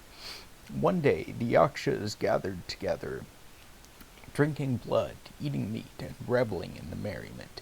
Their raucous behavior soon became known throughout the temple. The overseeing monks, who adhered to ascetic practices and only ate food not of flesh, were displeased. They carried a large pot to the Yakshas. When the Yakshas peered into the pot, they saw only radishes and greens, and their appetite waned. One Yaksha derided them. "Do you think eating this will help you gain a deeper understanding of Dharma? How shallow."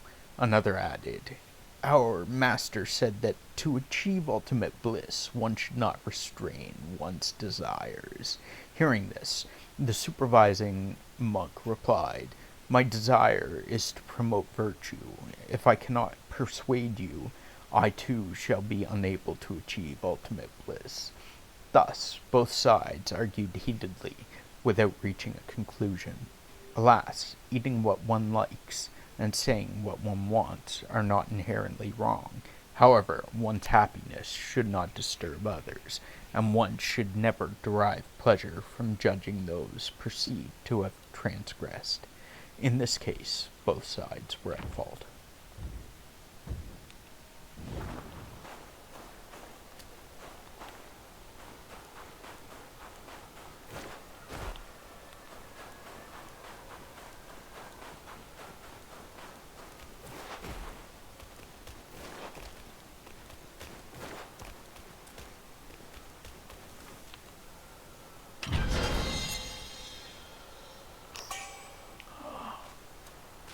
I was expecting something like grand, because that chest was very grand.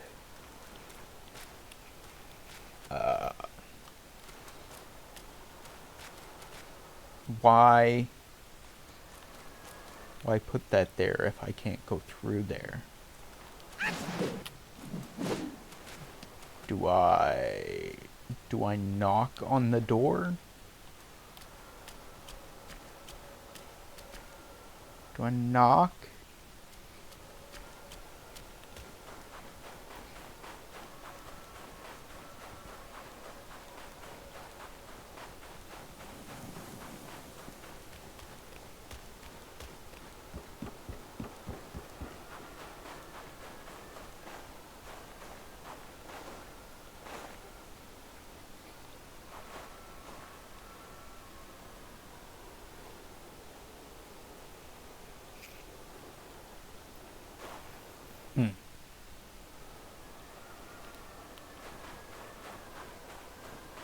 I don't know which way I want to go. Oh! I did not notice that earlier.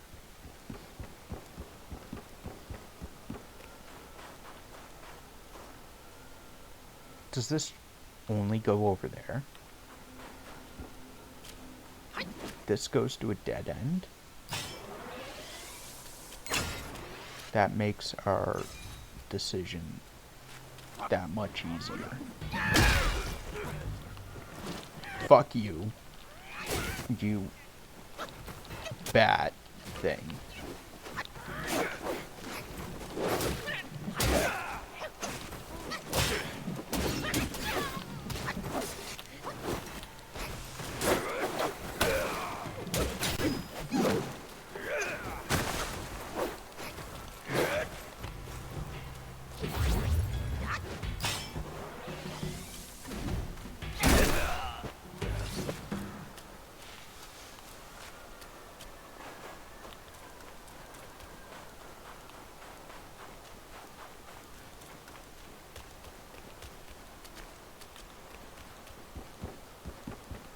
Knock, knock.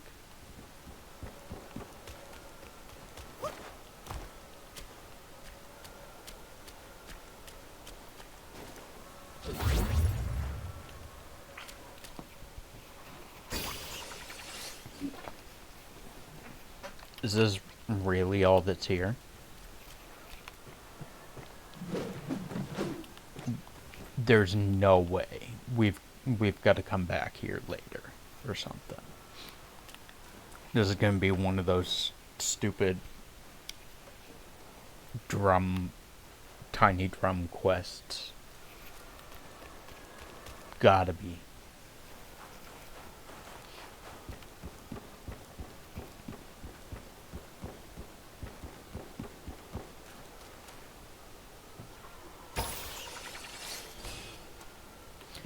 Ed, I have a question. If you're still here.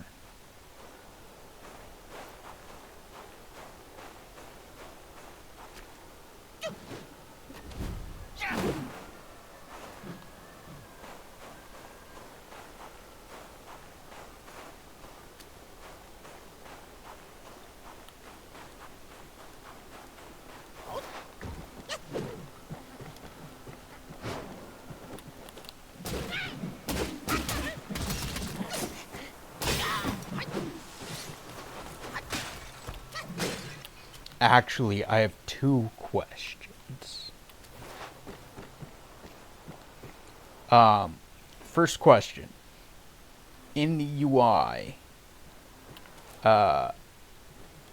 when you look next to my gourd, there's a tiny little white dot that is always filled.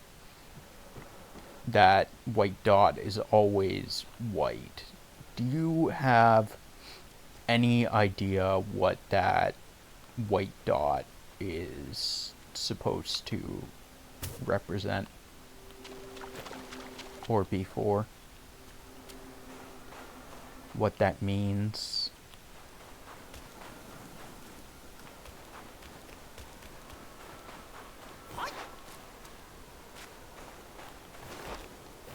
Because it is always filled, even if my gourd is empty.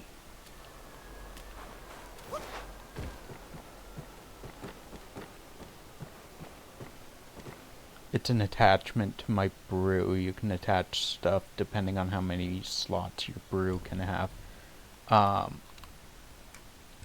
Yeah, so it's the soaks then?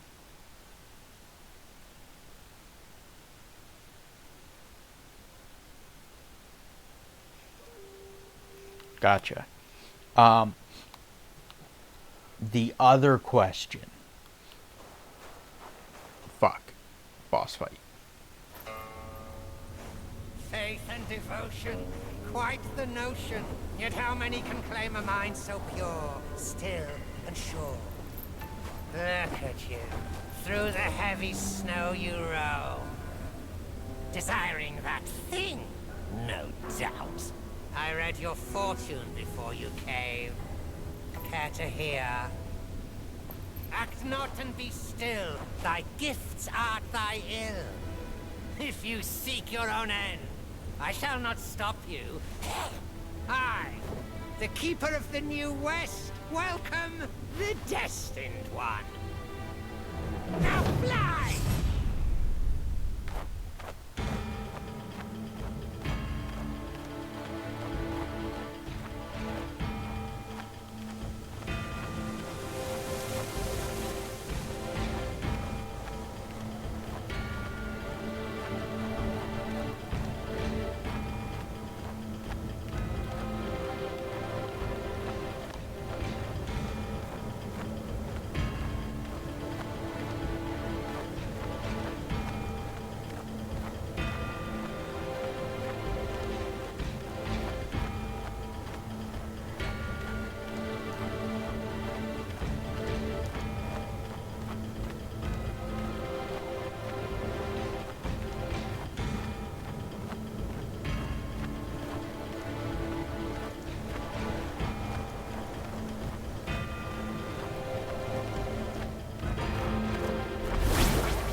temple on the lake?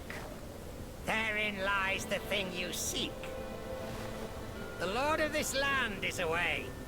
Seize it now and leave.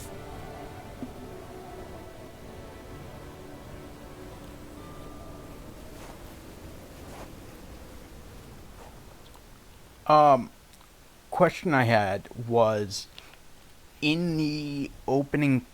It does involve spoilers. Very much spoilers. In the opening cutscene, we see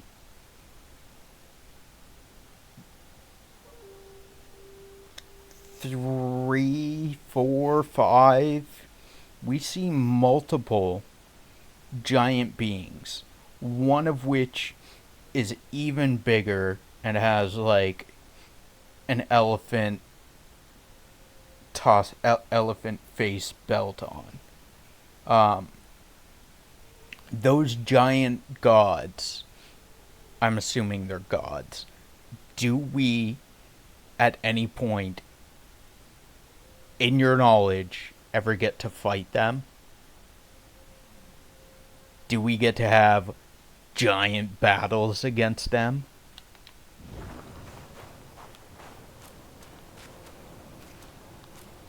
I know it's spoilery, but I want to know.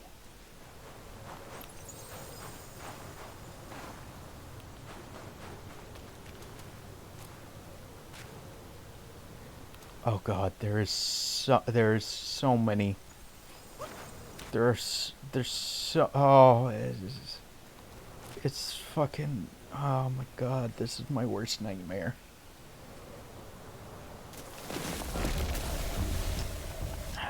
Let's just go back to the other place. It's not that big, shush. It is. There's so many directions to go. There are so many directions to go.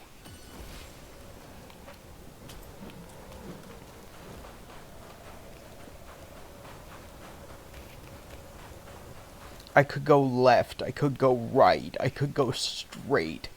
I could go in between those. I could go 8 different directions.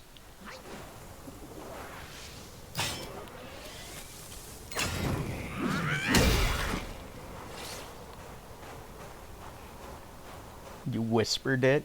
Okay. Okay, that's fair in case anyone watches this and doesn't want to know. That is appropriate. Thank you, Ed. Because I do want to know, but others either watching or watching later may not want to know.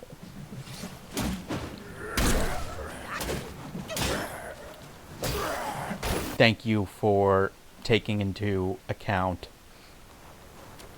all of my currently non-existent fan base. A wormadam? A sandy wormadam? Ed, you gotta get that.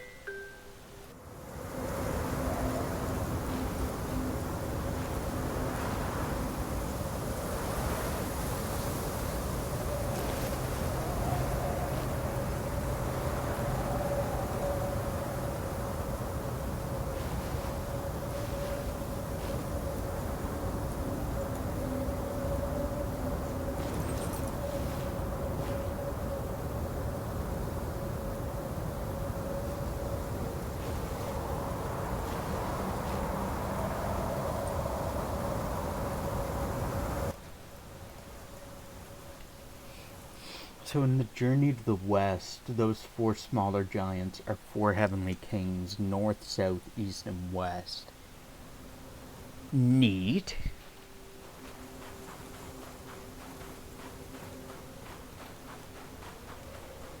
So they're like, I'm assuming you've watched the Dragon Ball The biggest one, I'm not sure. It could be the Great Water Deity. I'm assuming you've seen the Dragon Ball series, Dragon Ball Z.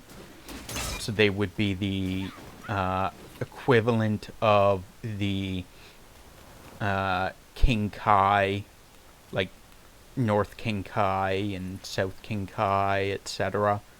But much bigger.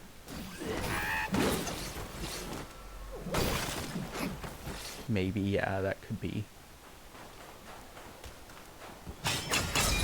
That feels like the equivalent.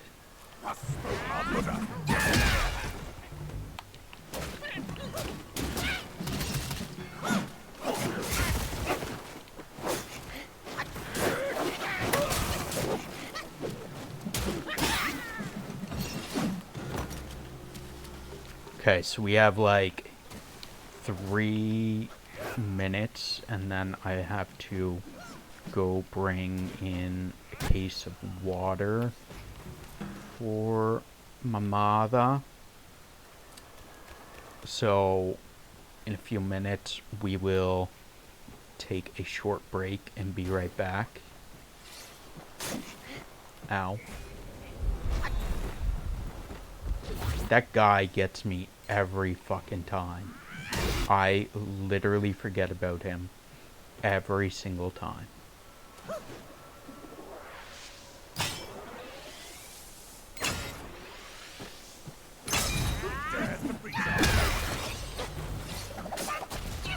Ow.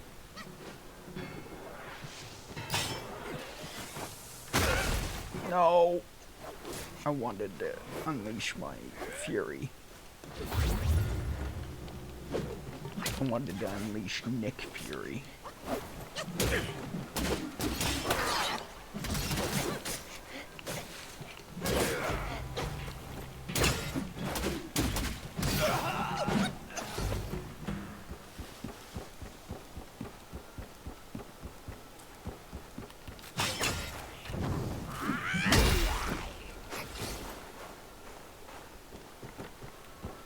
Yang Jian, Erlang Xian, the spear dude you fought in the beginning of is the journey.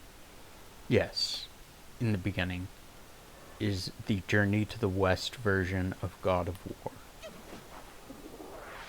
So he's like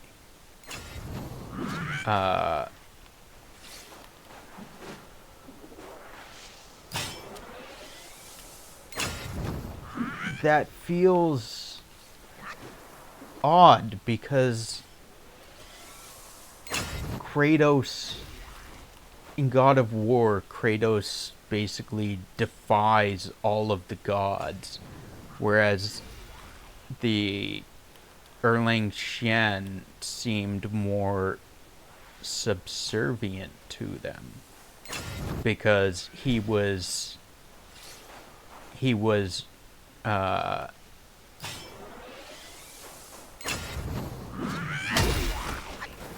there at their behest to rein in the Sun Wukong, who was being not subservient to them.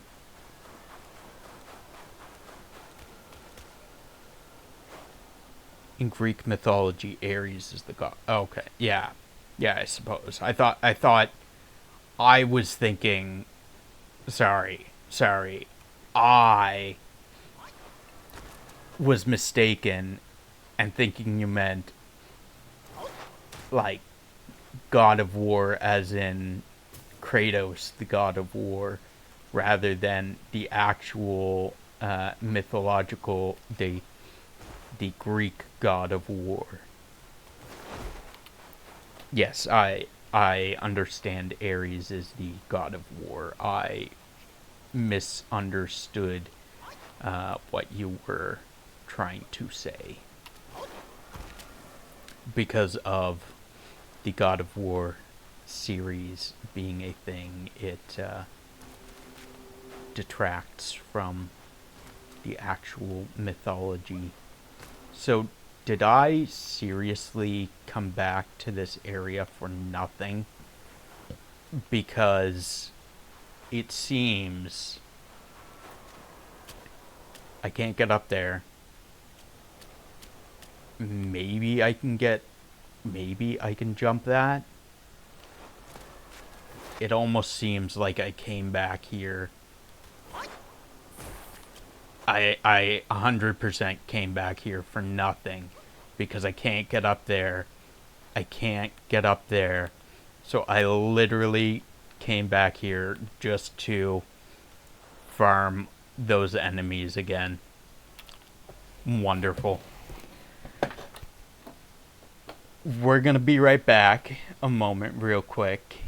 Hopefully my mother's home by now, and we'll go bring in the water and be right back.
Hey, we are back. Save our ducks real quick before we move along. Get some water.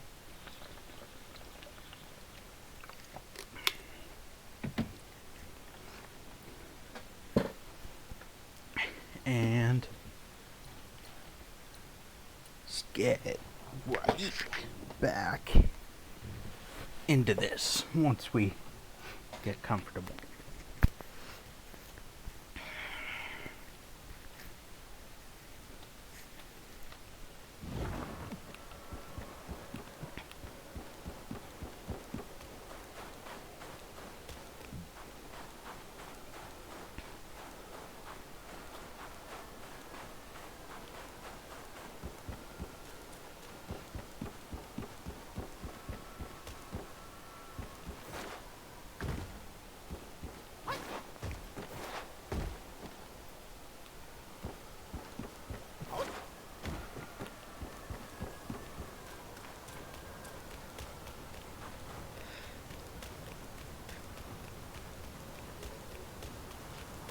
Momentum Rise. Thank you for the follow. How you doing today if you're in chat? How's your day going? A wild choodle appeared.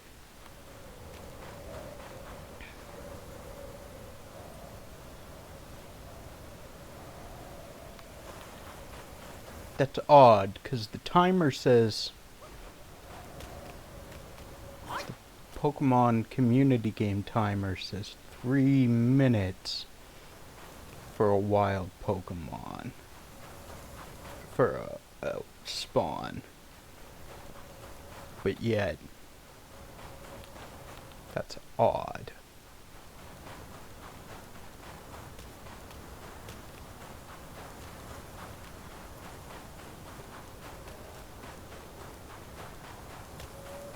I'm confused.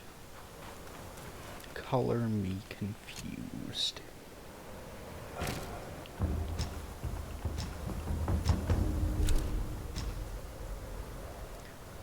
Oh, I guess we'll go explore this gigantic area. Even though it's gonna give us AIDS, it is going to cause us to have a stroke trying to explore this gigantic area. But we'll do it anyways because Ed told us to. We'll just blame Ed because he said to do it. Because it's not that bad. It's not that big of an area, even though it really is. Even though it is a gigantic area to explore.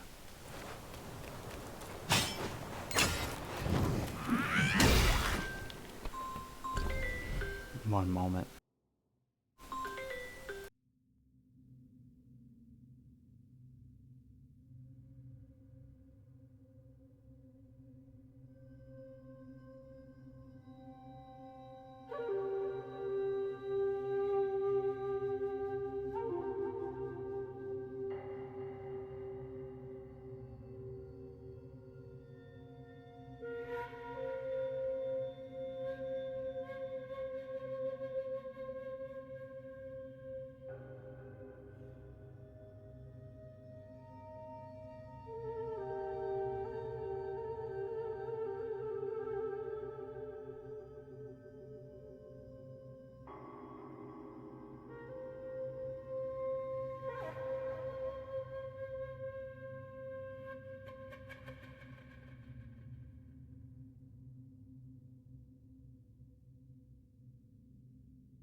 Okay, we are back. Sorry about the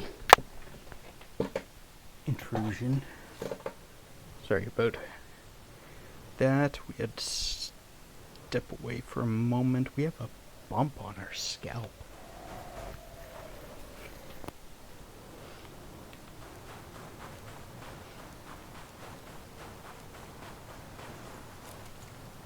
That's not a gatherable plant.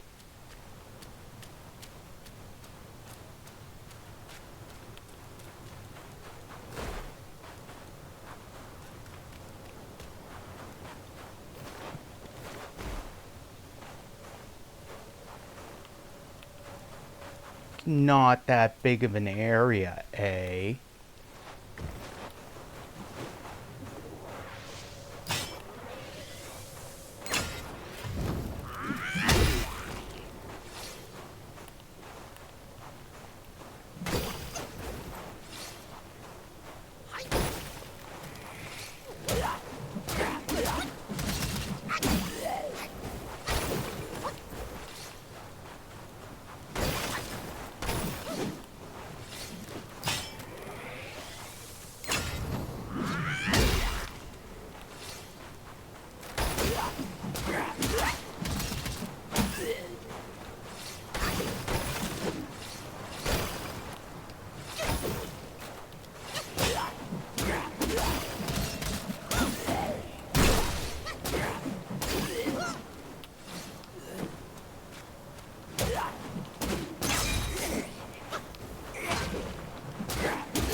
Oh, mind core.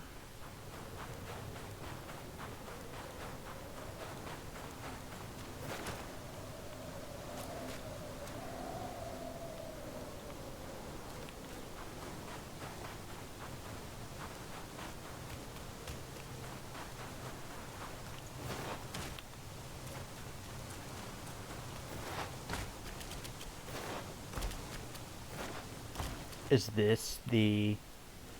Oh god. Cutscene.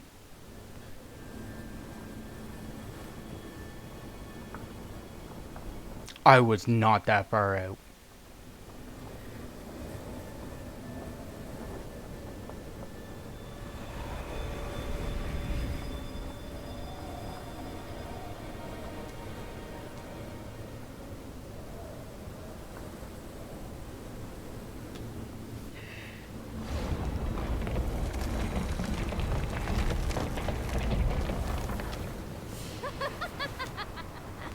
How delightful. It still recalls your scent. When that monkey was alive, he was all about weeping and begging for help. Now, even in death, he led all you younglings right to me. This sack of mine can barely fit you all. Kang Jinglong, now that you are ready, go and weigh up this one for your master.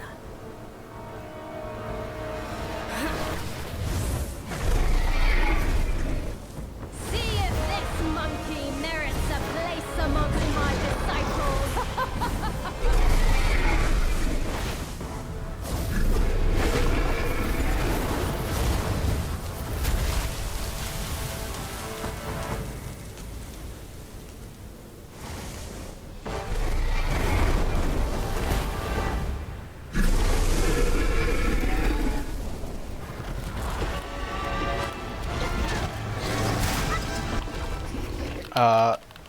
No.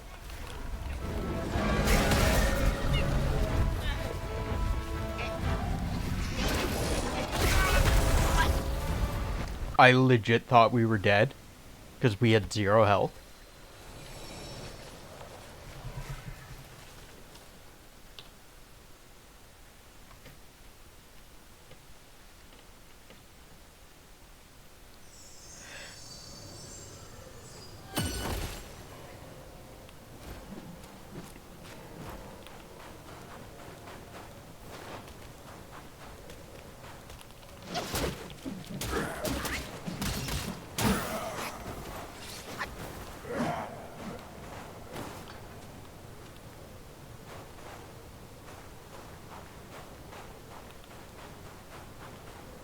didn't quite set my controller down, but I thought we were dead, so I was like, yeah, we don't need to do anything more. And then we were still alive.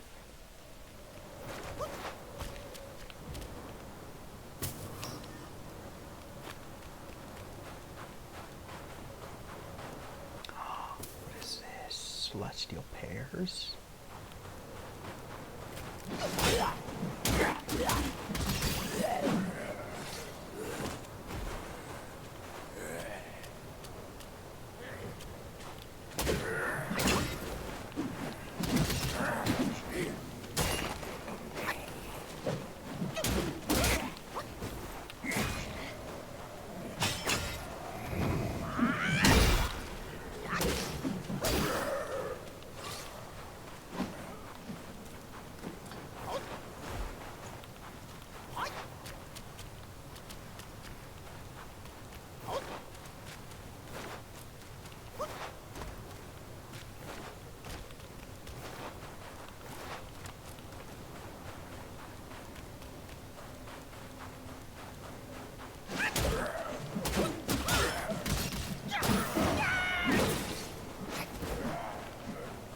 See, Ed, you say this area is not that big, and I'll admit, after exploring it, after searching it, there's not that much to find, but it still gives me so much anxiety. Like, all the anxiety.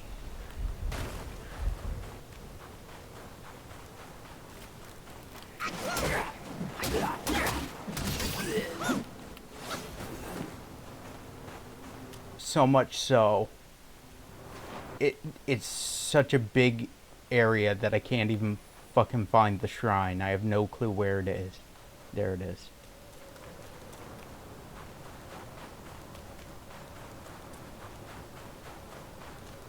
I can't save for the road to... Oh my god. Oh my god. Why am I even playing this terrible game?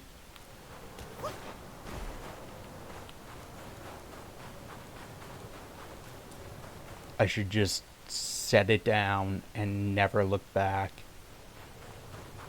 Just accept that I enjoyed what came before. Oh, I don't like that, Ed. I don't like that. I'll just accept that I enjoyed the first half of this game, and that I won't enjoy the second half, and I'll just move on with my life, and everything will be great.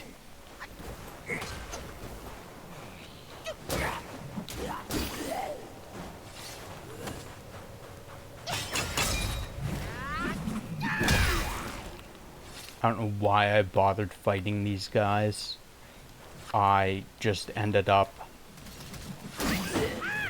fucking myself slightly in the end because I have less health now. You know, I never expected you to play Wukong, to be honest. Why? Why is that? Why did you not expect me to play Wukong?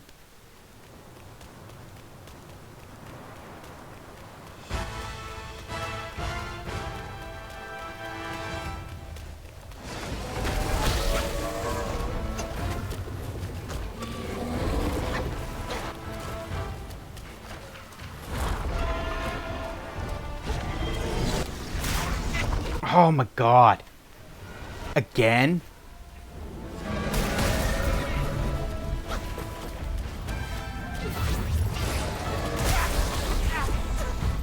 I don't know, I met you, the games you play were like puzzle games. I've known you as the puzzle guy.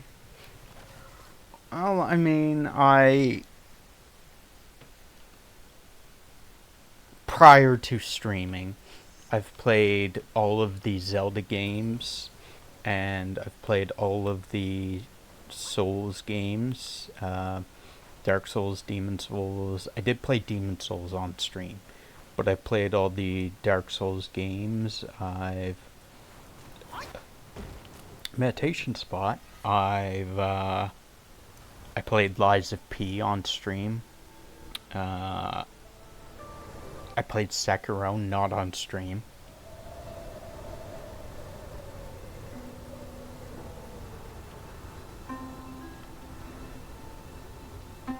But I do also play, like, chill, comfy games like,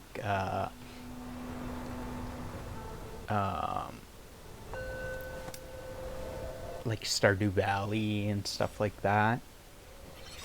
That dragon is amazing. It is amazing. I just wish it did less damage because it hits so fucking hard.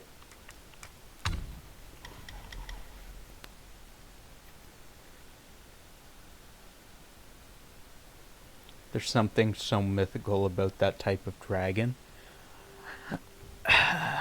Again, I would prefer it if it had wings, if it was more the Western style of dragon, but I will say I do enjoy the look of some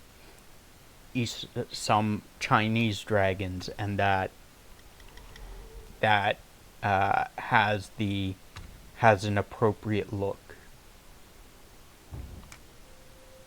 It has a good, a beautiful look, a bountiful look.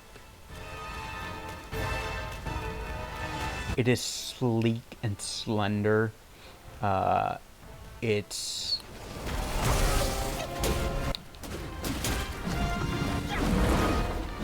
I think that's the first time I've gotten to see his face up close, aside from him, like, eating me.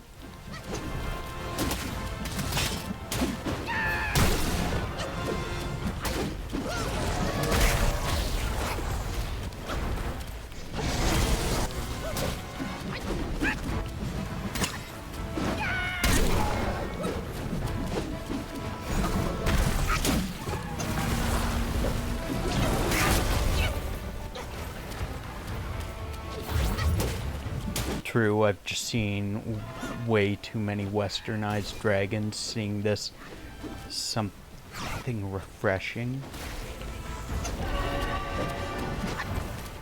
Yeah, I get it. There's a lot of Western dragons that kind of muddy up the waters.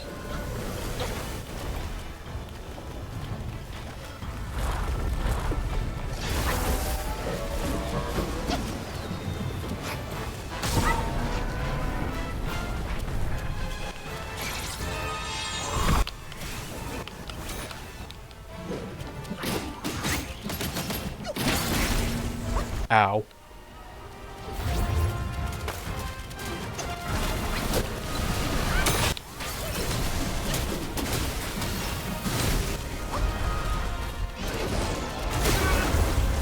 Fuck me.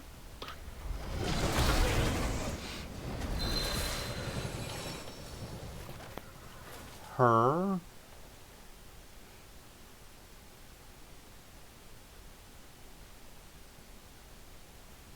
Are you saying this dragon in particular is a her? A female?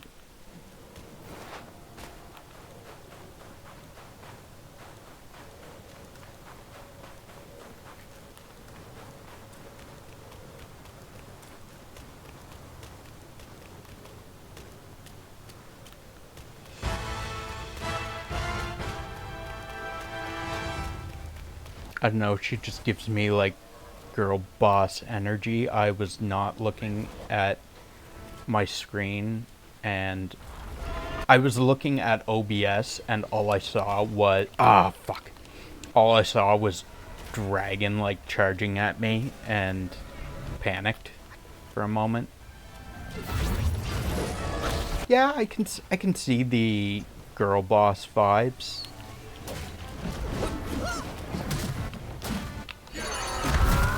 Fuck! Oh, no, that missed. Damn it.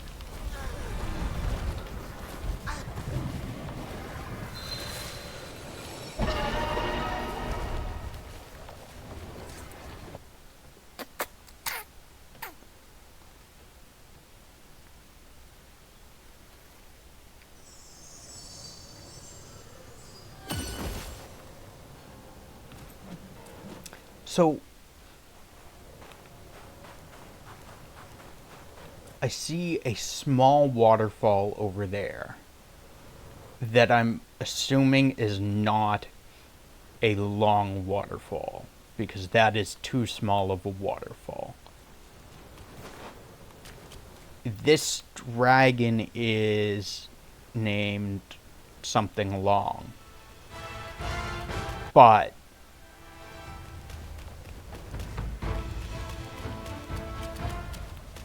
does this count as one of the waterfall dragons? Or am I gonna find another waterfall dragon in this chapter? Fuck off with that goddamn bite! That grab is so fucking damn cheap.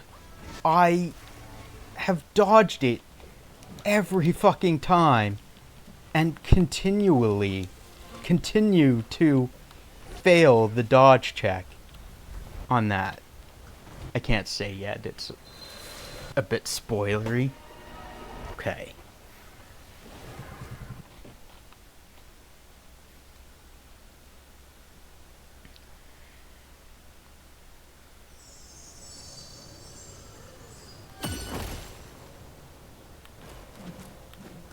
She starts every fight with that stupid bite, and I can't fucking dodge it. It does so much damage. It does. I have defense buffs, and it does. Granted, I have no HP buffs, but it does all of my health.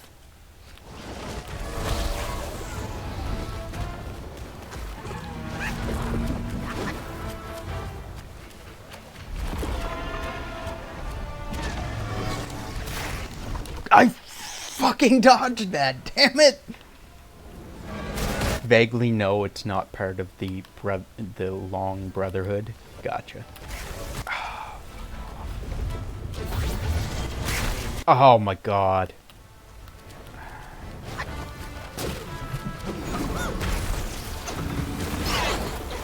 I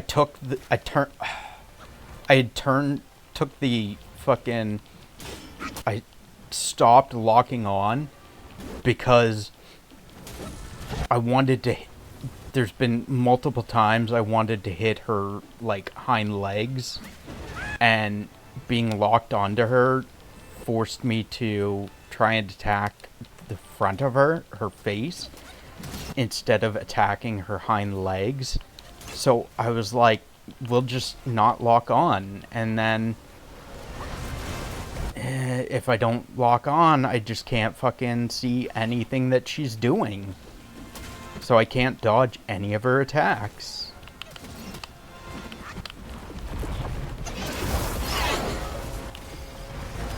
I pressed the right buttons, wrong order. Take that fucking headbutt.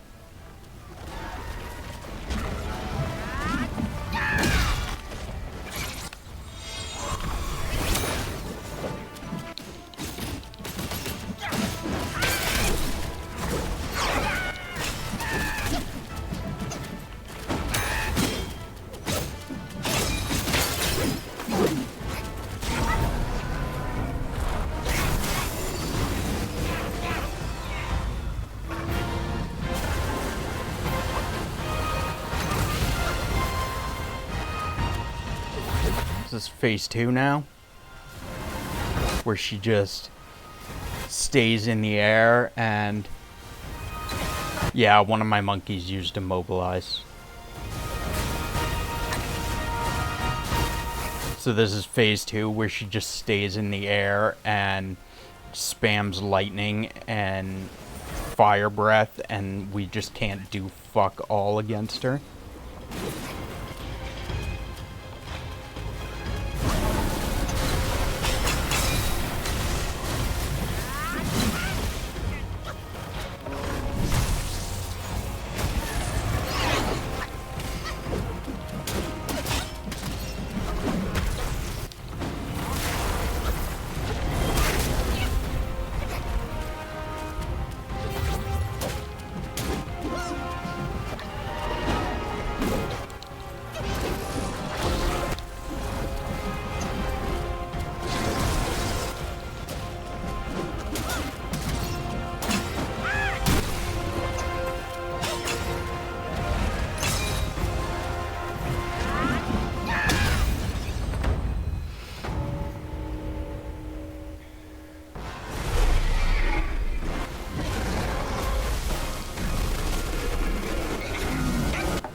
You have chosen your way.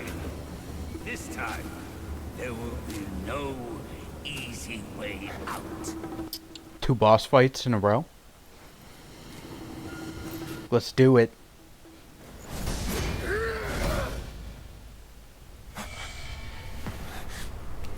I grabbed my controller real quick, ready to react.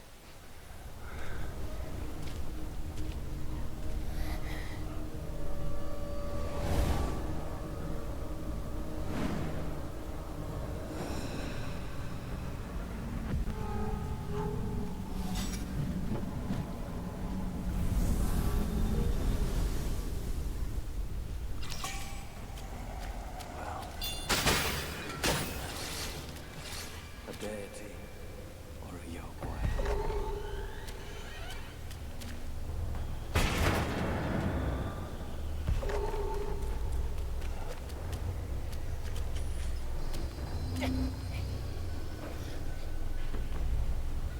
Well, as much as there's probably a lot of area to explore, Ed, this probably won't be as bad because it feels less open world and more linear. I know this whiff of monkey stench. Stay where you are, newcomer. Wanderers in this place meet their demise.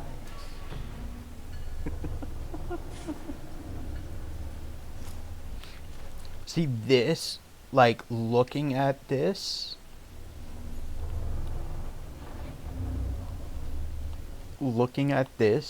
gives me less anxiety than the snow area did before.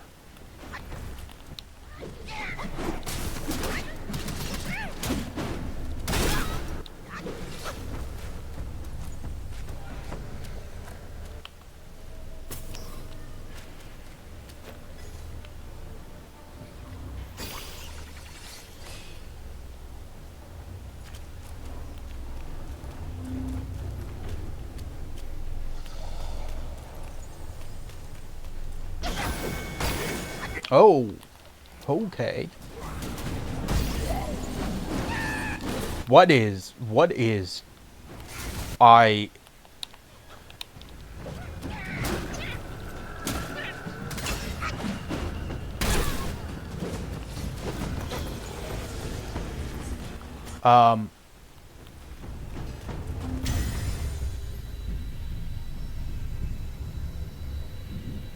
so don't go in the light. So light is bad. Here I was thinking maybe light was good. Don't go in the light.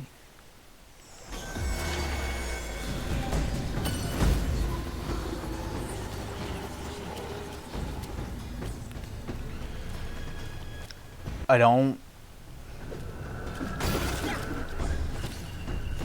don't like my health bar flashing because One does not simply leave the cage that never toiled to build. For those who tried, some went mad, and the rest dead. Welcome to the Buddha's realm.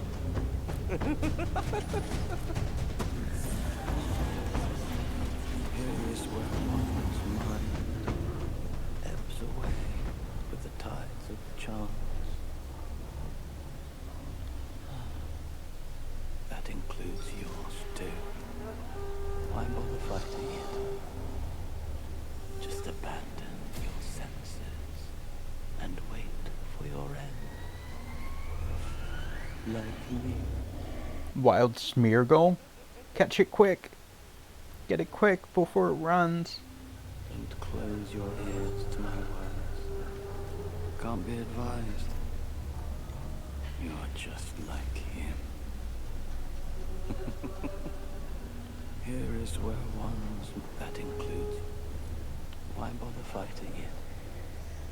Go back now.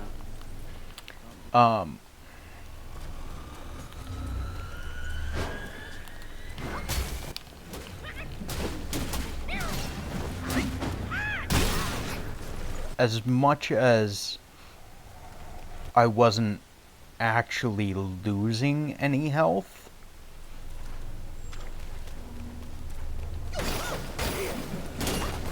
I don't like I don't like my health glowing red. It gives me so much anxiety. Oh boy. Does it ever. Ow. Please stop. Oh, I thought I died. I'm still alive. I thought I died.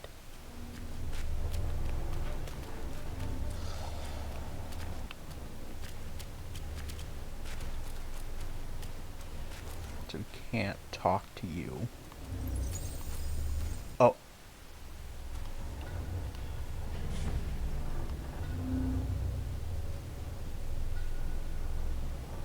How do we trigger it? Is it time-based?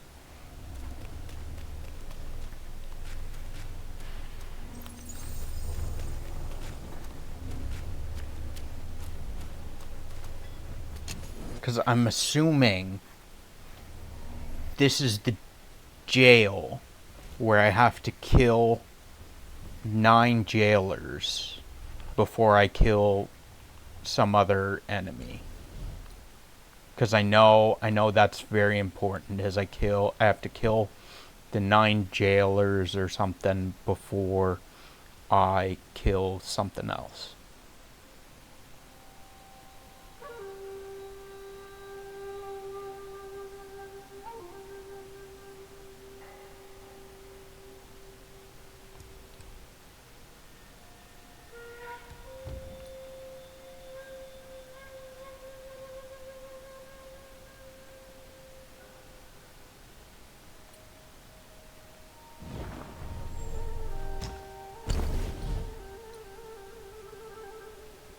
That increases the damage of our charged smash heavies. This one does more damage, but also gives us a thunder damage on our light attack finisher.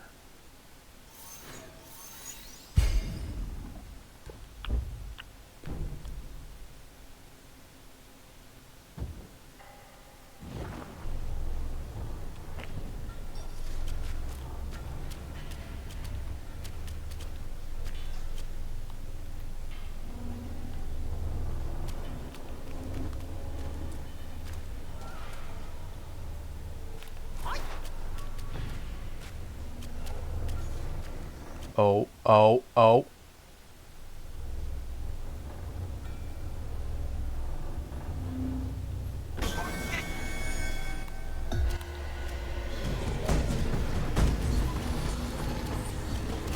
Oh, shit.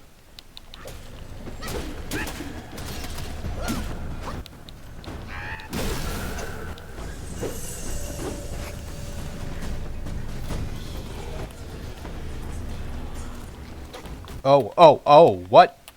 You are back? You came back so quickly.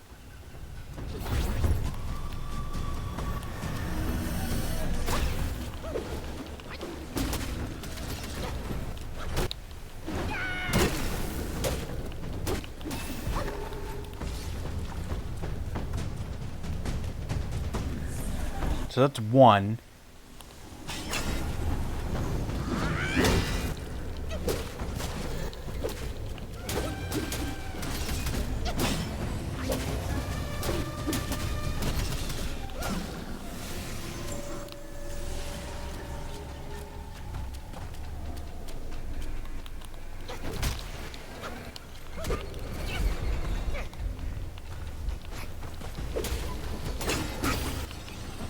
So that's two.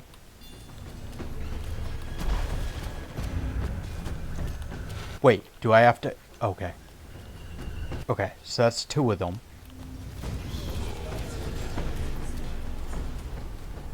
Is he gonna come back? No, we're out. Okay. So that's two. So I only need 7 more.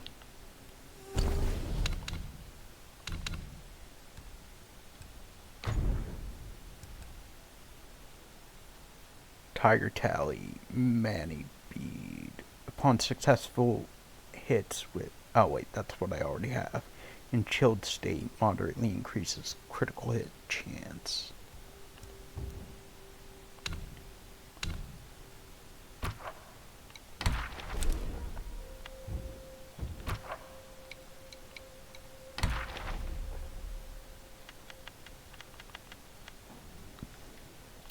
Yaksha archers.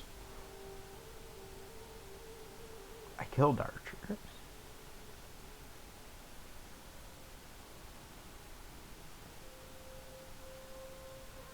I don't remember fighting any of the archers. Any archers in here. The bow's stark snap doth kindle fright. The arrow's tip doth chaos incite. Blind eyes traded for an enlightened heart. Fate's ear deaf to a beneficent.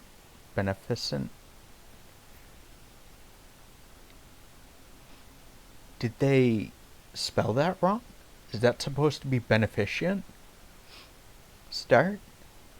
In the past, the Yaksha king was betrayed by the celestial beings, leading to the massacre of the royal family and the downfall of the Yaksha kingdom. After the kingdom's collapse, the Yakshas were forced into exile. The ceremonial archers, who once guarded the royal entourage, clung to their former glory and refused to shed their ornate armor. Despite their exceptional archery skills, their slow shooting speed, and lack of close combat prowess made their exile particularly harsh. Due to their inadequate strength, they resorted to ambushes from the shadows. The abbot assigned them to the pagoda realm for rigorous training. They endured daily torment there, especially when the Manny wheel played its beguiling chants, driving everyone mad. During these times, the blade monks would seize the opportunity to behead the archers with their large blades, leaving the Yaksha archers desperate for a way to fight back.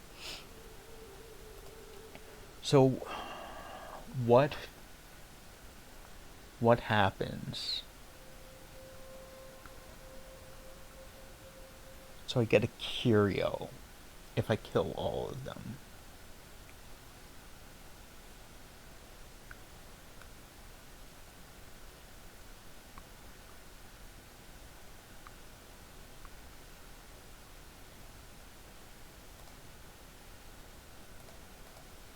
So I get a curio for killing all of them.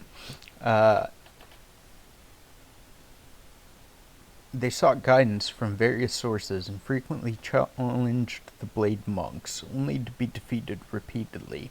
One day, some blind monks came to oversee the pagoda realm. They had blinded themselves to pursue the path to ultimate bliss, yet their martial arts were incredibly refined. The Yaksha archers asked for their advice, and the monks replied, "Aim too carefully, and you will lose the initiative. Learn from me. Gouge out your eyes, and you will shoot from the heart, never missing your mark." With the only other option available to them being annihilation, the archers adopted this drastic measure, gouging out their eyes. After this, the Blade monks rarely targeted them. When asked why, a Blade monk replied, "Who would want to go up against a madman? It's safer to just find another opponent." So true. Lantern Warden. Ancient temple trees reach high. In dungeon shadows, life's threads lie. In darkness, light appears, most vivid at the abyss near. The ancient temple on the mountain peak, weathered by the passage of time, had gradually fallen into disrepair. When the abbot returned after many years and saw the temple in such a state of ruin, he was filled with sorrow. Determined to restore the temple to its former glory, he spent a large amount of gold and silver to fund its reconstruction, hoping to showcase his path to the ultimate bliss. The abbot selected a towering forest in the mountains, intending to use the ancient trees there as beams for the new temple. The craftsmen, responsible for the timber, set up their shelters at the edge of the forest and began felling trees according to the abbot's instructions. Everything proceeded smoothly, and within half a year all the necessary timber was prepared. The craftsmen received their wages and packed up, ready to descend the mountain the next day. That night, a craftsman on night watch was patrolling the area, carrying a lantern. Suddenly, rustling sounds from the forest set his nerves on edge. Terrified, he woke everyone up. With their lanterns lit and axes in hand, all the craftsmen treaded into the forest to locate the source of the sound. As they ventured deeper into the forest, someone let out a scream and was abruptly dragged into the darkness, along with his lantern, by an unknown force. Then, one by one, despite their attempts to hide and flee, all craftsmen were all dragged away. Only one clever craftsman quickly extinguished his lantern. Trembling with fear, he groped his way through the forest. Fortunately, a faint light appeared in the distance. The sun was about to rise. With this faint light, he found his way back and hurried towards the shelters. As he reached the edge of the forest, the sunlight suddenly became blindingly bright, filling his eyes with a white glare. Enduring the pain, he looked closer and realized the light was not from the rising sun, but from his companions' lanterns. These lanterns were held up by vines that had replaced his companions' heads, propping up their corpses. A chubby boy with a pale face, dressed in a yellow robe, rode a tall four-legged beast whose head emitted strange sounds. Just as the craftsman was about to plead for mercy, he felt a chill on his back. Then he felt himself being lifted higher and higher until he was level with the lanterns. The chubby child patted the beast's head. The sound ceased. The lanterns went out, and the night returned to its eerie stillness. The chubby boy laughed and said, "Good materials should be used to their fullest." So the chubby boy is the guy we found earlier in the center of the lake. The tall four-legged beast whose head emitted strange sounds. I wonder if that's the dragon we fought? The Long, Kang Jin Long? Because, I mean, its head did emit... Was it its head that... I mean, the sounds could have been from its mouth, which technically is in its head.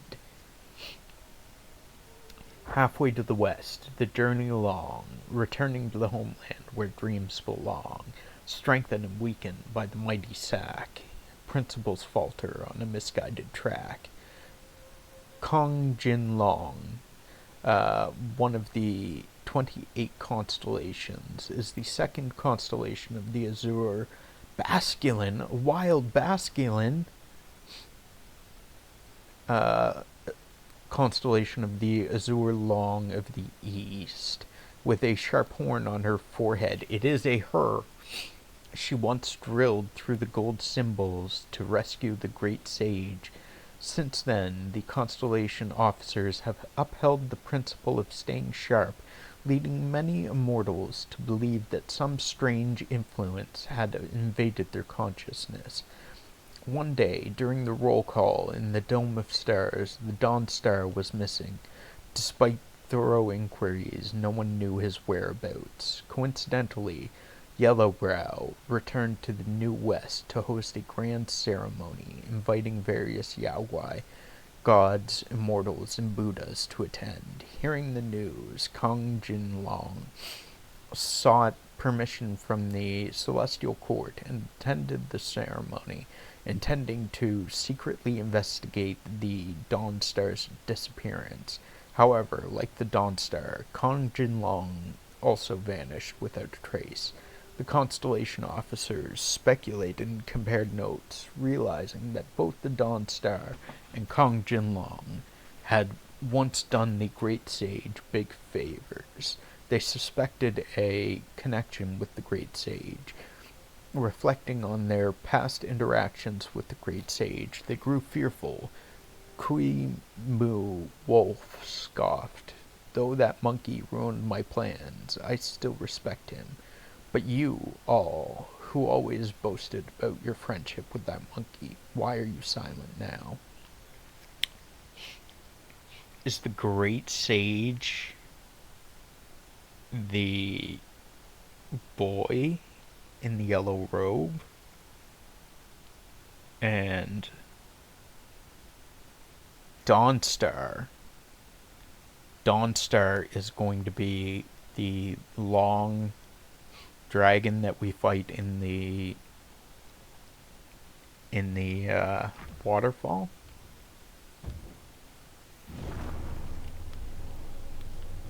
I want to rest, but I feel like that's going to respawn these two guys that I don't want to deal with again. But we're moving on, hopefully out of their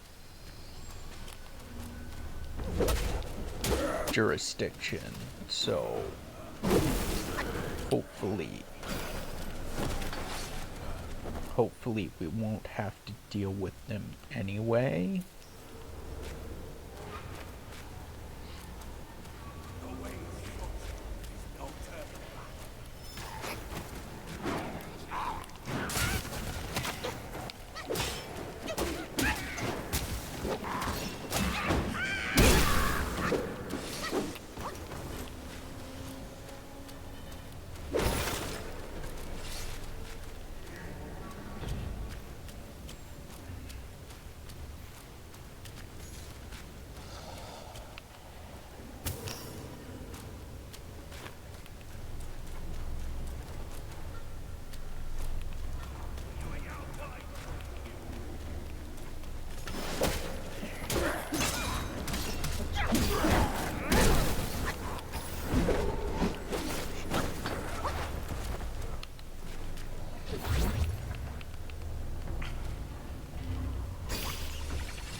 Bitch.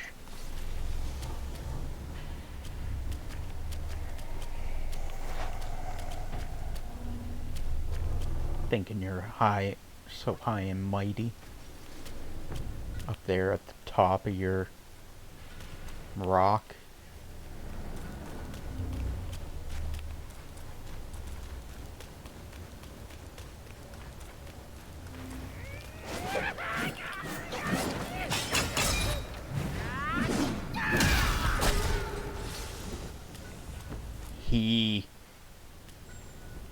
he turned to smoosh.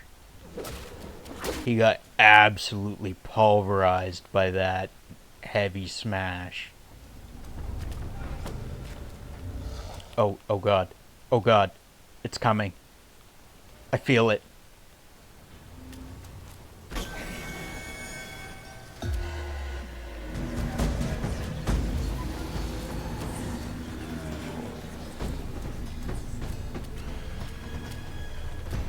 Did those ones respawn?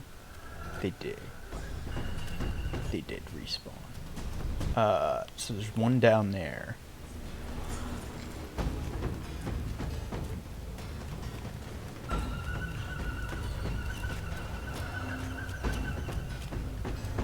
Yes, my health bar is flashing, and it gives me so much anxiety, Ed. You have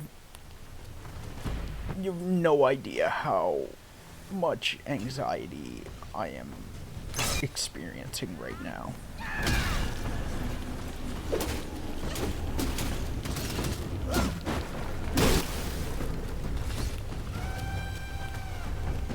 I also don't like that I have half health. That is unpleasant. Especially with shit like this lying around the corner all the time. Everywhere.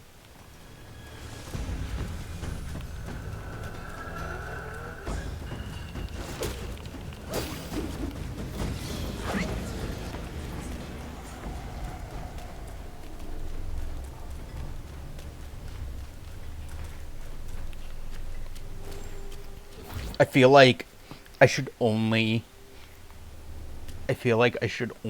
explore outside of the alert time when enemies aren't I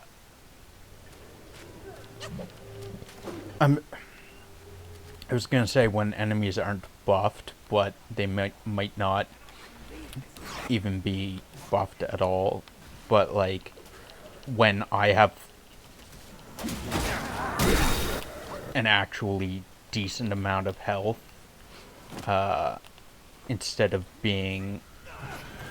exploring at half health, that would be the smarter move. Use this time to explore, and then use the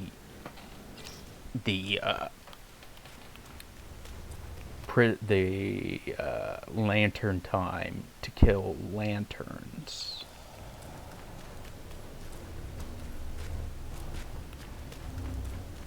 Lanterns in areas that I've already explored.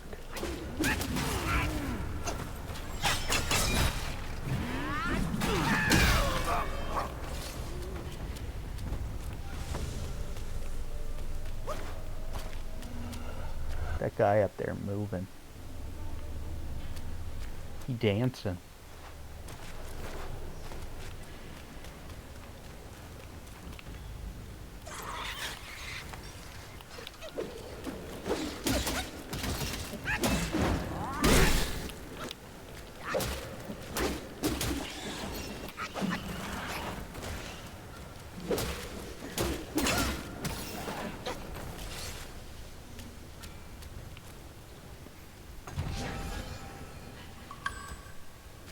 Fine China tea bowl. Moderately increases stamina recovery rate.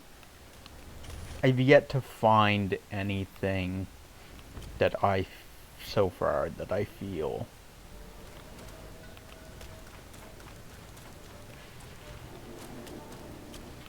better than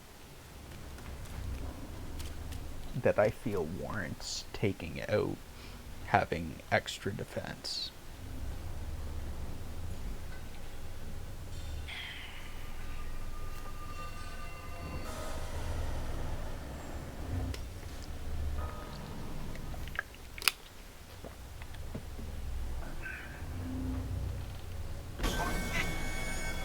Oh, hello.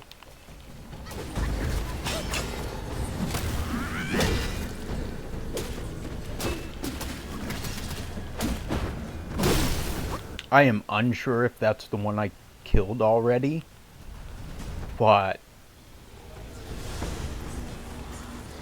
we crossing it off the list regardless.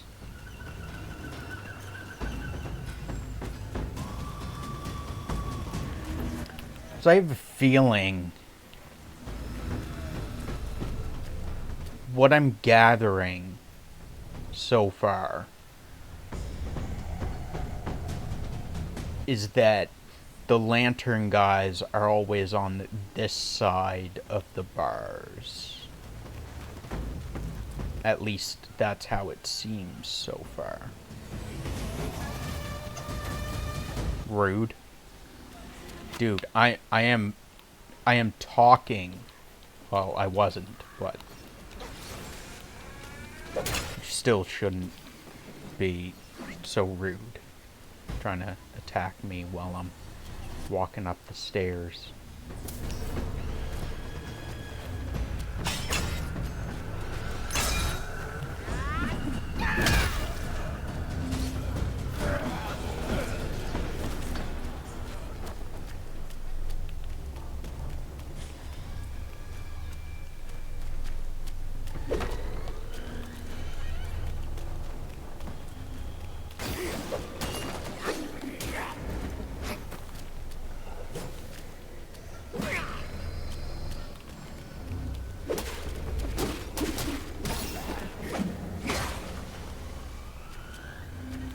So there's an area down there.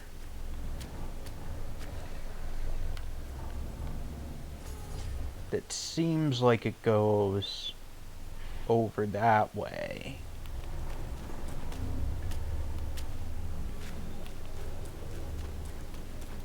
And if I drop down there, I may not be able to get back up here. At least not yet.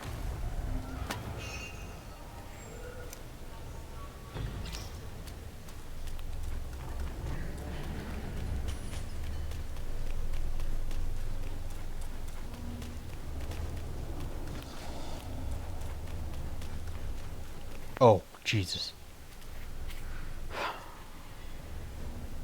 Thank you. Thank you so much for giving me a heart attack.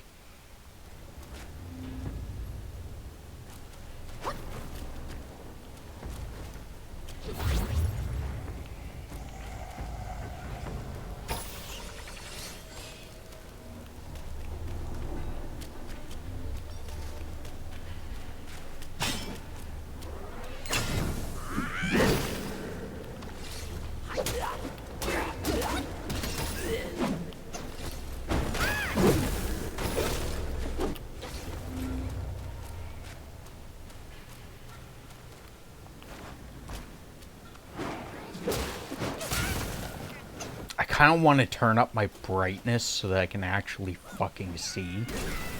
But I feel like that'll also that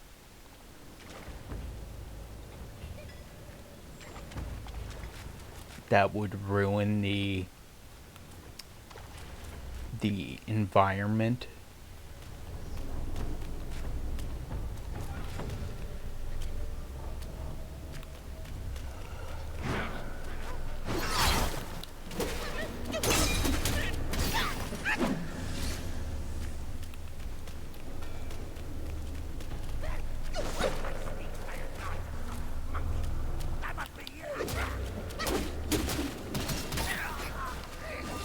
Because, like, the environment is purposely dark so that you can't see, to put you constantly on edge. Where are they? Did they not spawn in? What? Are there none up here?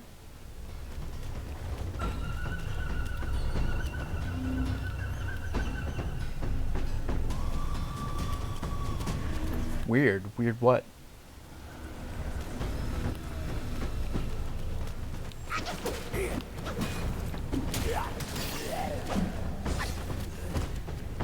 They're not here.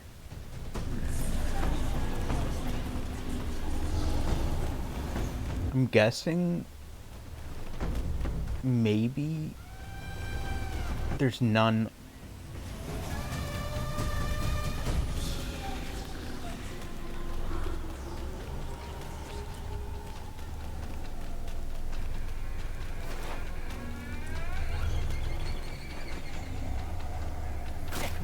Ow. I was looking.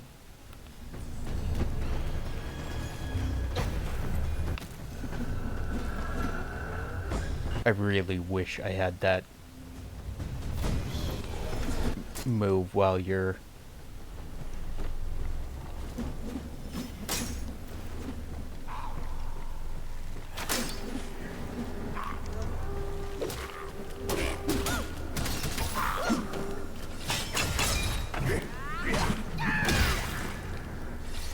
Smoosh.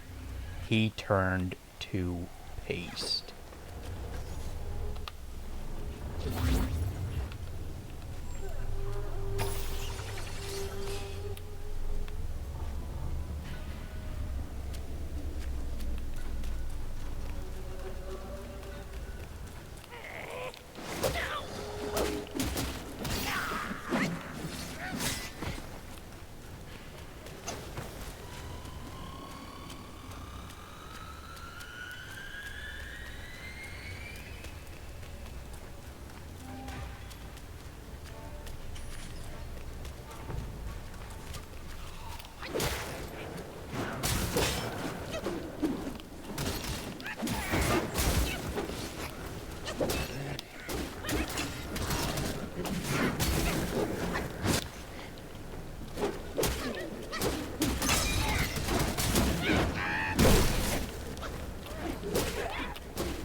Did he hit me? In death?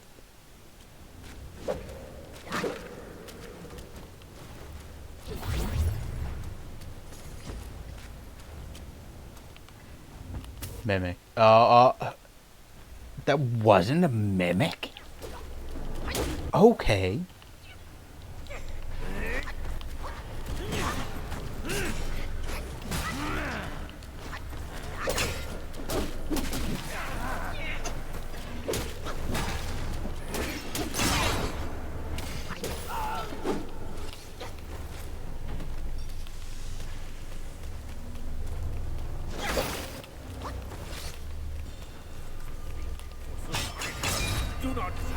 I don't like this.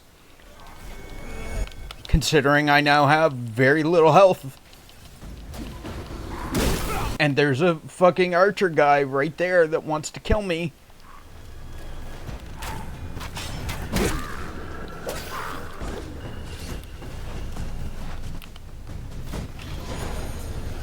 Proud of you, probably rolling in pokey dollars now. Give me some. I mean, am I rolling in pokey dollars? Because don't I have to interact with the chat to get currency? You're the one that said you have to send a chat message every 15 minutes, right?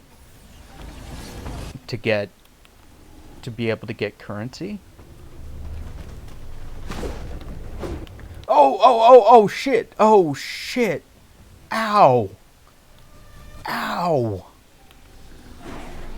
Oh, I just fucking broke my goddamn ankles.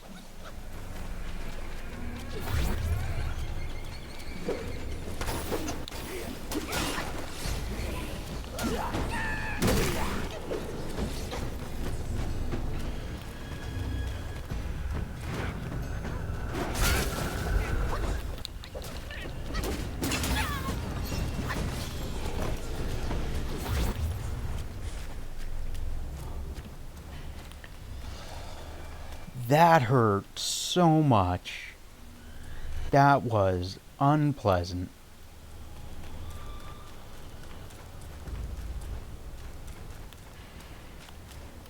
How do I... Poke info.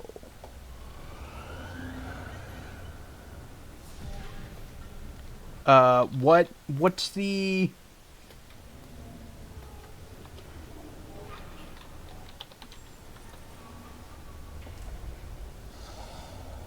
That one, Poke Pass.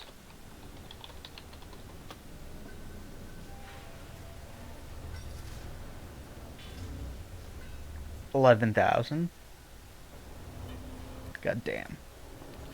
Am I even able to give you my money? Am I able to are we able to trade? Oh, damn.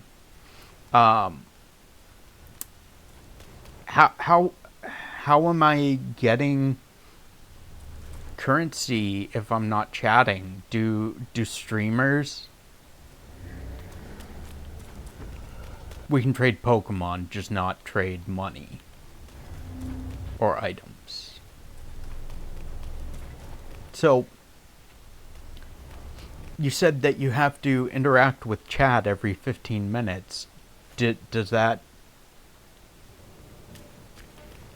Okay, so because I'm a streamer, it just automatically counts me as being active every 15 minutes and gives me the currency every 15 minutes regardless, because I'm streaming and don't have time to chat in the chat.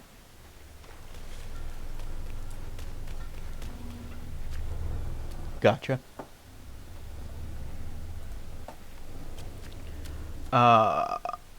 I don't even...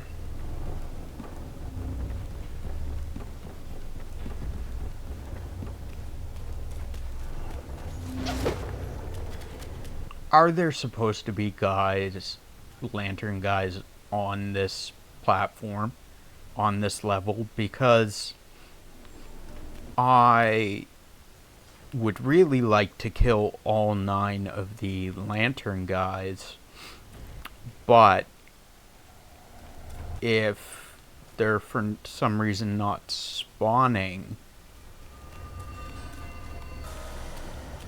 that makes it hard to kill all 9 of the lantern guys if I can't encounter them.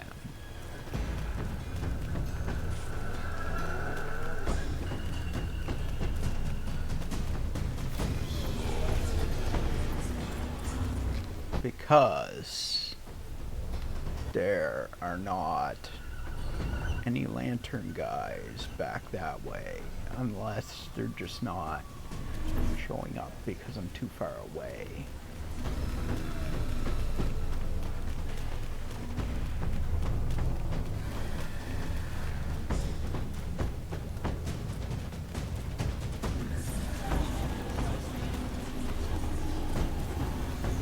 I think this is where I fell.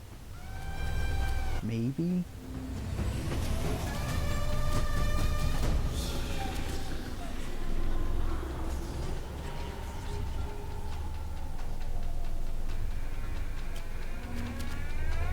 There's Will there. Is that literally the only...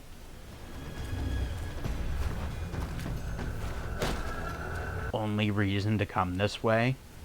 Is to drop down here and get this Will?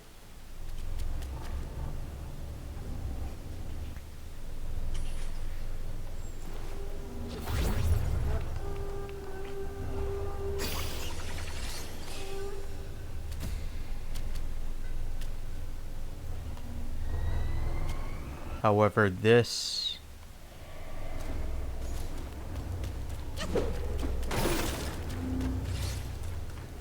I think this is where we started initially.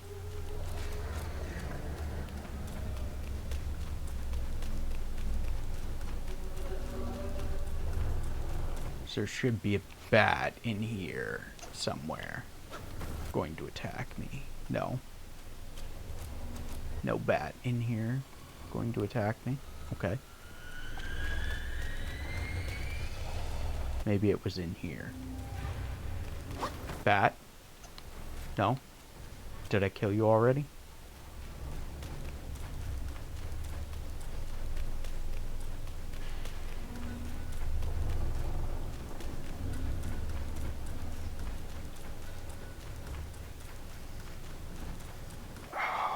Why, phone, why do you hate me so much? You do this to me all the time.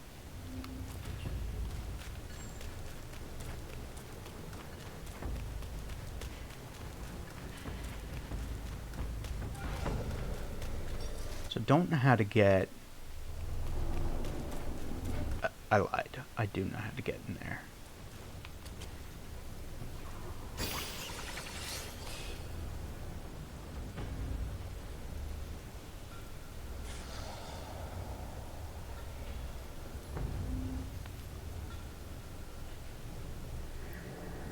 Please load. Thank you.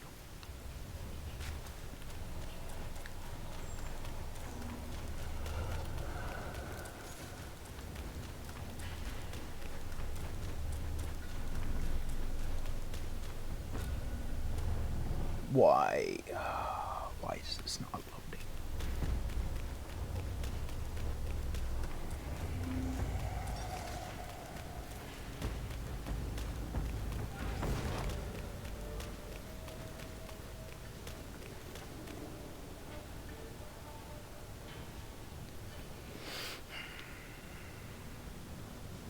Okay, let's just crash again.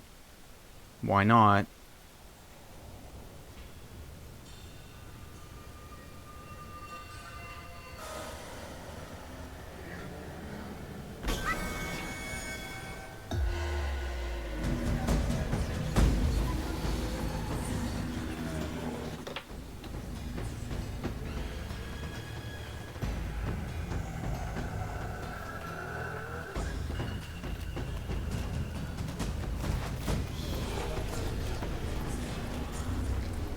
I gotta say, though,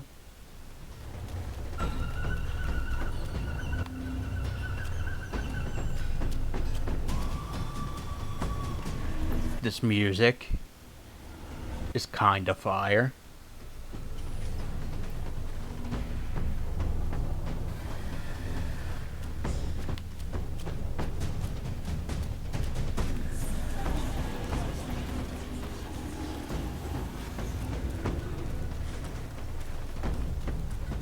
I'm kinda partial to, like, drum beat, war chant kind of thing going on. I'm kinda partial towards stuff like that. So, I kinda really like the music.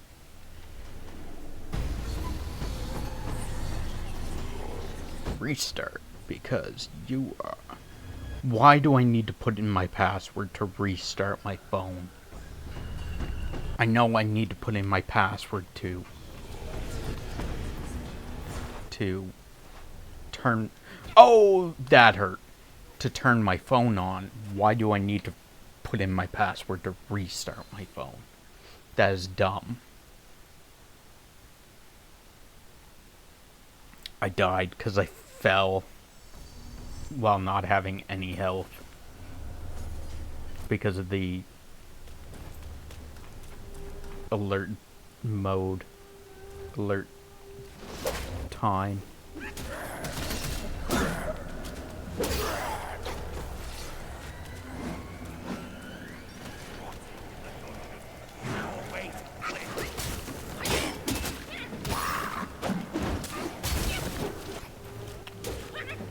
I legit thought that was my phone.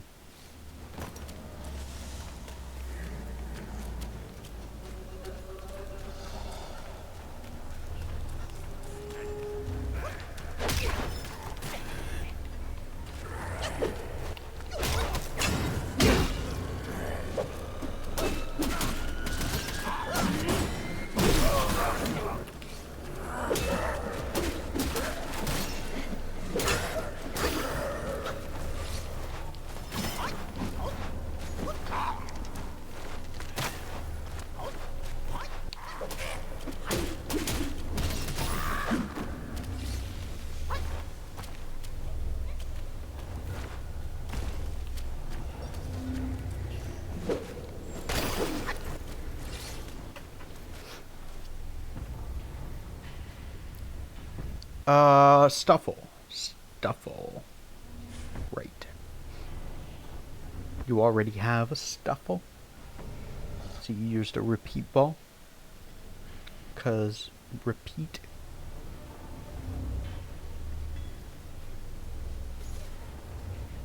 I wish they would put, like, repeat balls and, like, other ball types in Pokemon Go.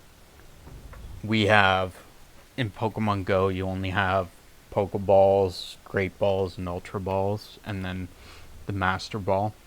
But I wish they would do, like, repeat balls and nest balls and dark balls, stuff like that. So that you can... So that if you already have a Pokemon, you can just use a repeat ball on it instead of wasting other balls.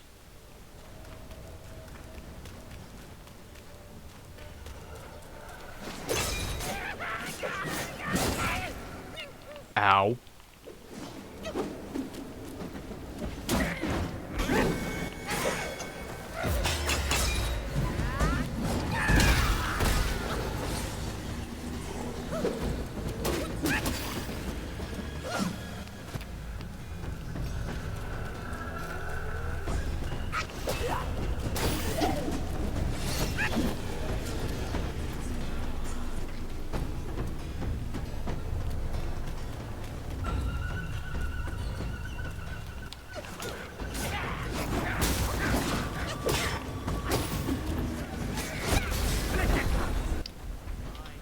Dead.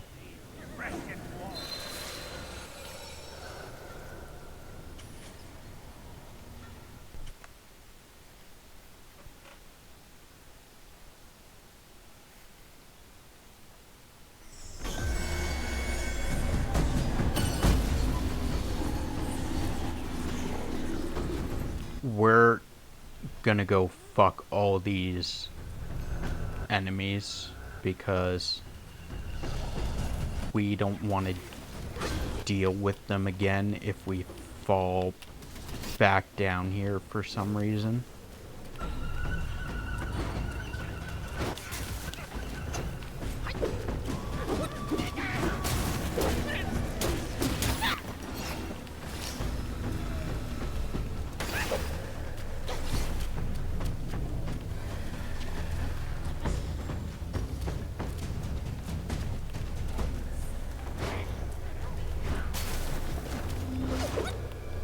We know that it's kind of wasting our time a little bit, but we also want to be able to just run through this whole fucking area without being harassed by enemies if we for some reason need to go back through here or fall through here.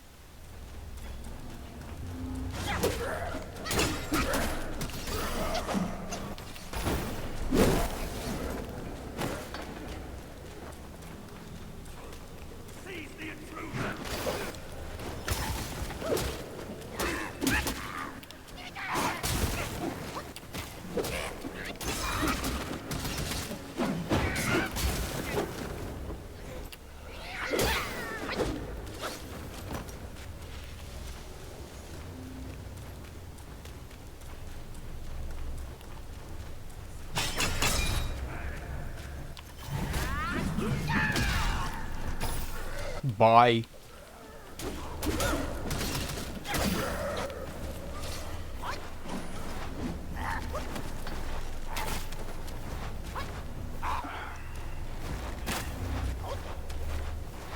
I can't even fucking there.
Oh, I almost fell down there.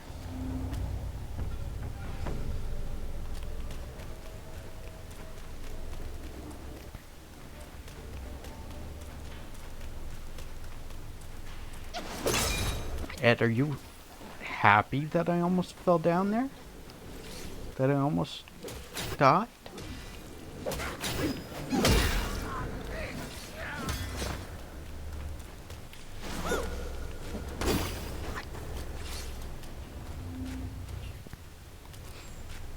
I didn't, though. Exactly. I didn't. So, I guess we'll never know if you would be happy about me perishing in that fall.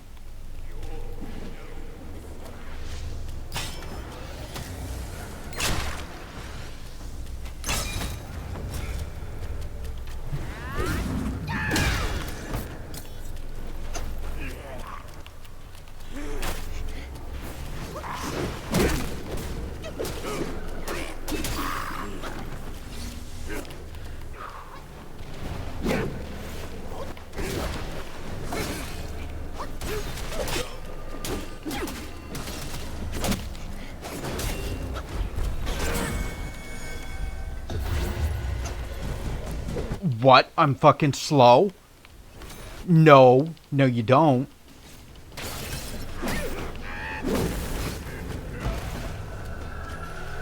Excuse you?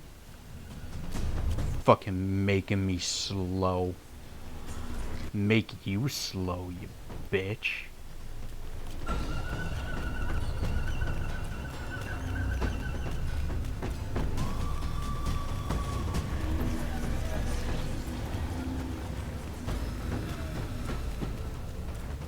Oh, there's a staircase here.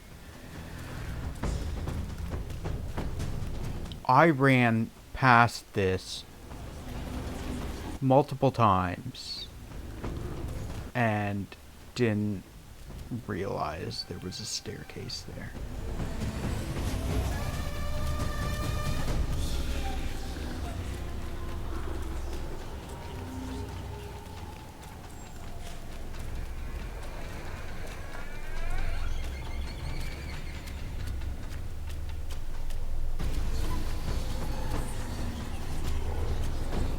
So that's where we dropped down for a will.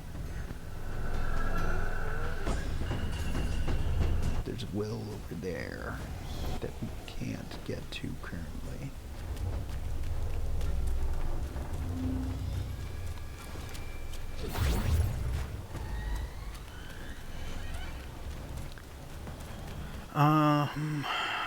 Fuck.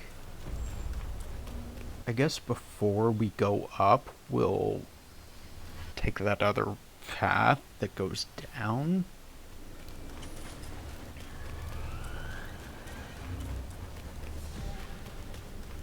The other path back here.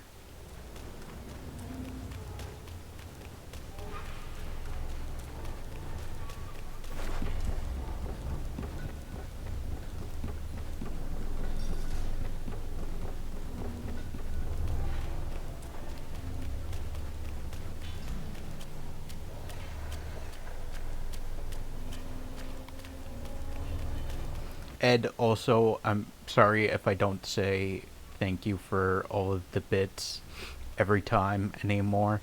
I feel like I say it, like, far too often.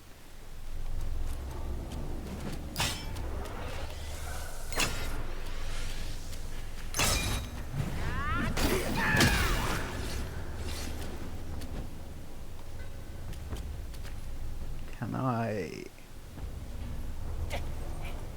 I can't, okay.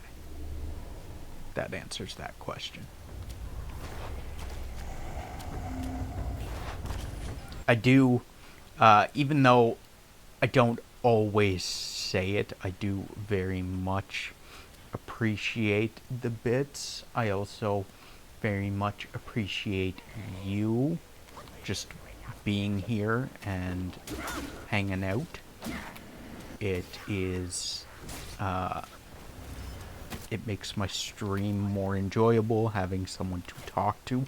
A wild larvitar.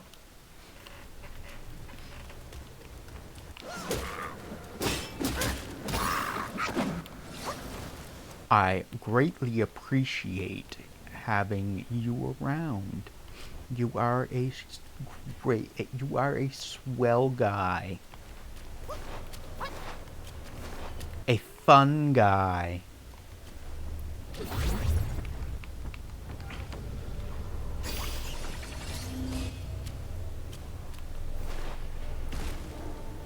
So I think we're back at the start now. So that's where that takes us, I guess. At least now we know, though, so... Of course, the half-health thing would come literally just after I healed. Oh, Hogwarts Legacy's on sale? God damn it.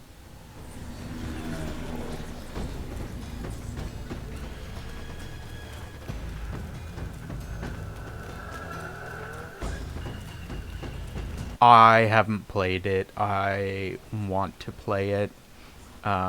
Even though I know it's, like, very open world. But,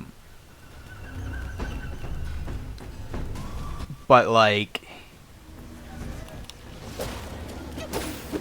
feel like I can kind of like cordon off areas, you know, because at least with the castle, I could like segment the castle into sections to explore, and I feel like it wouldn't be as bad, but I do want to play it.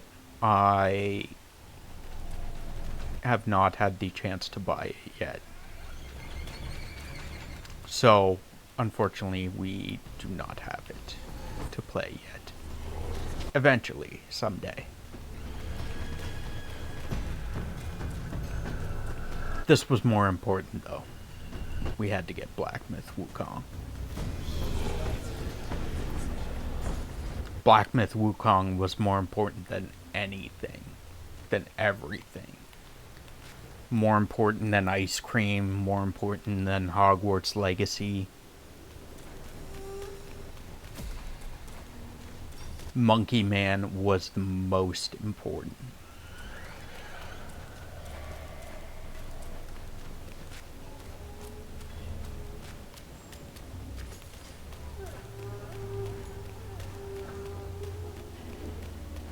Nothing gonna shoot me from behind.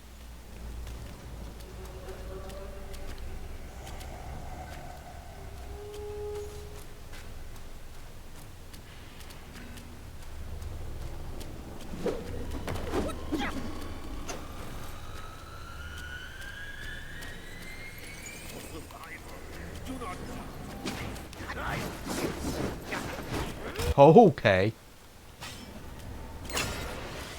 You finished it, but something about get it on Steam. Steam Deck to play, but I don't really go anywhere, which doesn't make sense.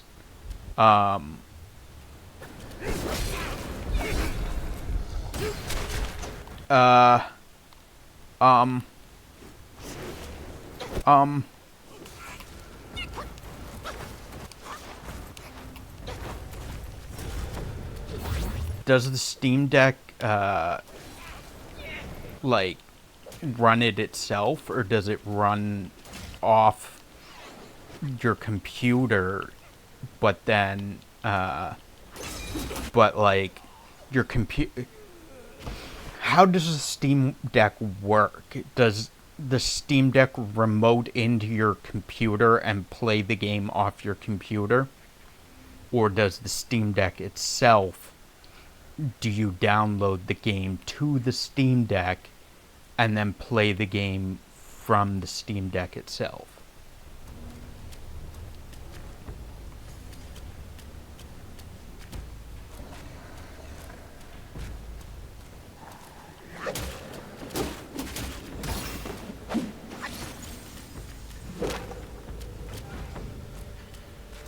Okay, so the Steam Deck itself is like a console, like the Switch, for instance, rather than being like the PlayStation Portal. Because the PlayStation Portal, if you know about that, that's like, that just remotes, it just, you still need to have like a PS4 or PS5, but the PlayStation Portal lets you play your PS4 or PS5 from a handheld.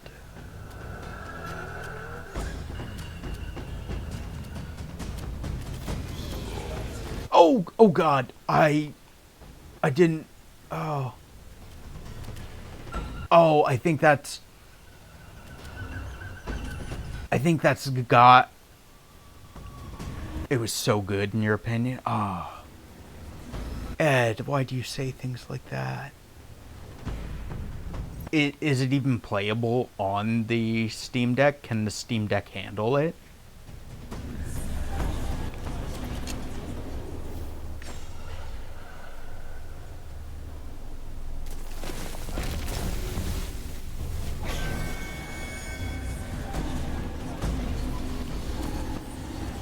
Yes, it's verified with a check mark.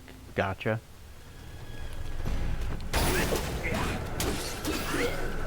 That would be my worry, because like my computer can't handle Hogwarts Legacy.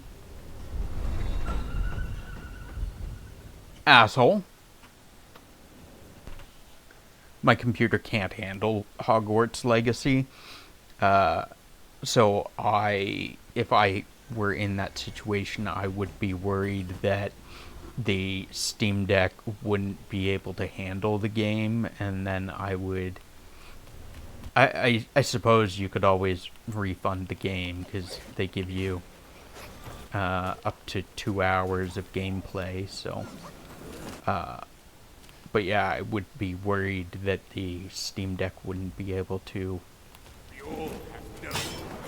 handle it.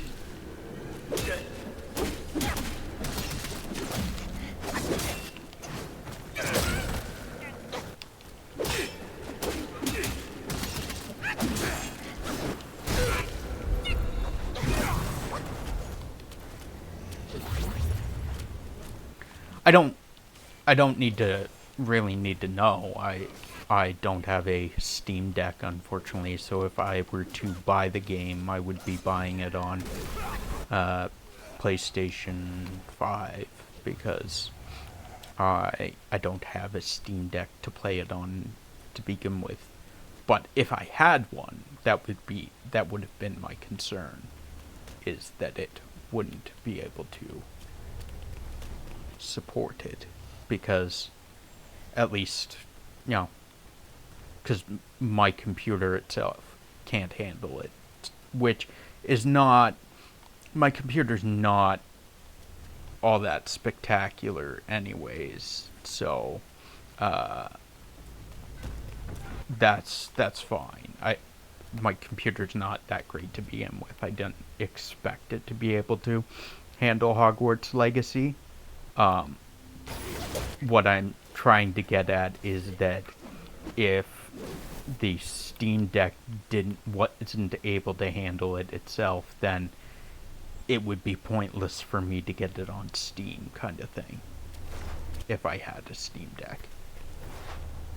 $20 on PlayStation 5, it's $18 on Steam? What? Oh. You're talking USD.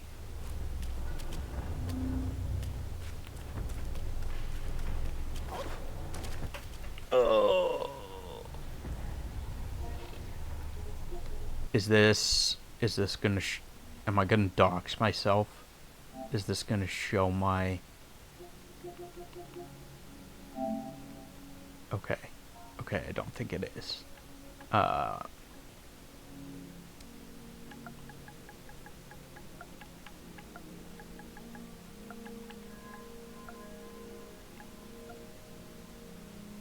$26.99, 27 Canadian. Yeah, plus tax. That's not bad, actually.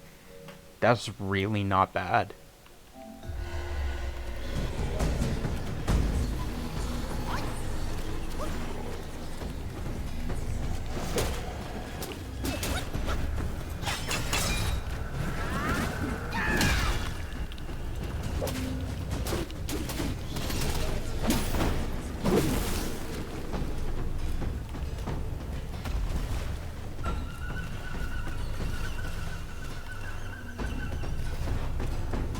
So that's... Is that 3 or 4? I don't remember if that's... Oh, fuck. Are you serious? Are you fucking serious?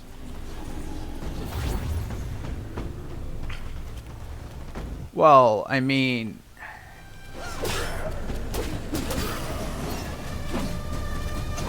If it's going to prevent you from getting it on your Steam and being able to play it on your Steam Deck, then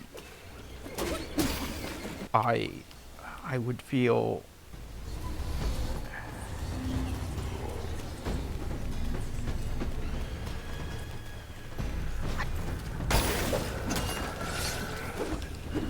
That's up to you, Ed. If you... It's your money. if you want to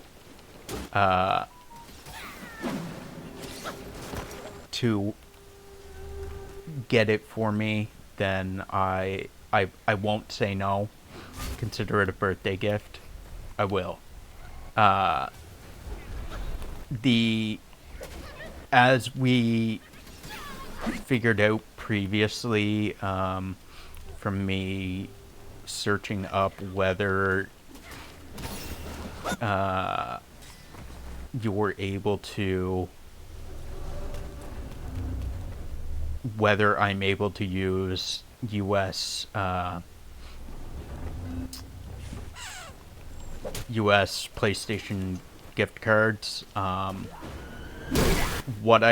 The conclusion I came to is that the easiest options would be easiest option would be either, well, not a PayPal transfer, but below the stream there is a link that I haven't updated yet, but it is it's a birthday cake. I was going to previously going to use any tipped money to go towards my mother's birthday. However, it's past her birthday at this point.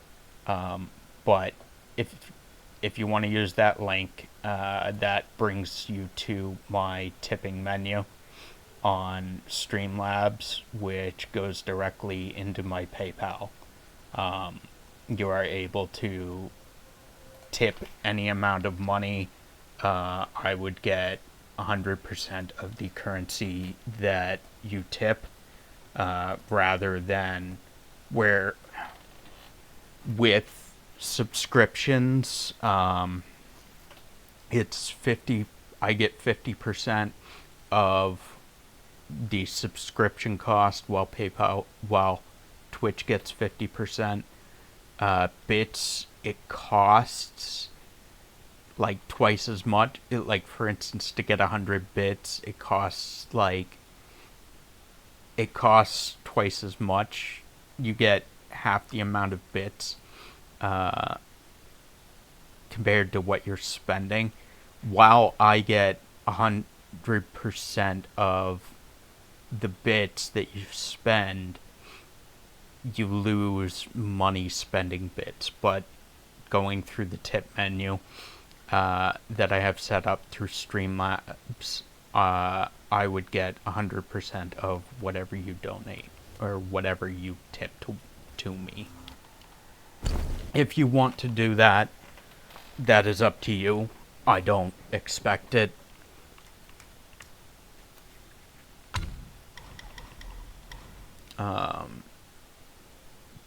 Grants an additional duplicate at the cost of a considerable amount of mana. I don't like that it costs extra mana.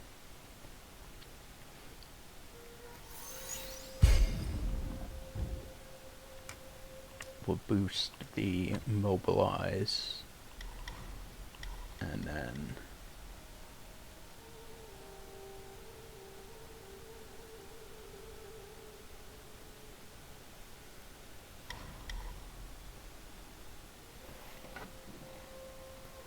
when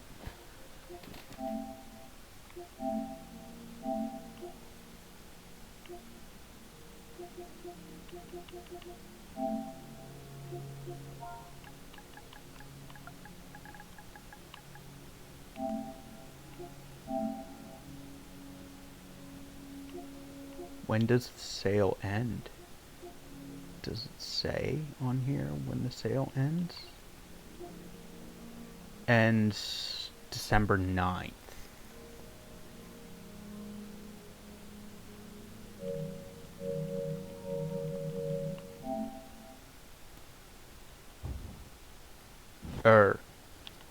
December 9th? No. September 12th. That's more logical.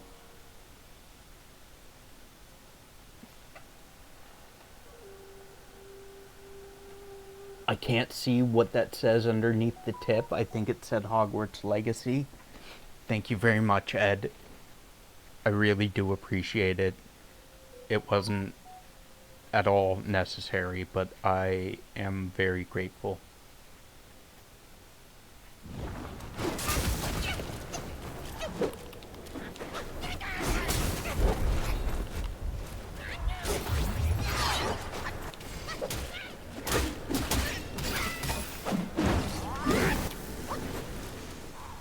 Maybe that's my next stream.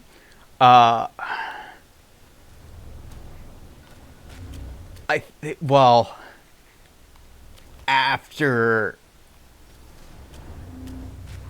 Black Myth Wukong, after we finish with Black Myth Wukong, we'll go into Hogwarts Legacy.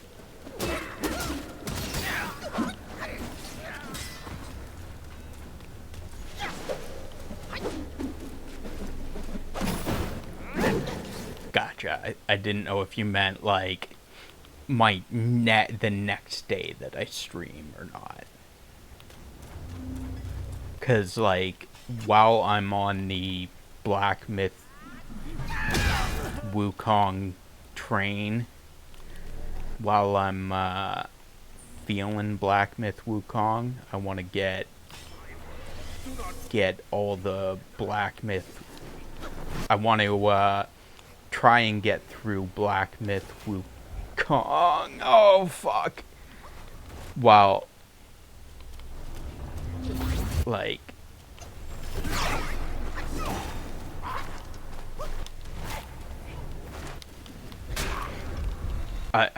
sorry, brain not braining right now.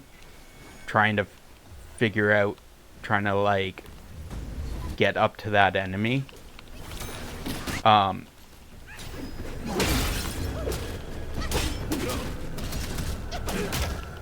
While we're in the mood for Black Myth Wukong, we want to try and get as much of the game done as possible. Hopefully all of it. Hopefully a full gameplay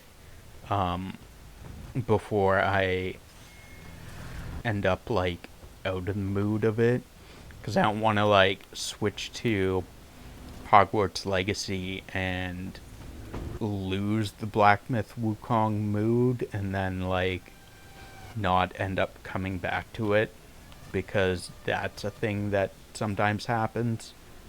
I did that with God of War, and I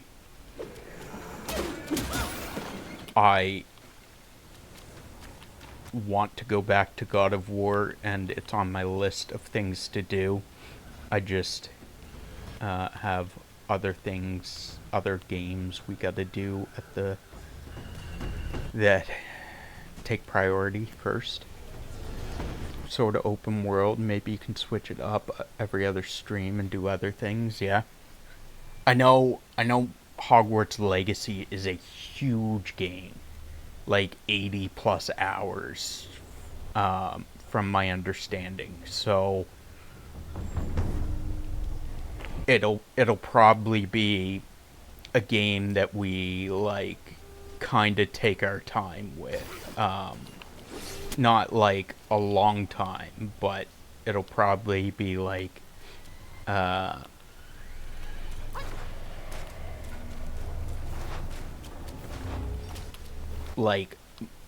Monday, Wednesday, and then Tuesday we do mystery case files kind of thing, and then Thursday is co-op day, and then fuck off.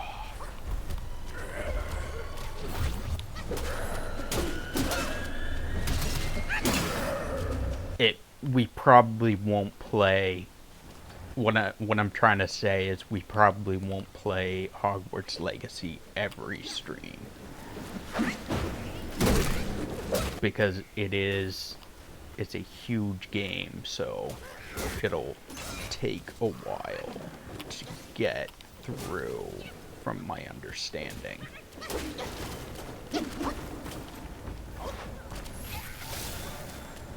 Please, just come back up here.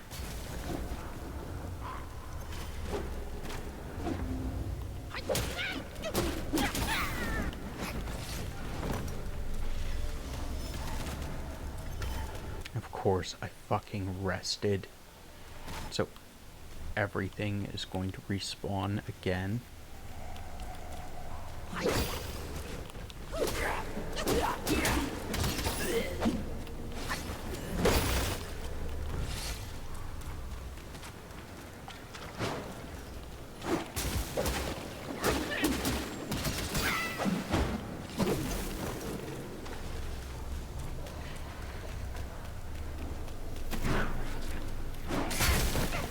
Oh!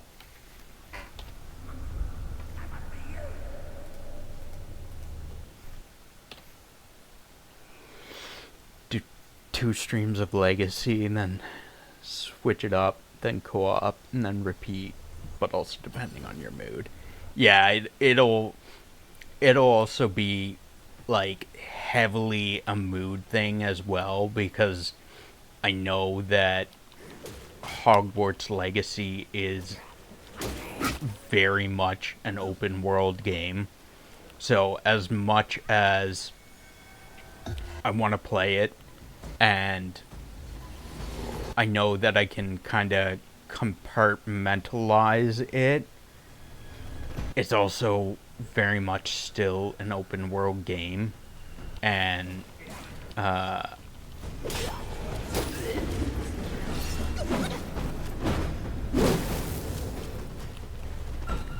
yeah, I mean, we'll see what the mood is like. Because I mean, you like open world.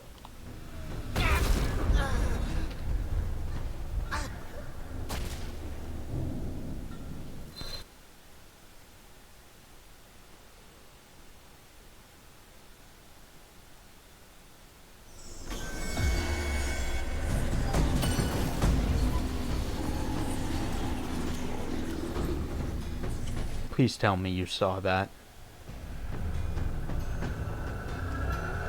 I literally just jumped to my death for no reason but jumping to my death. It was not intentional, but that's what happened.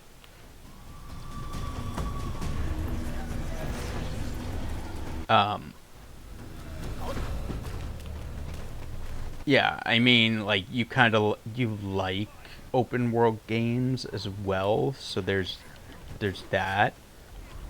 Whereas I'm less a fan of open world games, so we'll see how we feel about it. But I know I've gotten to play like a couple hours of it, and I've seen other people's gameplay of it, and everything that I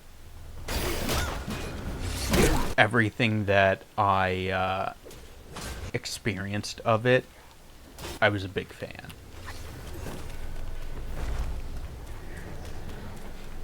Not really. Depends if I really am interested in the game. Gotcha.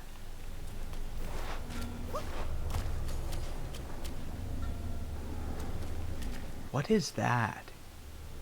There's like a lantern ball. A Chinese lantern. It looks like down there.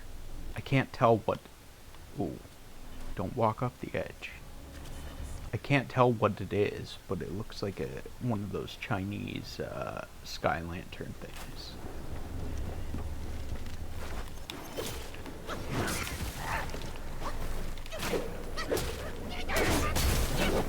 Fuck off! That is, like... That is so cheap. that area, you can easily fall off. You can easily fall off that area. They put a fucking archer there to shoot at you from afar. And then a bat above him to attack you when you fight the archer. I don't think I can jump across there.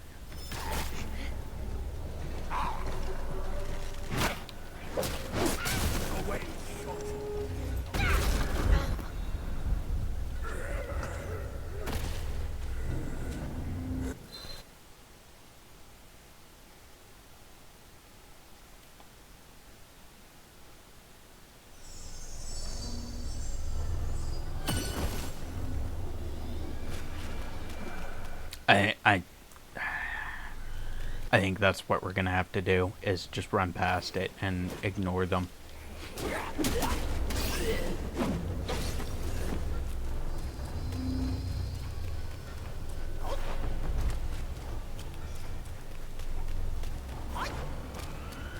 Oh. Oh. No. No. We're not doing it with half health. That's for sure.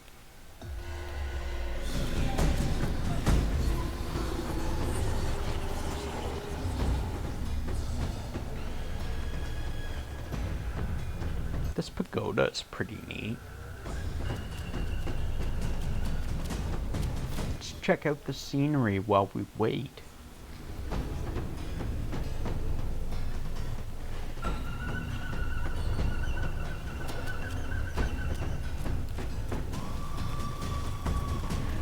Because I'm pretty sure, if I'm not mistaken, I know this is a boss fight. And I think this is the guy that it told me not to kill. Because if you kill him, it despawns all of the lantern guys.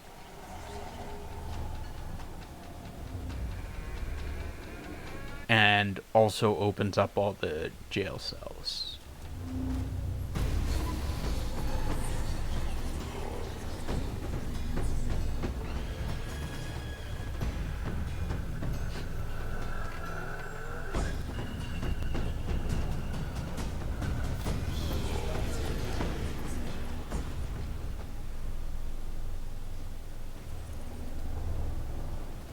Captain Wise voice.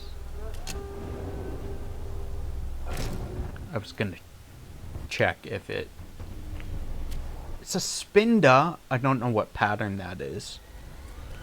I wonder if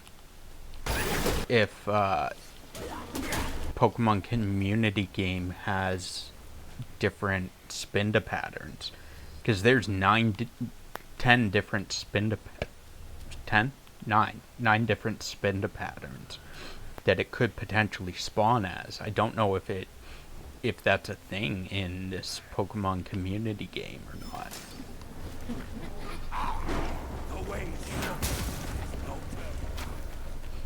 I know it is in Pokemon Go. Yeah, look up Spinda patterns. In the Pokemon games, there's 9 different patterns to Spinda.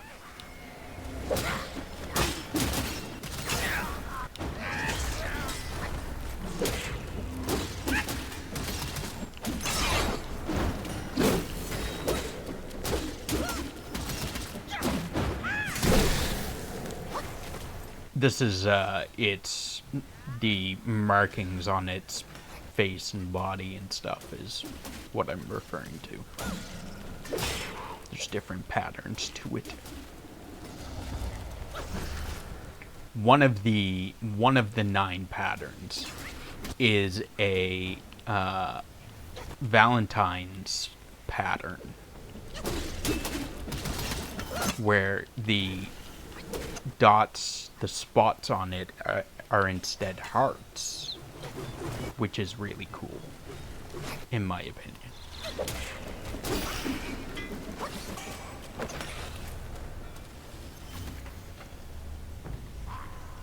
I thought there's no same Spinda that has the same pattern. There is. Like I said, there's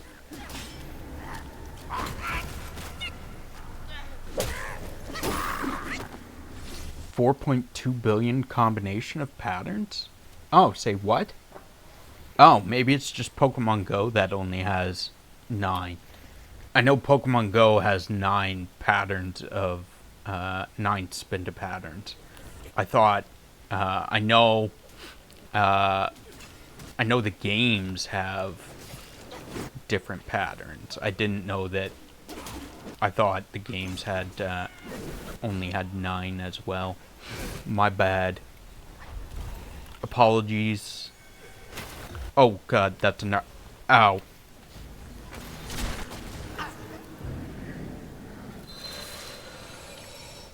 I suppose Pokemon Go, if they put in 4.2 billion combinations of patterns for Pokemon Go, that would be kind of a little bit of overkill. Although, if they did do that, that would be pretty dope, because every Spinda would be unique.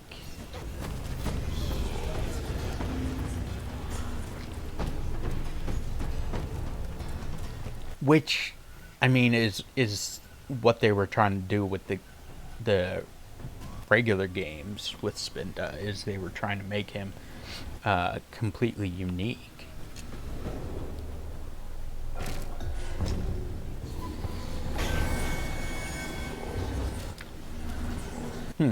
I don't know. It's been so long since I've played the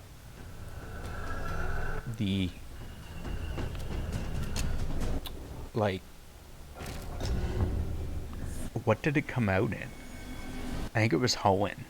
It's been so long since I played its games,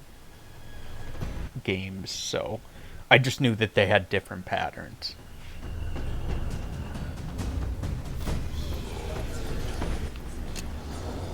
Ruby Sapphire, probably.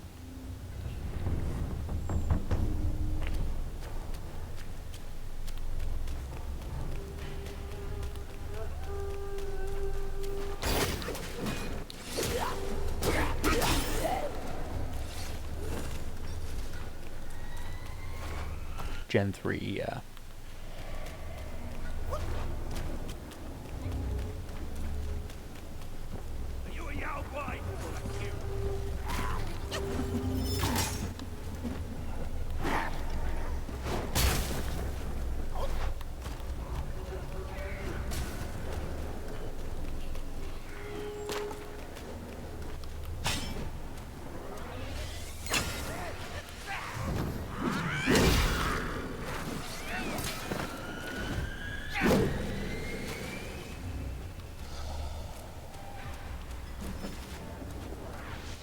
I wonder though if do you know though if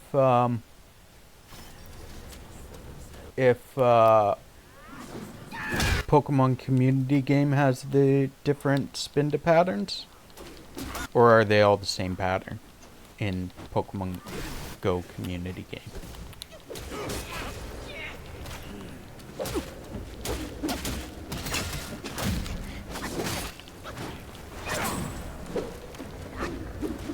Not sure, I think it's the same.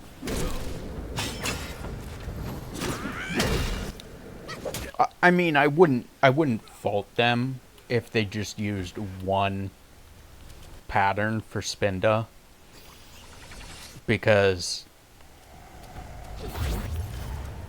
it's probably a hassle making a bunch of different Spinda patterns for sprites for the game, for Pokemon Community Game. It would probably be a hassle, I imagine, too. even to just do 9 is kind of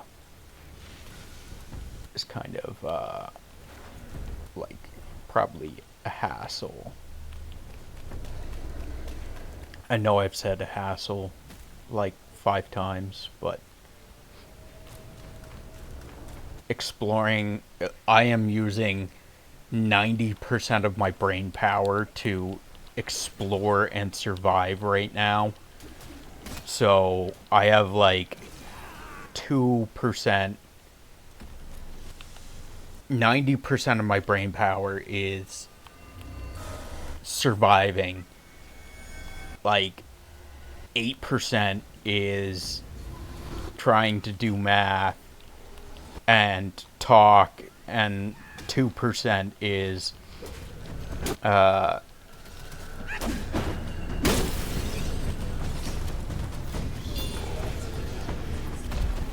trying to think.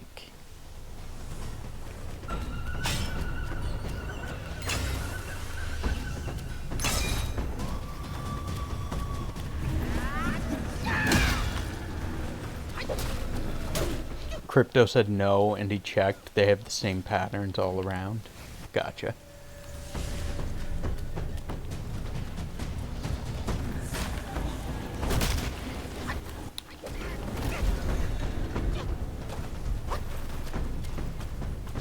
I don't know who Crypto is, but I'm assuming, like... Oh, what? Let me go, let go. I'm assuming Crypto's probably, like... I don't know. Maybe someone that you... Oh, is that the Crypto Pokemon... the person that you had me... that I was checking out their stream the other day, that they do like a just Pokemon community game and some other mini game things. I think that's who it was. Yeah, I remember that.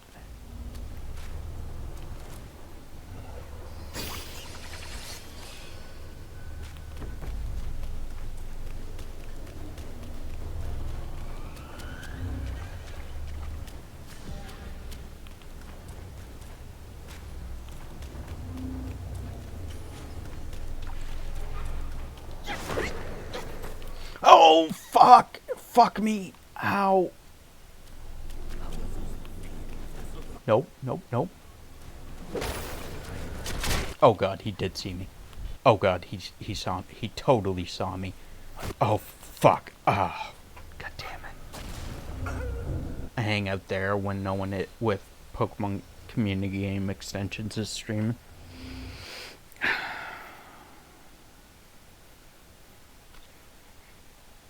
We were doing so good too until we fell off that ledge. I don't even know where. That way, yeah.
What?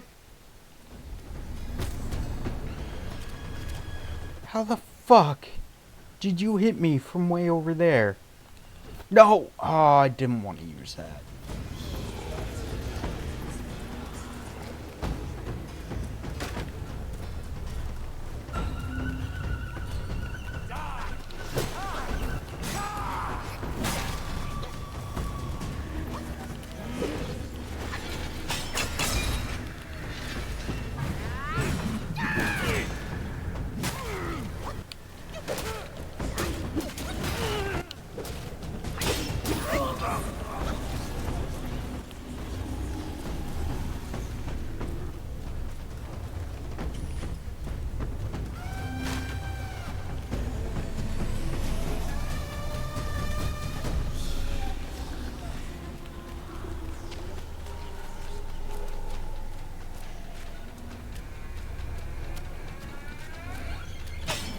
I saw you.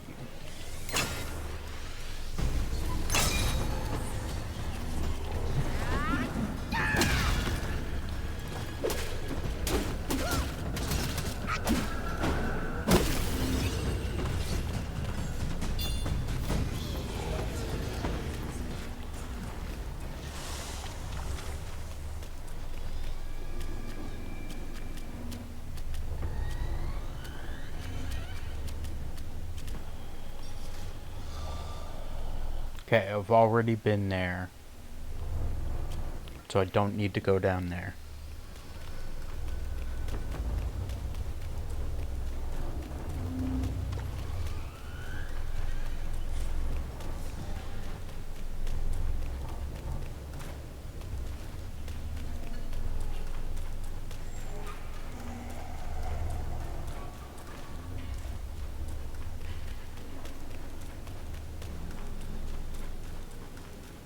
Ed, did you join the Pokemon community game Discord yet? Because if you join their Discord, there's a channel that you can specifically set up for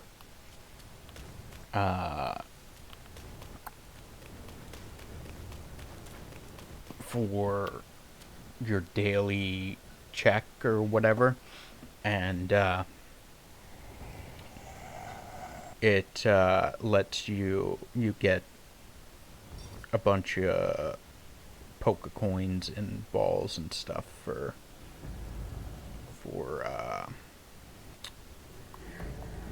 doing the thing. Reload Discord. Invite.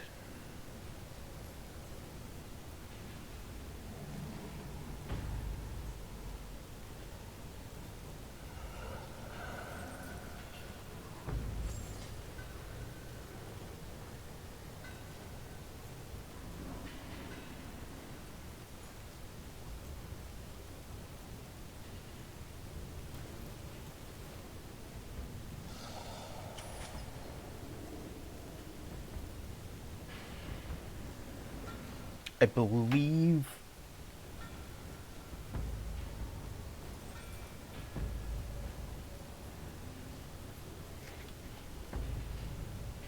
catch it. Why? Oh fuck.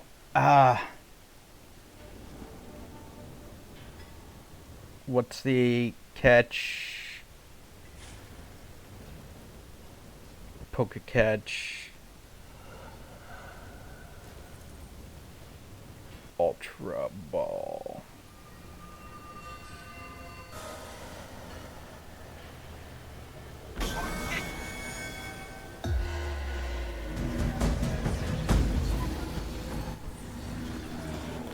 I think I sent you a Discord, a invite to it in Discord DMs. You should have, if you want to look there, you should have a invite to the Pokemon community game Discord. Now I need to fix my Fix my OBS because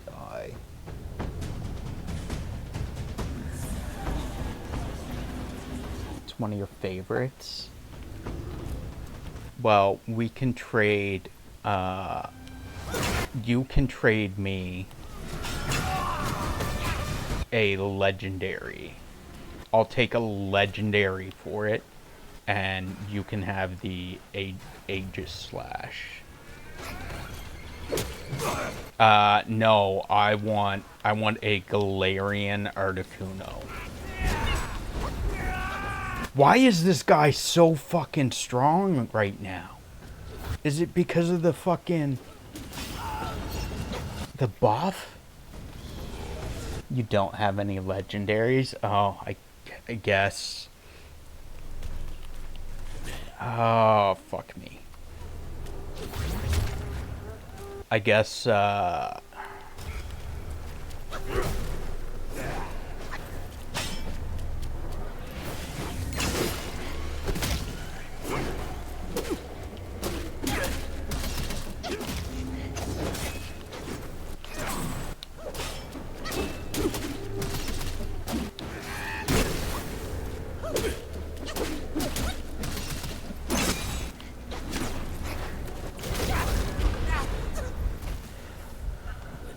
ever rare Togetic too.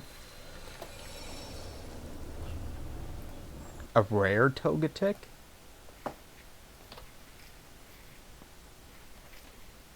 As opposed to a common Togetic?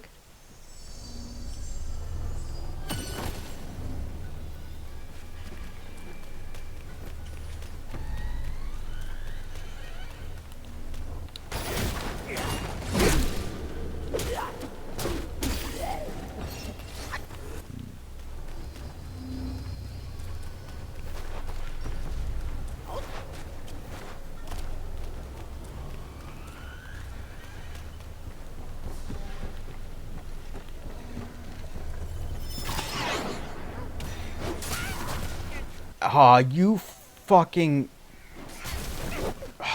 that bad.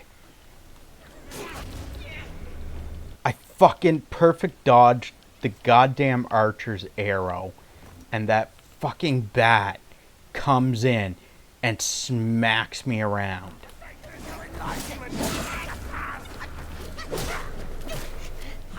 Well, it's just Togetic, but it's rare in my eyes. Gotcha.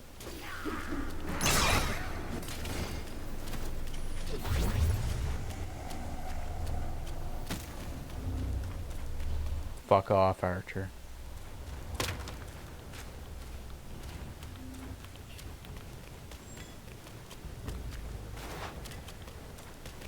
I did go all the way down there. So we want the next floor, yeah. I am so lost in this place.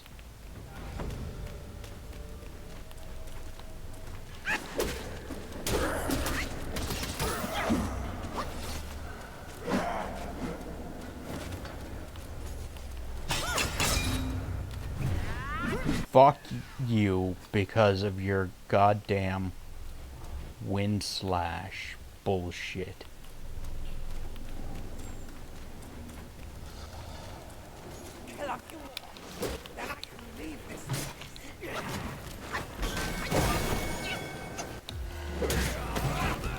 That is exactly it. It's because of the fucking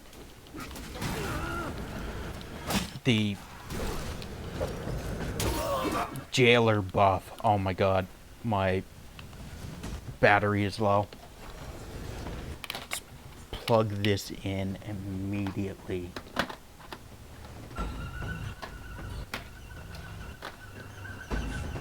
I knew it was bad wandering around when the fucking...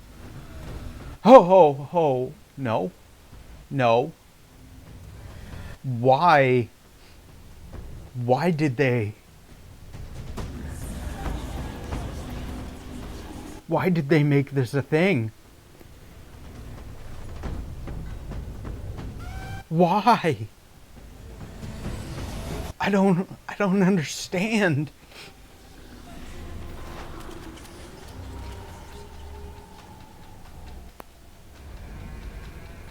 They did that literally just to troll people. They could have had this a full fucking fence, and they chose to make it a partial fence and let people walk out and fall to their deaths.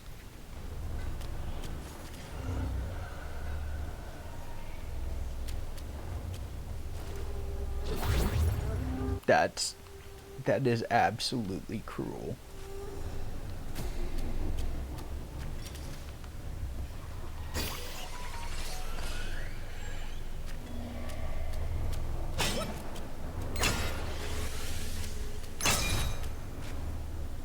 Oh fuck.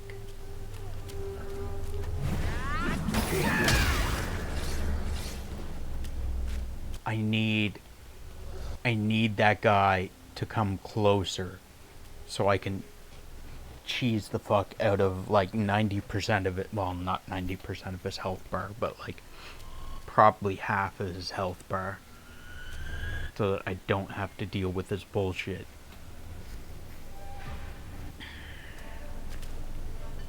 Why do you walk so slowly?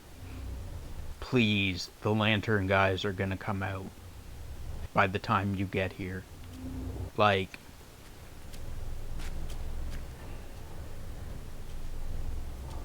could you move any slower?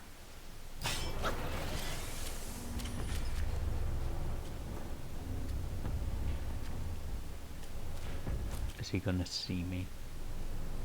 He better not fucking see me.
Ow.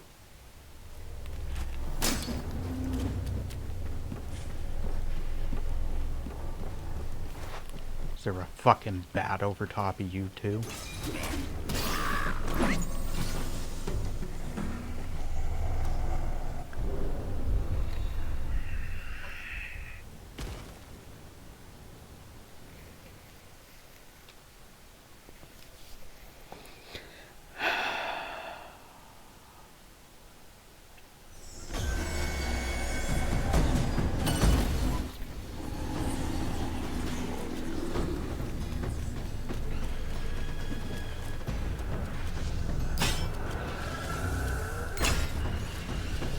I have nothing to say about that.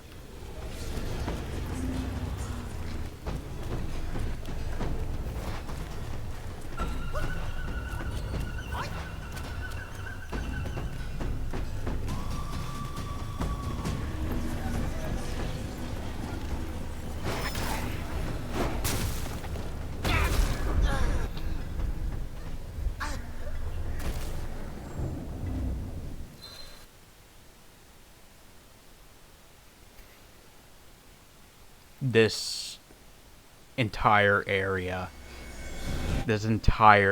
is gonna be the death of me.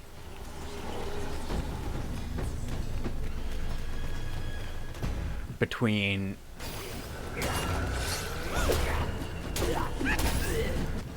this alert bullshit giving me so much anxiety and these fucking... They... Everywhere else in the goddamn game, you have fucking ledge immunity. Except for this one fucking area. This one map. This one region.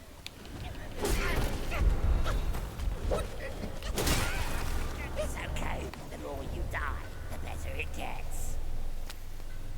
Except for there's one fucking area, one level, where you have 0 ledge immunity. Every fucking ledge is just a fall to your death.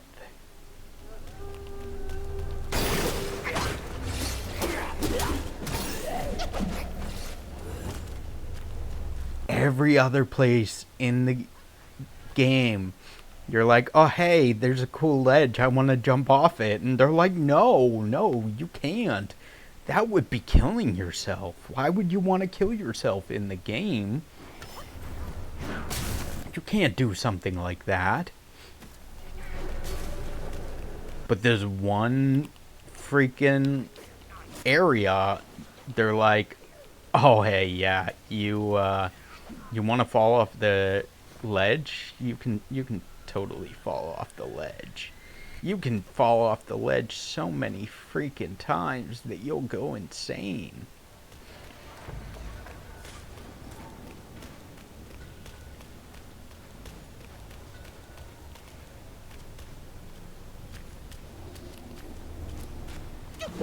I feel like I'm literally losing brain cells right now because of the amount of times I am falling off of ledges.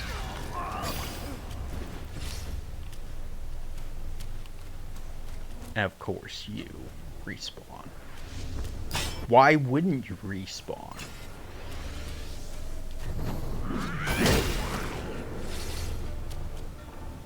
I am so glad he did not hear that. That guy, like, literally screamed right next to him, and he was like, sorry, what? Thank you. Thank you. Excuse you? That's right, you disappear.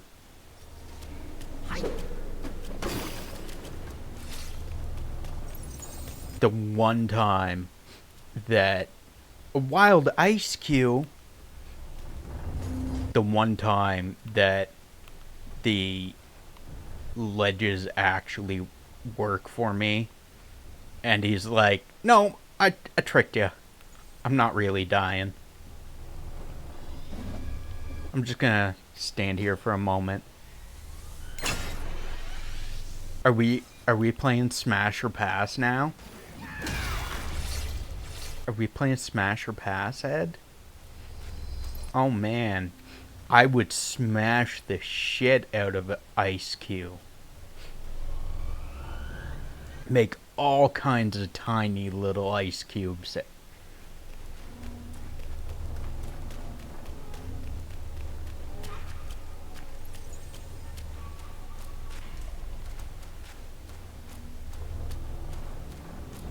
I realized after I said it how horrible that sounded. I meant like I was referring to smashing ice cube. Like you smash a ice cube or ice cubes into like crushed ice. And then I realized that what I said was horribly dirty. I'm gonna make little ice cubes with ice cube.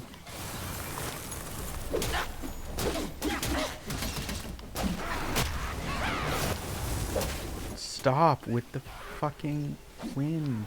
Thank you. I'm a terrible person. I should not ever be trusted with Ice Cube again.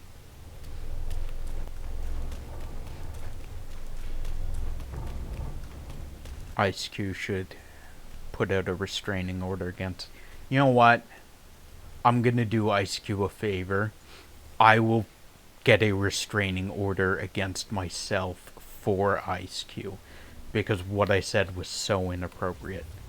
I will do it the favor and just I'm gonna get the restraining order myself for it. I feel that it warrants it.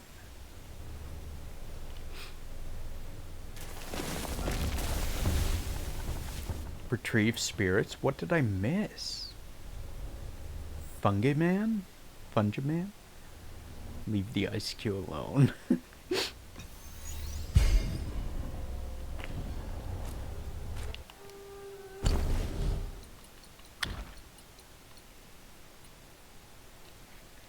Take the form of Fungi Man.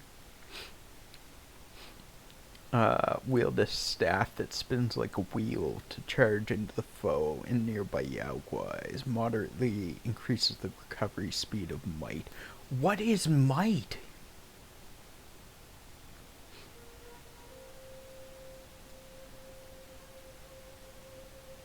Is might our transformation power? Maybe? Might, isn't that the meter? What meter? Because we have focus, which is our bar, our circles and bar in the bottom right. We have key, which is used for the summon and for our mantle. We have in the bottom left, we have stamina, mana, and health. The meter that fills up when you transform.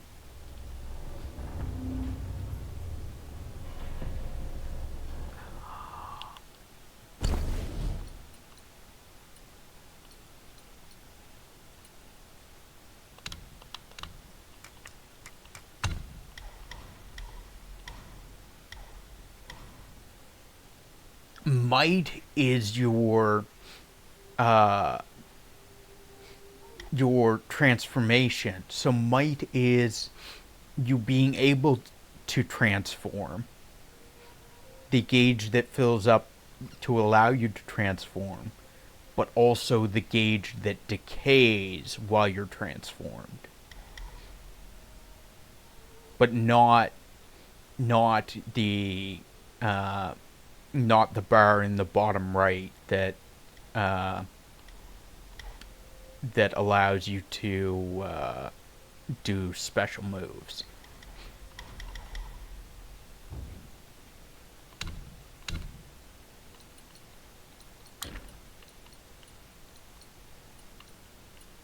Where is...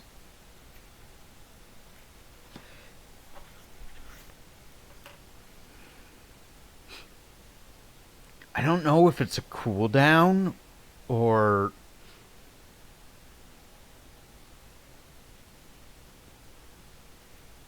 I think it's... I think what it is, it's not so much a cooldown as it is you passively regenerate might over time, and you passively regenerate might over time. That bar in the bottom left, the yellow one, that if I do the triangle attack, it depletes. That is the might bar, whereas the bottom right bar, I think, is still called focus. I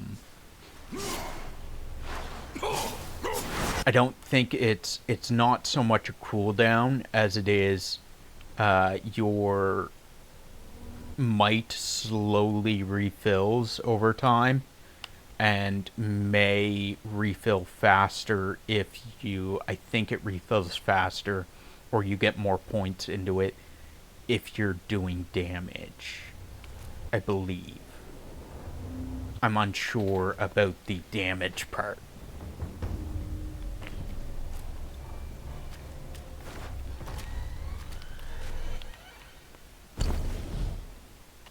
There might be a...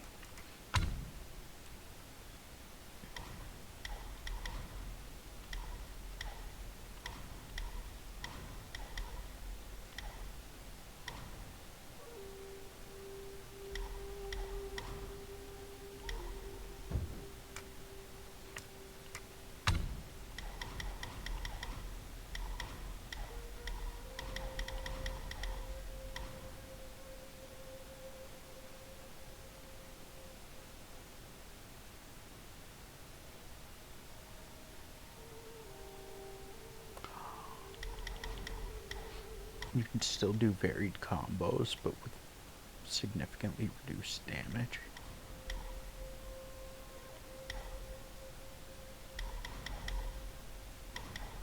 However, it doesn't give you...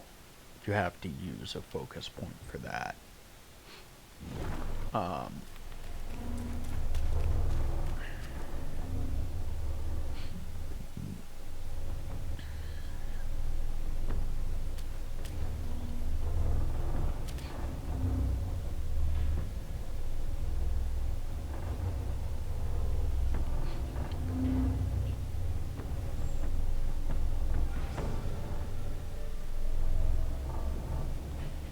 It must be, because they're all red, so it must be go time currently.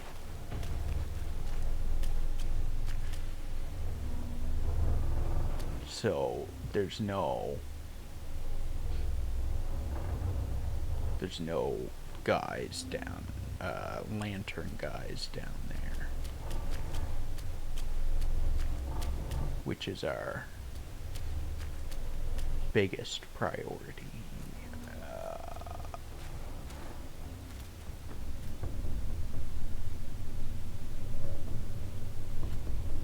Mommy?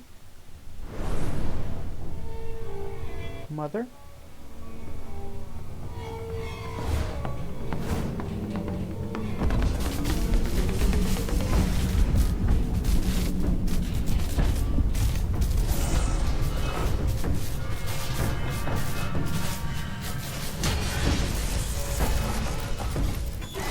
Captain Wise voice. Is this... I think this is the boss that I can't kill. This is the boss that I can't kill. Okay. I'm gonna die to this boss, but I'm not counting it as a death, because I can't kill it yet. I can't fight this boss currently because of the... If I kill this boss, we lose all the lantern people.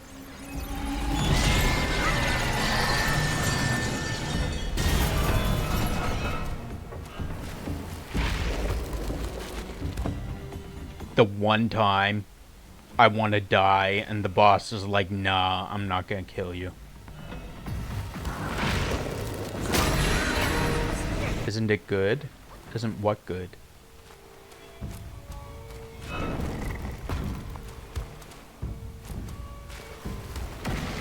Can you attack me, please?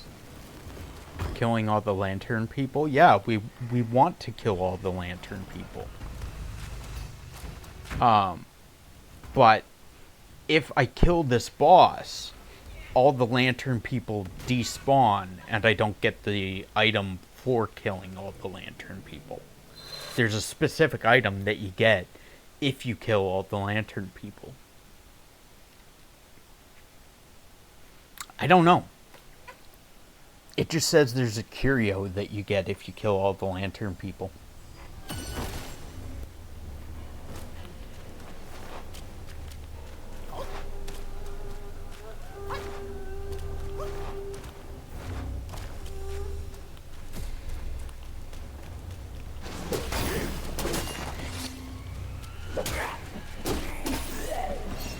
But if you kill Captain Wise Face, whatever, it despawns all the lantern people, so if you haven't gotten it at that point, you unfortunately can't get it after killing Captain Wise Voice.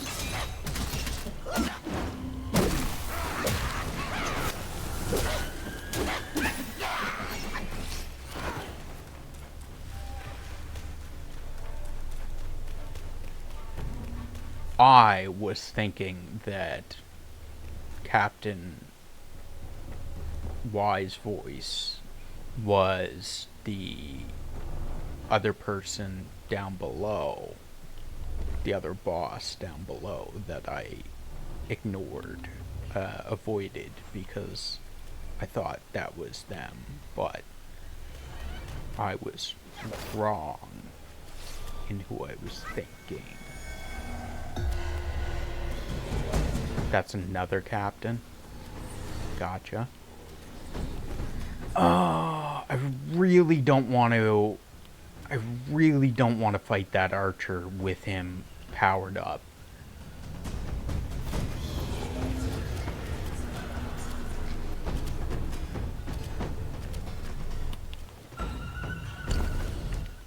I wonder if I got the curio already.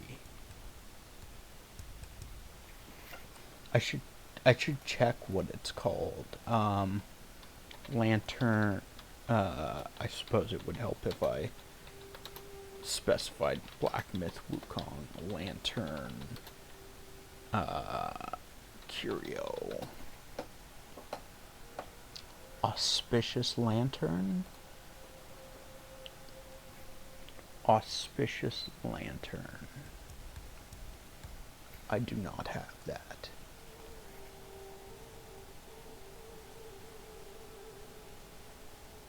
First two are on the starting path before the lower pagoda shrine. We killed them.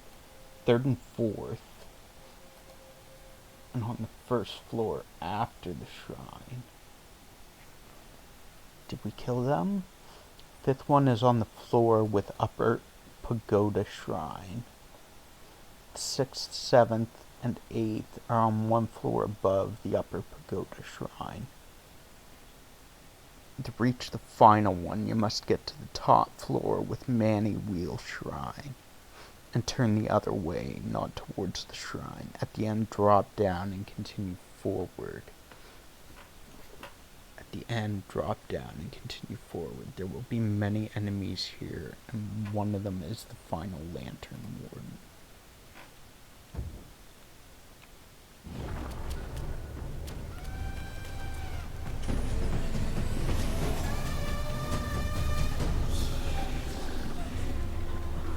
Probably over there, maybe?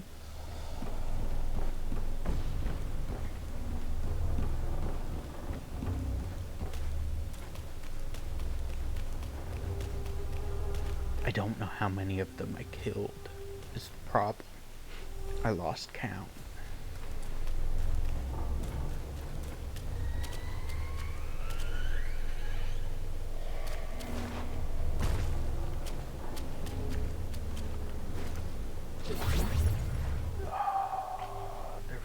Buffed right now.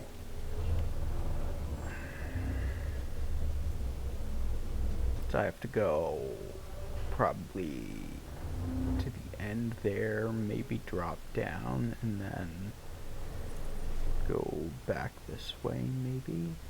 I don't know. Oh, fuck. I did not mean to drop down that far.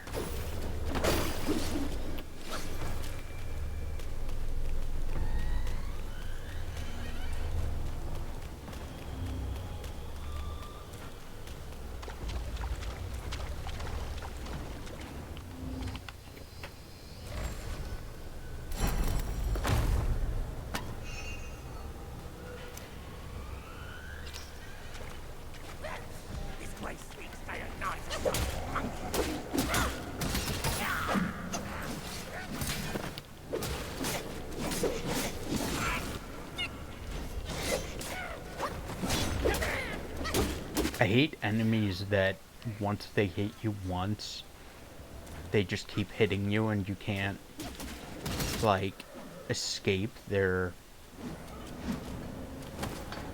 combo.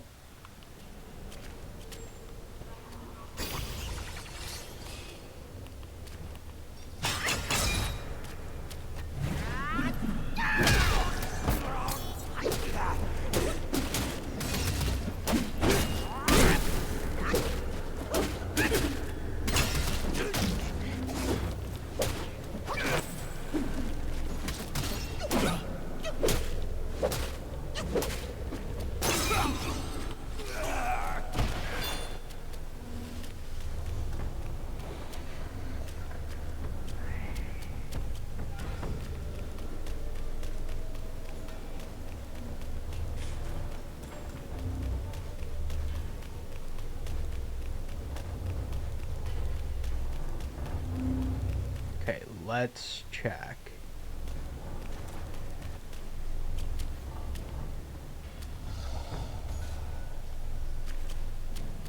There's a fall down there. I don't know where that goes, though.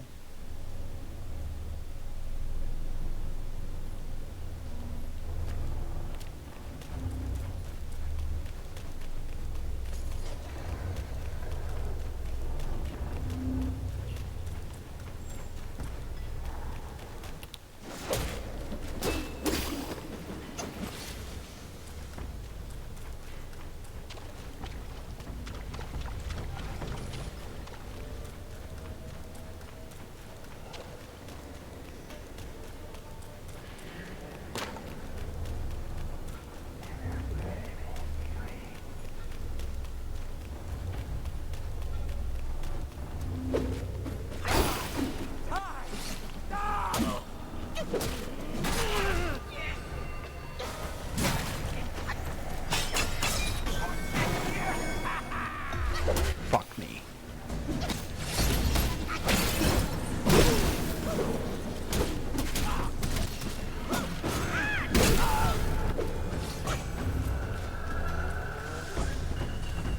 Oh, hey, there you are.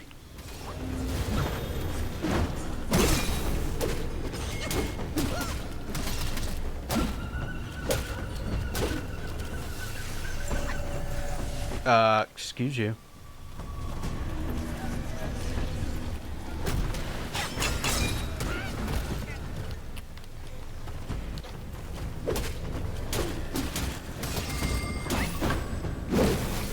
There we go.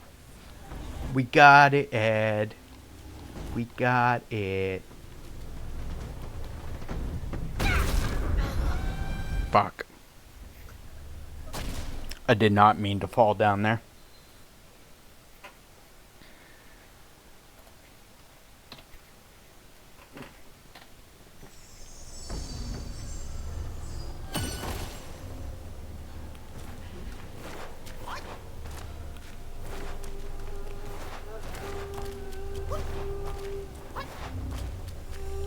I want to go down because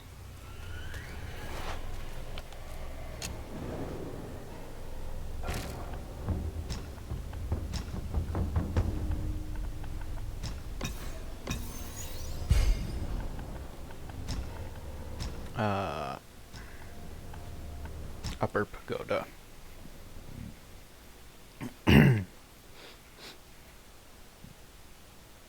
Because now that we know that this guy is not the guy that we needed to not kill, we can kill him.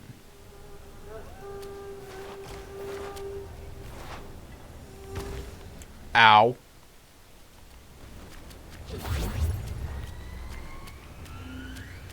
That was very much painful.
I can't break those?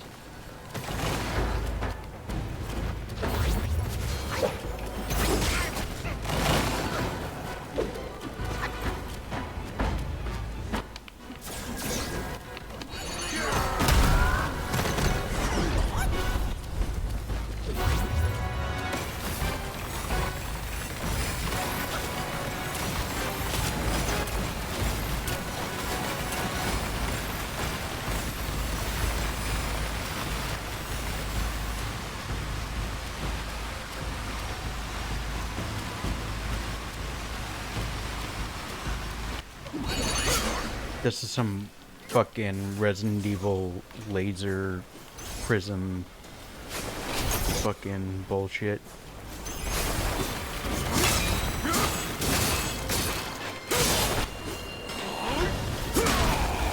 You cunt.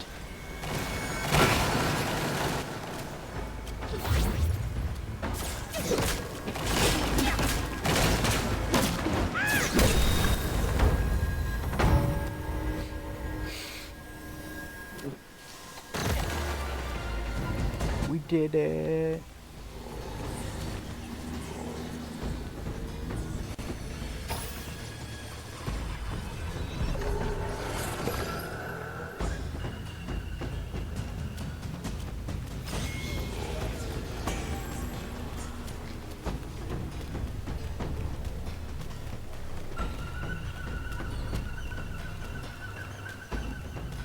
Spirit of Captain Lotus Vision.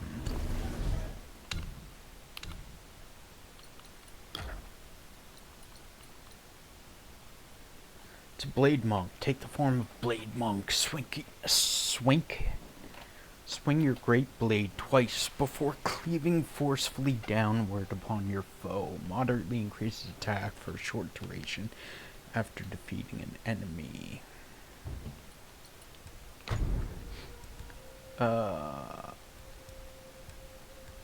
Frost Sprout Twig and the Auspicious Lantern inflicts chance beguiled effect to the bearer in Cloud Step.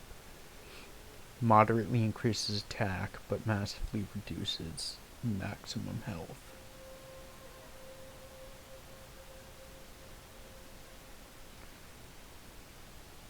So that's what the thing does.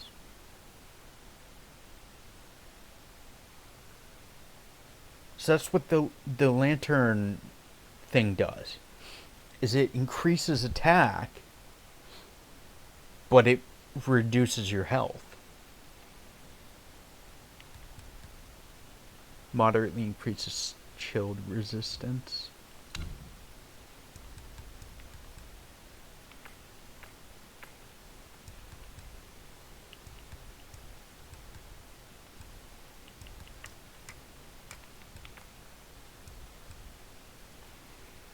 Why not gather it and explore its potential elsewhere?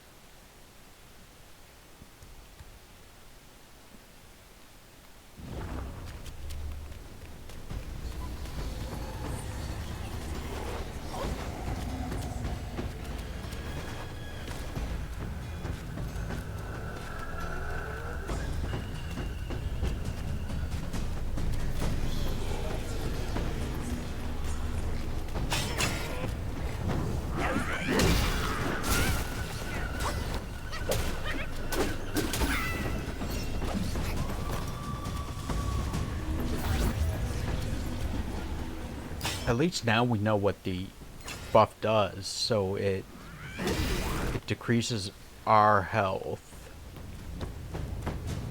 And I don't know, maybe decreases their health as well, but it buffs everyone's attack.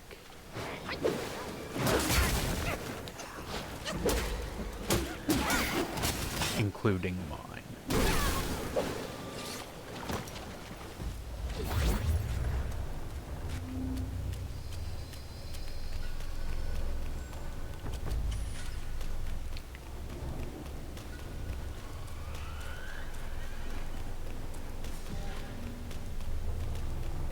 So I want to go this way. Because I believe we are on the second floor. Yes, we are.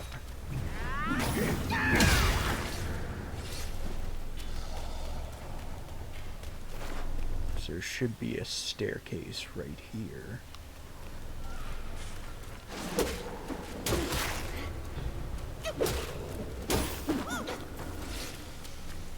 Not right here. Right here.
Okay, so we can go this way now.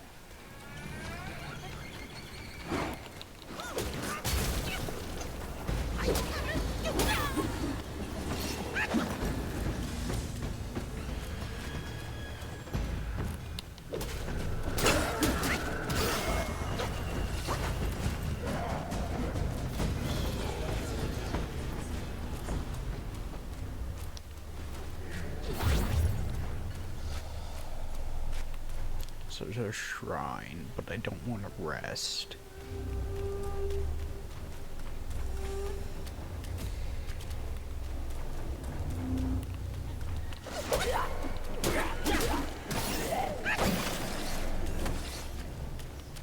I want to kill all the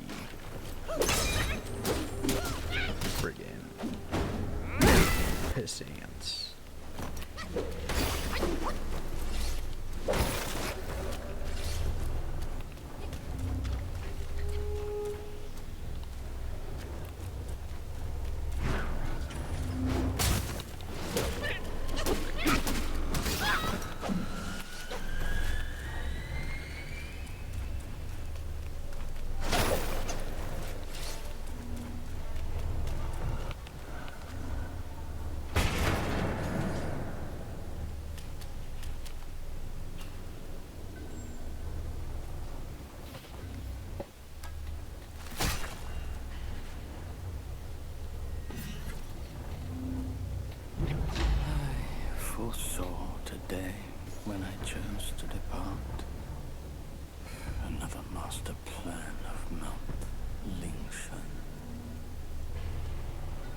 blow forth flames where ashes. No, Gwai. Death was his relief.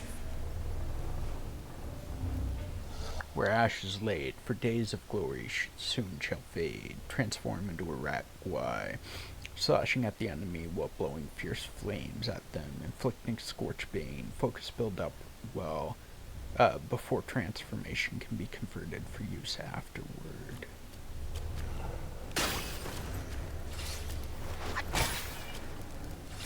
Oh, it's you. You're still alive. And I see you've slain one of my captains and helped yourself to break in. 4 loyal captains. Now 4 bewildered souls. Can you free them from that pain if you truly are the destined one? You posed as my Treya and tricked us here for a false feast. And I was foolish enough to fall for his trap. My men suffer because of me. 4 mighty captains, now mere pawns of Yellowbrow. I got rid of my eyes and ears to shield myself from these beguiling chants. I once led my captains against Yellowbrow in aid of the Great Sage. But I was trapped by the seed sack, a mistake you cannot repeat. Yarquise fell in his hands. A hero of the lands. What kind of hero am I? I can save no one. I once led my captains against Yellow, but I was trapped. But I was trapped by the seed sack.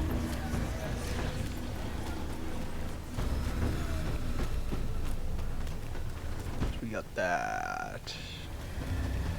This cage is open.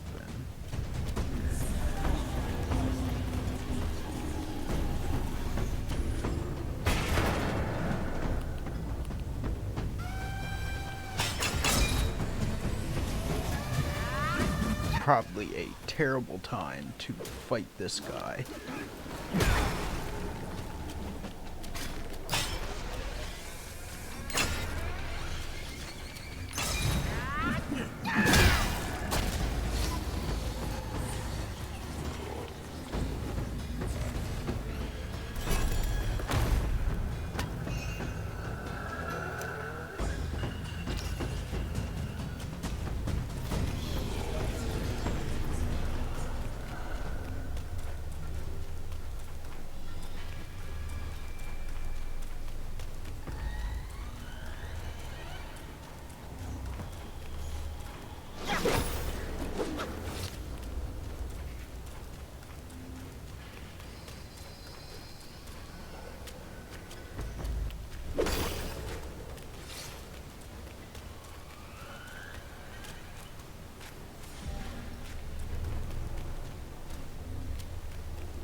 Unopened cages. None to be had.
this way.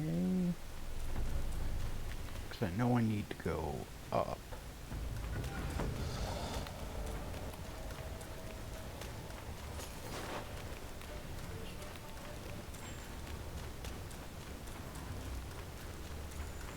Fairly certain it's...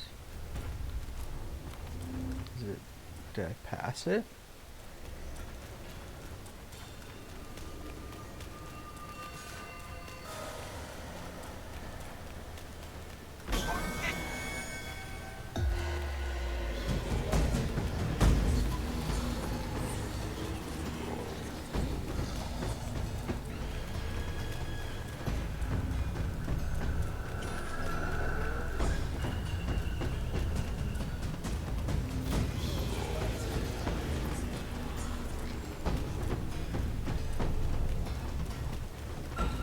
Did I pass the staircase?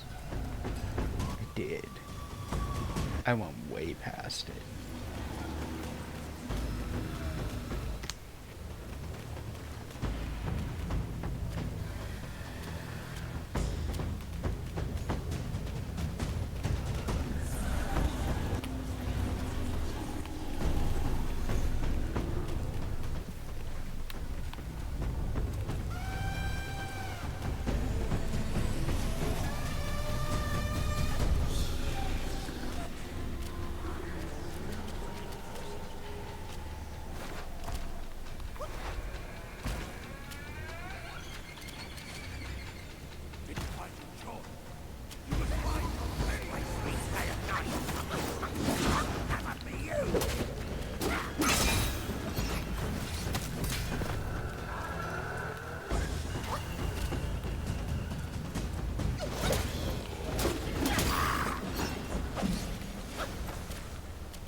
Die!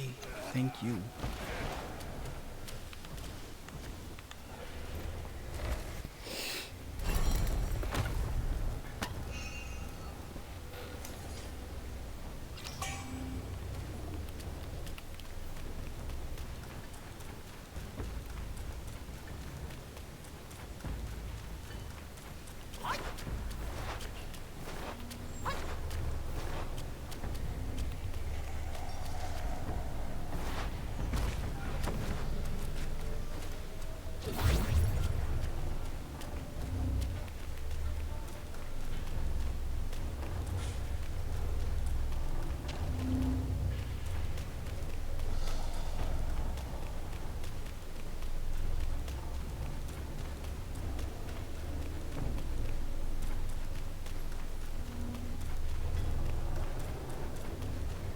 I wish they would have stopped the, like, when you kill all of the lanterns, they should stop that chant. Stop doing the chant that decreases your health and buffs attack. I feel like that should stop after all the lanterns are dead.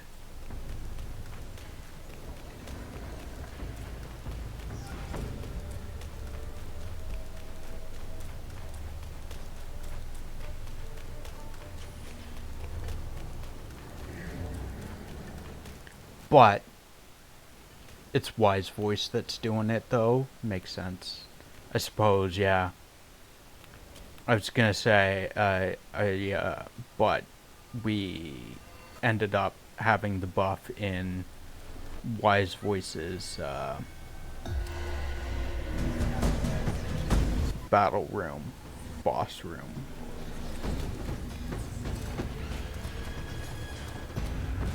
Which was going to lead me to thinking that it was possibly Wise Voice.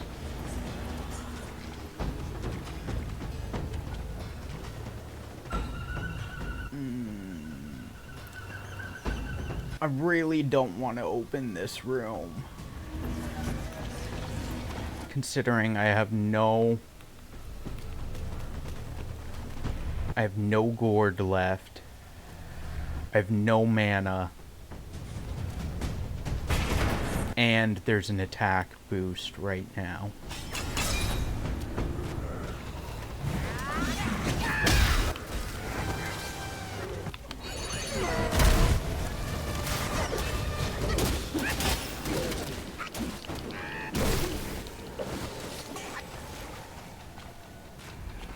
GG, we won anyway.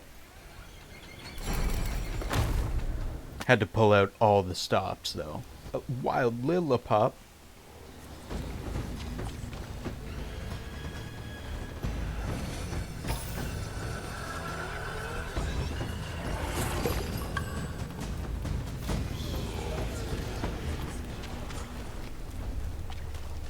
Pass. Yeah. I think Lillipup's a pass, too. It's too cute.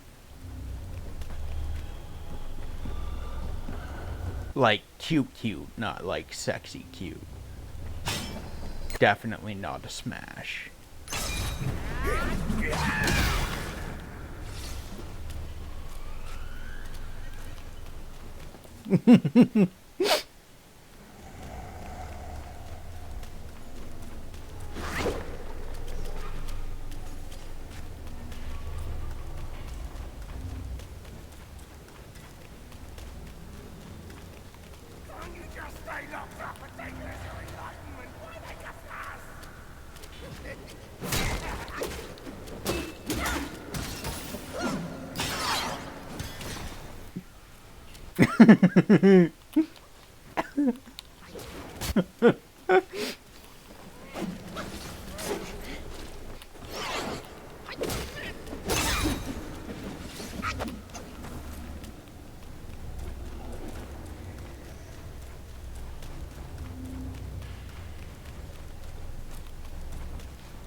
I feel like there's no cages there for me to unlock, so it's pointless for me to go that way.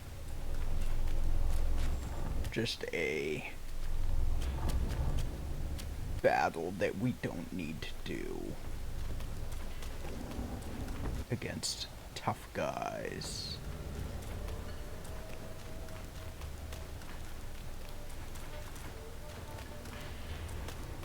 Oh, that was a bit of lag for a moment there.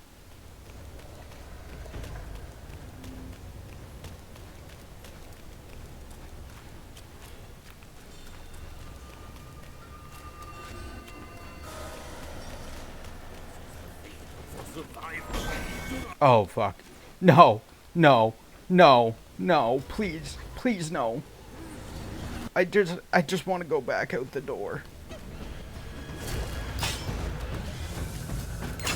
Please, no.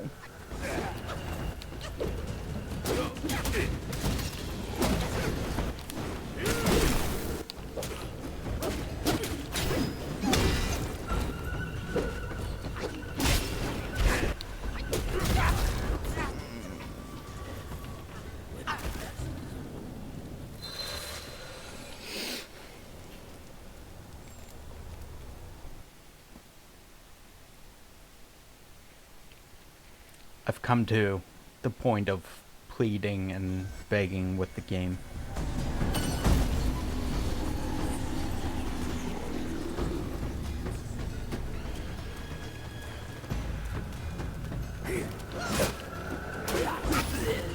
What am I doing again? I am going floor by floor to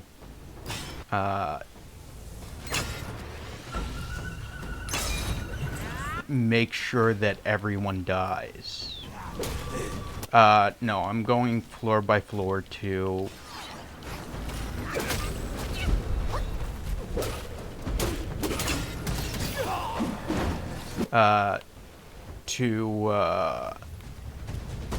get all of the open all of the prison cells. So this is where we just died.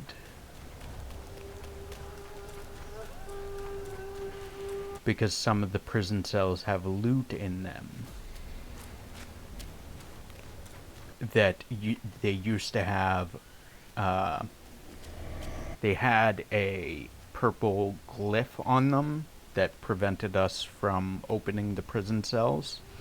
After killing that captain, the purple glyph is now gone from the prison cells, so we are now able to open the prison cells.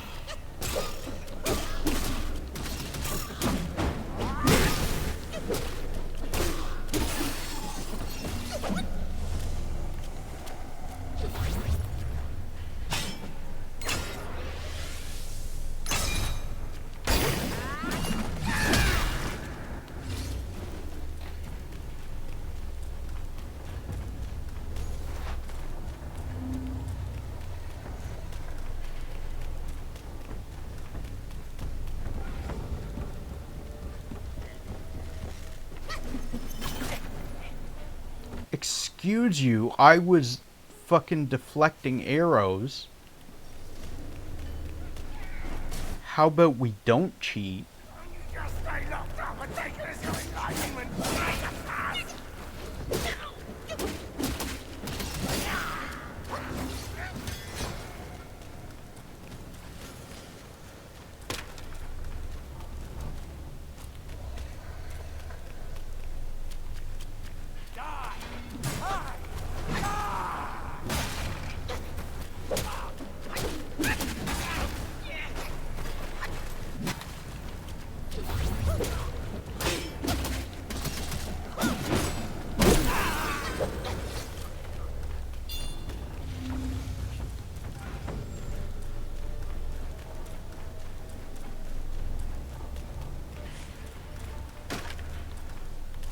I'm glad it comes up every time I get a level telling me how many sparks I have waiting to be used. Just so you guys know just how much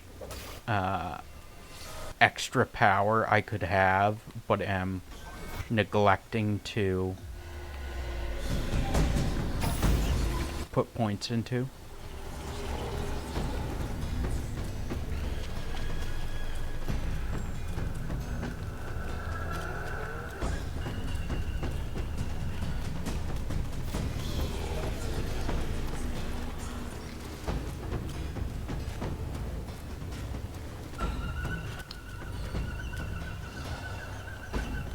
That is one of those. Fairly certain he's an archer guy. I really don't want to deal with him in extra attack mode. So we're gonna wait until the buff wears off. The buff. And then we'll open this door.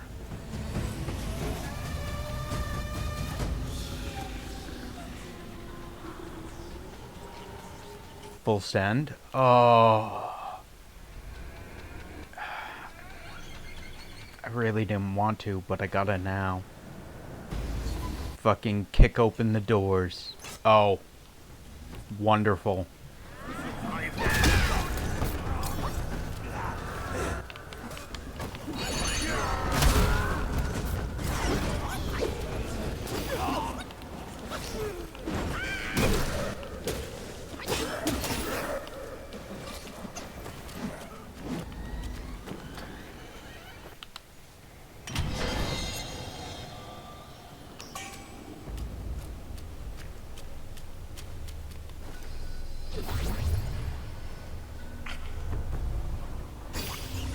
We almost died doing it, but we did it.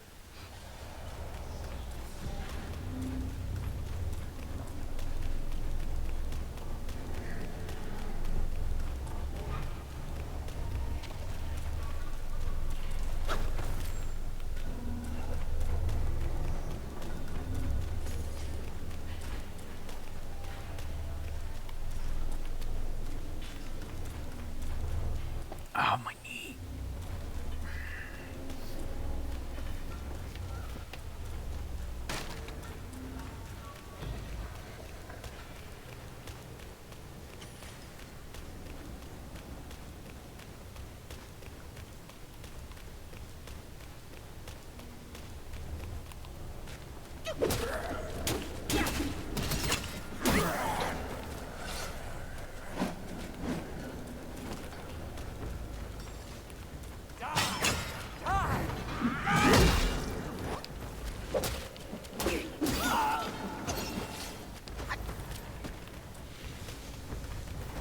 That's that troll spot.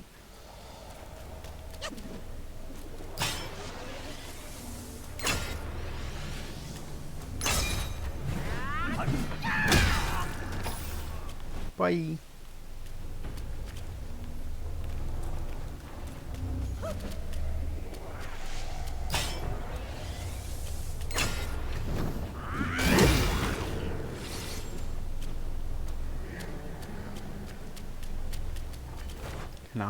Can I hide in here, please? I don't want him to see me before I get to him.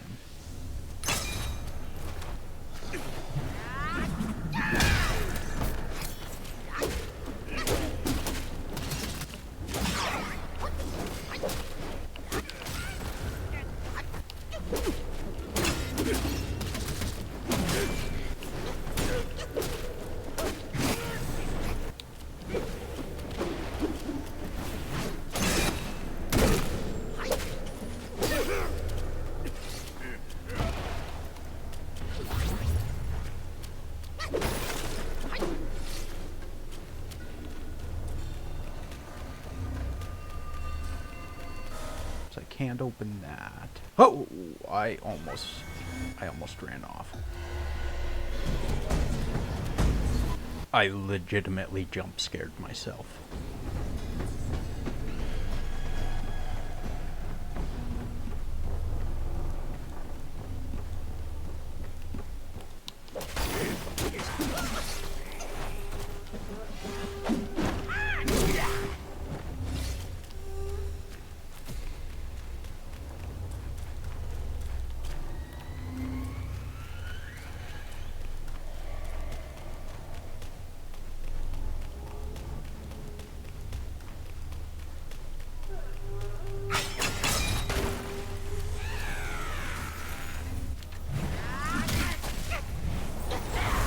Rude. Cancel my attack like that.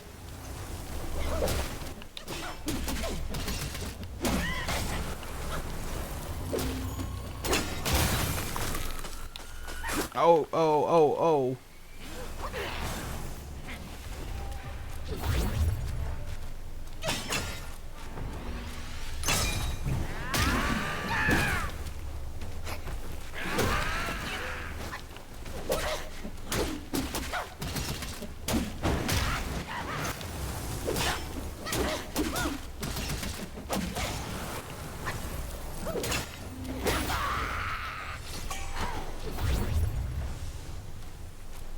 We got a mind core from it. Thank you.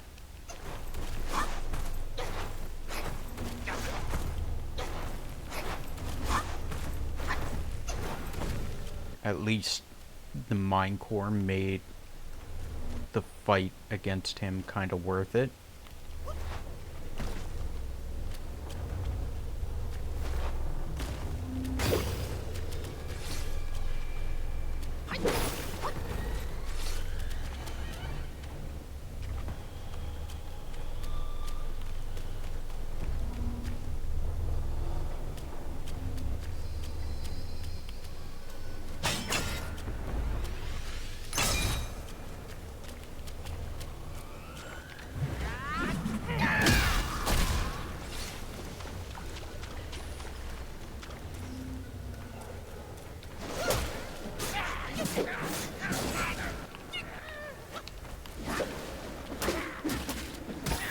While purloin.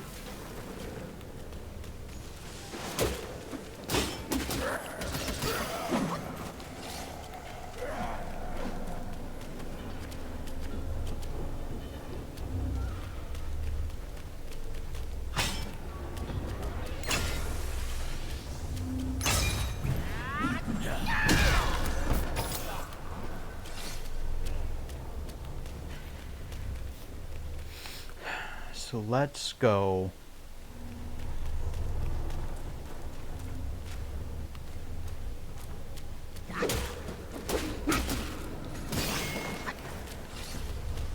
This is where we came in.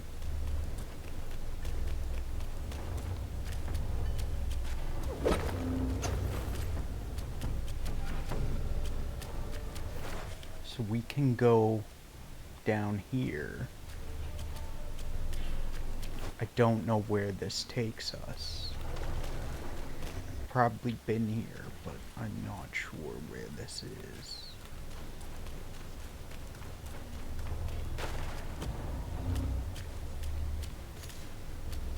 Oh, there's this. This is where I killed that archer guy.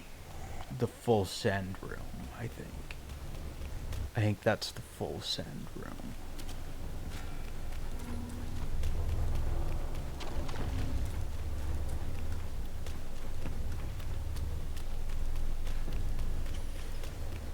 So then that means we've already done this area.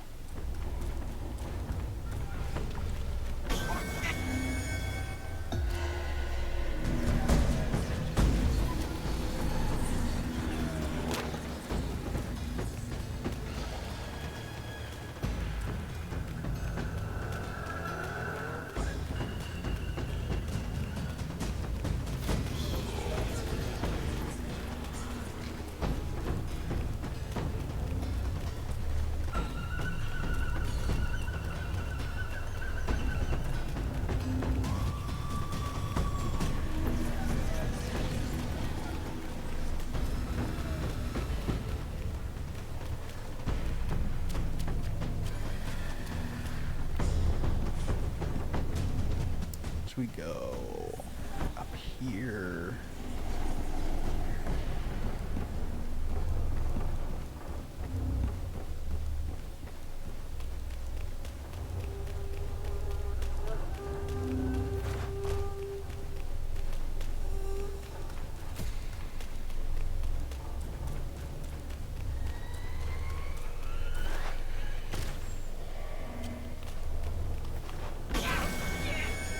Ow.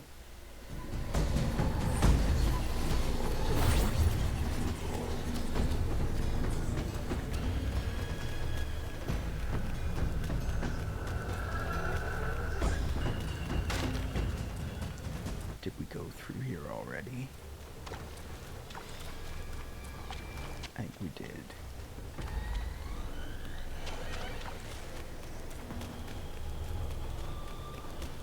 We did, yeah. Okay.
Now this, I don't know where this goes because I haven't been down this way. Oh, this takes me.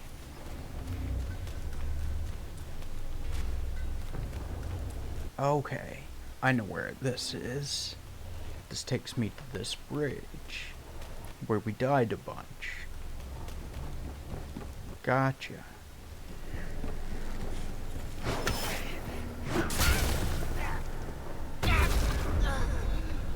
Where we're gonna die again.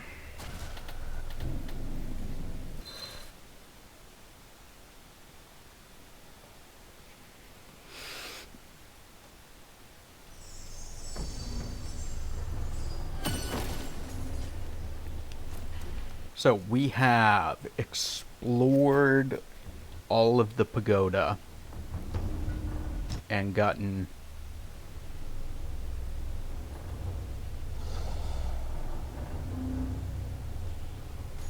Does this guy do something else?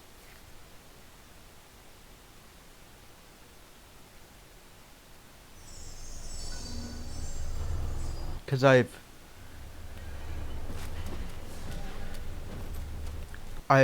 exhausted his dialogue. Guy in the prison cell here. I exhausted all of his dialogue. He started repeating himself. Oh, right. Okay, yeah. He wanted us to defeat all 4 captains, right?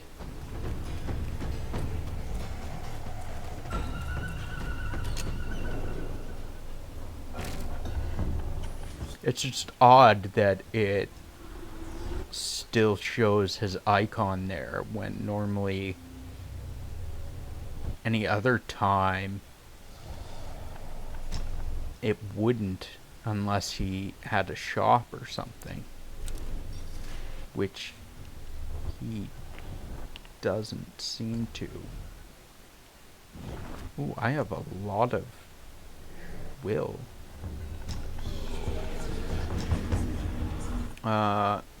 Let's go check out this guy, because I don't remember if I bought all his stuff.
The lad has carved his old man. Surely them villagers would... But they've all got wandering ghosts.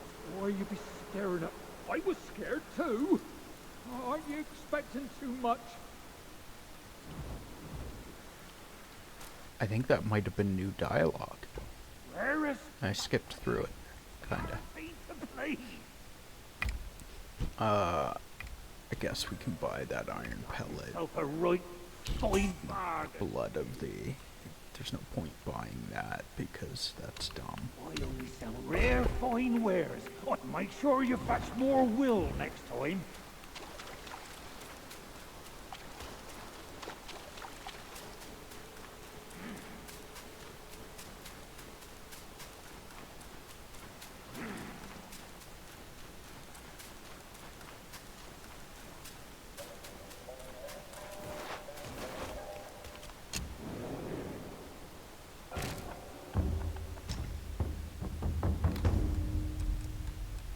Yes, I know, I just bought that. Thank you for reminding me.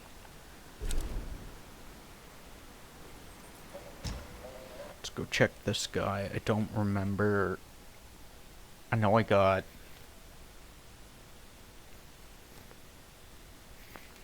something.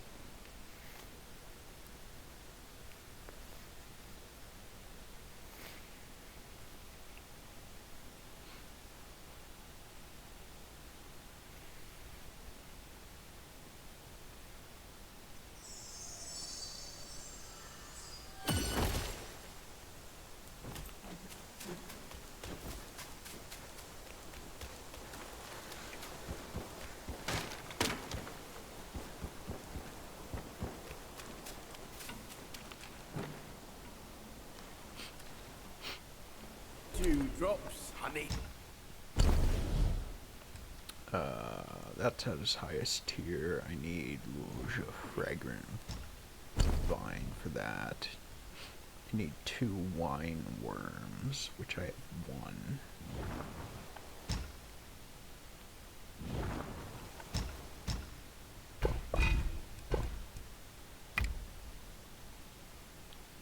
Guess we can buy that. Me earning a drink or so.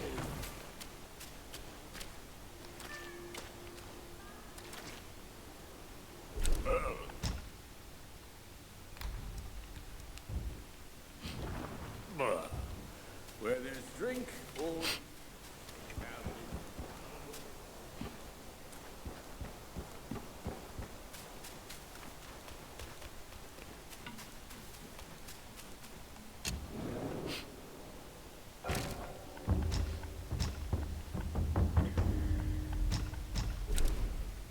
Go to the cellar.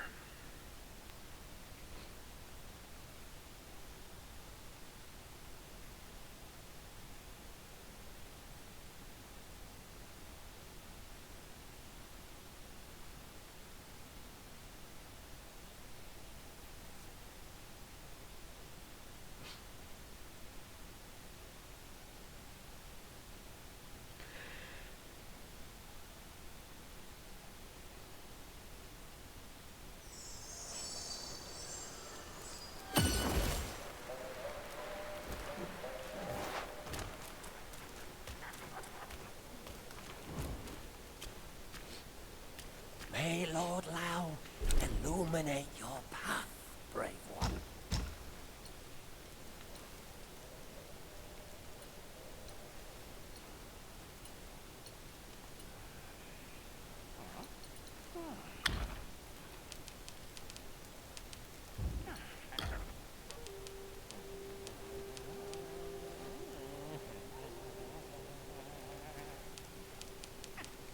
Ten points of mana, or 15 health.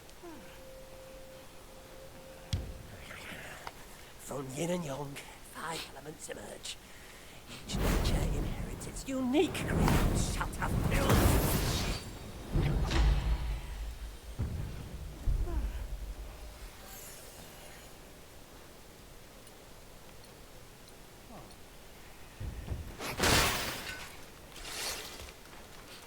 So let's do that.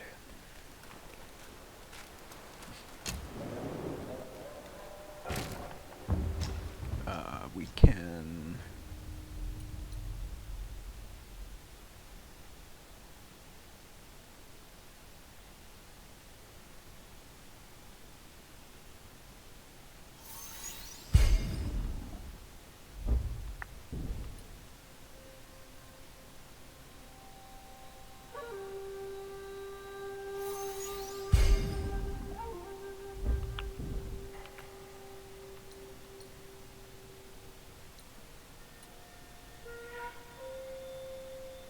Decoy and duplicates are cloaked in yellow wind, granting them considerable damage reduction. That has a lot of defense.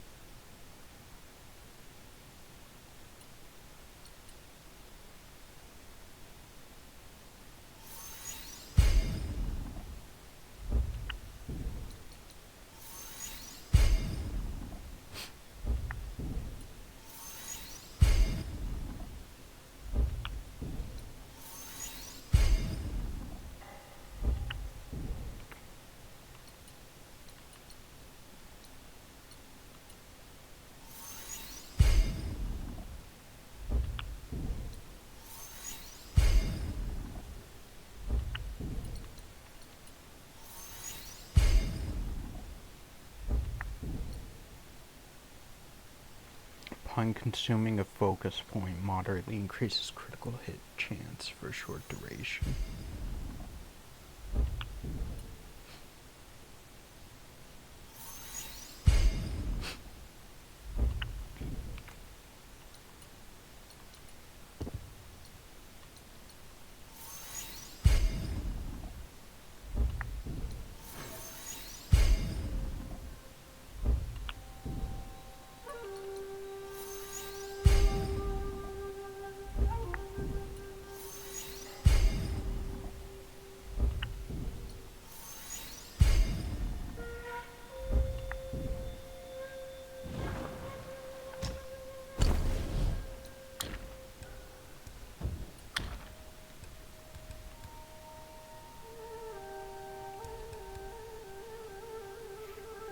So I need 2 more refined iron sand. Rat sage staff or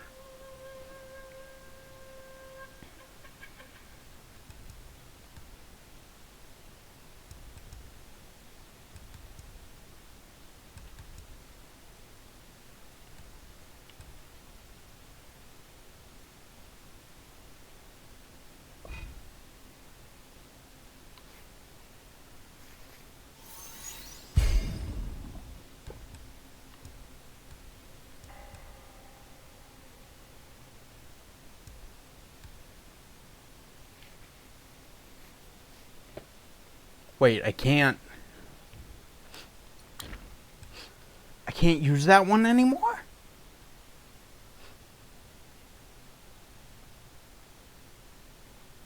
Fuck. That's dumb. That's dumb that you can't just switch and reuse.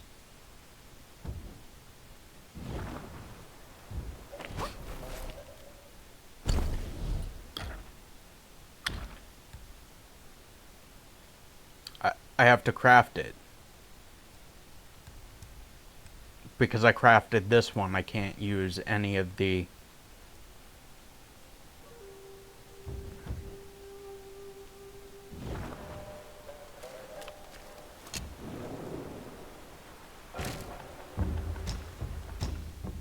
You should just be able to fucking use any weapon you've crafted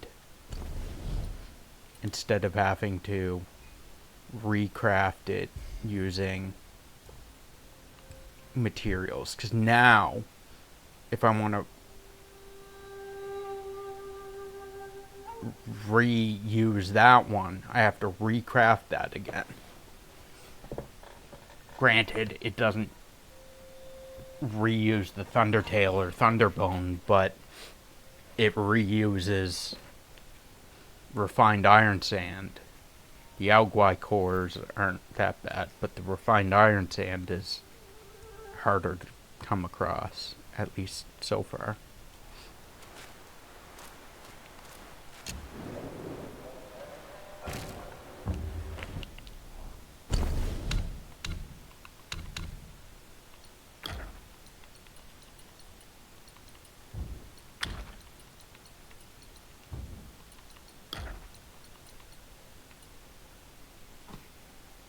Grants moderate amount of focus when hit. Take the form of enslaved Yaksha, swing a long blade to stab the foe in the heart. This can stagger them for a moment.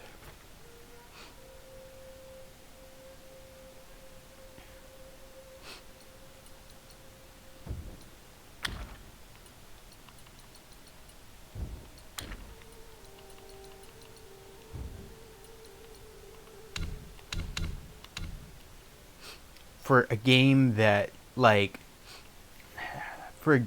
literally allows you to respec at any moment for no cost, you can literally respec anytime you want at 0 penalty.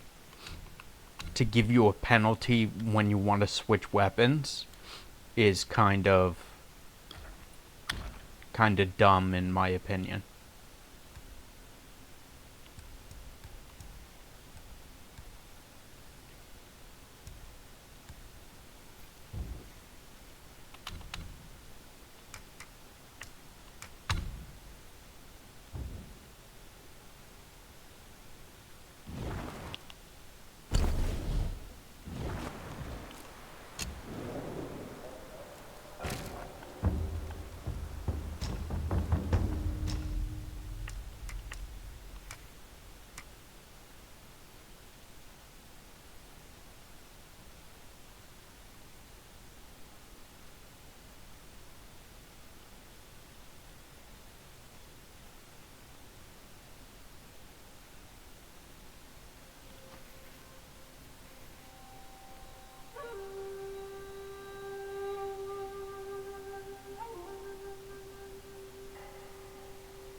Stamina is depleted. A weaker light attack finisher can still be performed.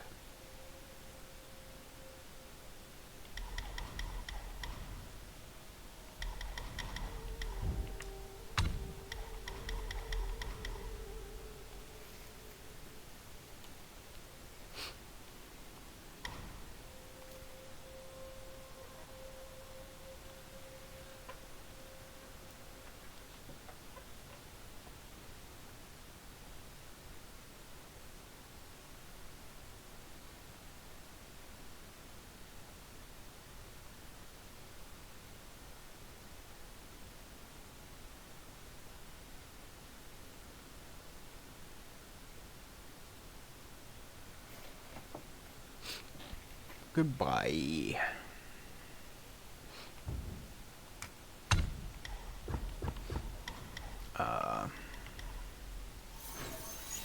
We'll take that. Take the mobile spin.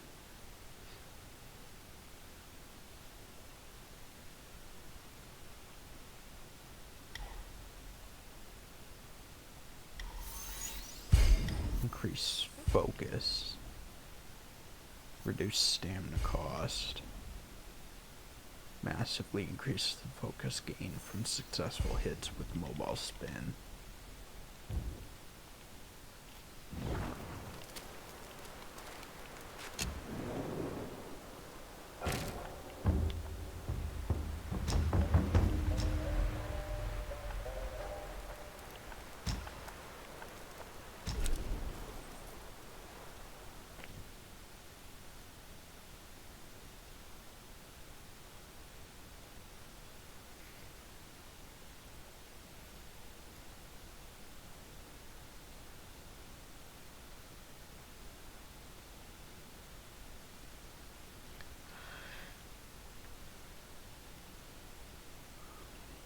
I think we'll probably do this boss and then maybe call it there, because we're getting kind of tired. Maybe. We'll see.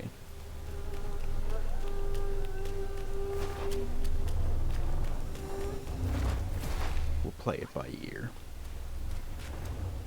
See how much this boss takes out of us. It has... The ball looks like it has eyes. Oh my god.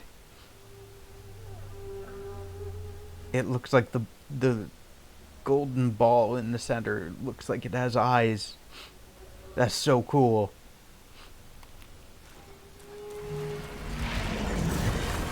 Oh, okay. Fucking bullets everywhere, lasers. Okay. Didn't know we were getting a light show.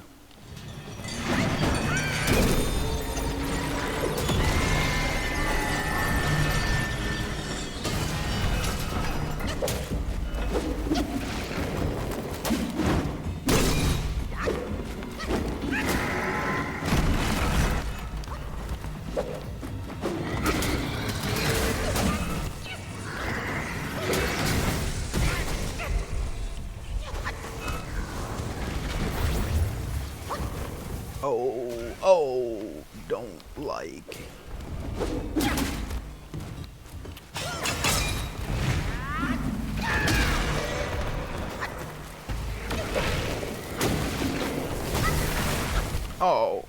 Oh, let me pause. My phone crashed. Oh, my phone's at 23%. Oh, that's wonderful. Let's plug that in.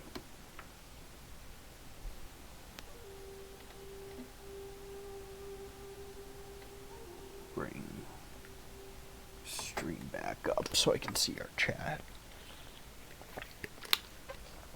Well, I can see it in OBS, but it's a little easier on the phone.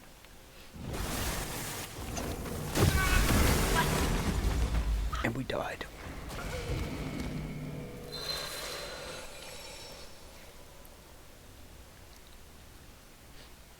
That was a weird Android notification. That sounded weird.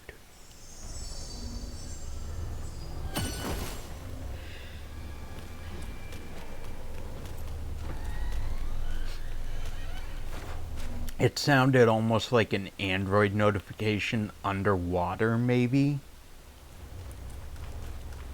I don't know.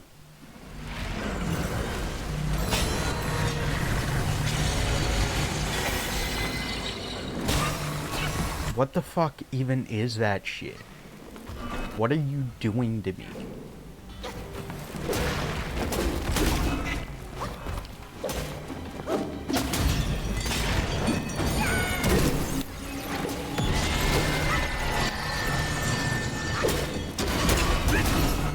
I can see nothing but ass.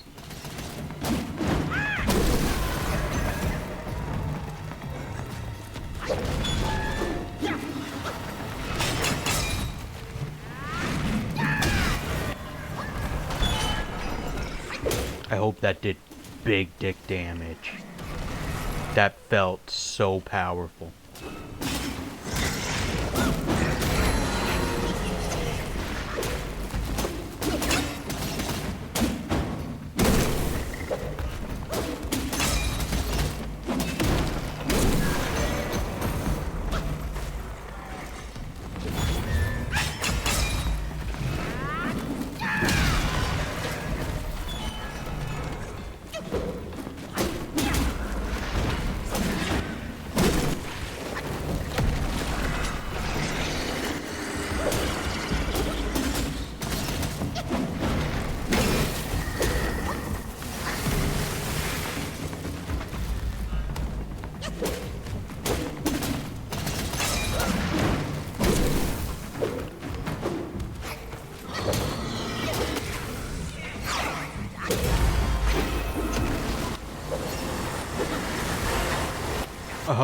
No.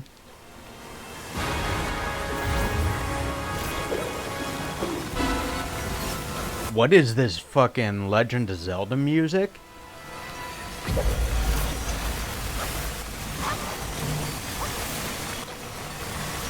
Is this a fucking rave?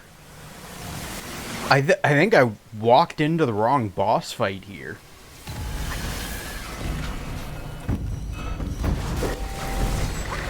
Oh my god. I'm playing the wrong game.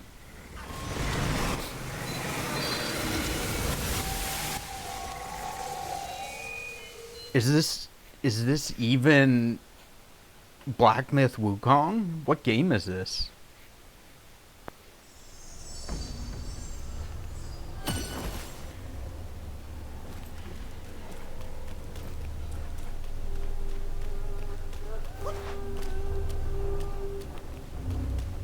It felt more like I was at a fucking rave than anything.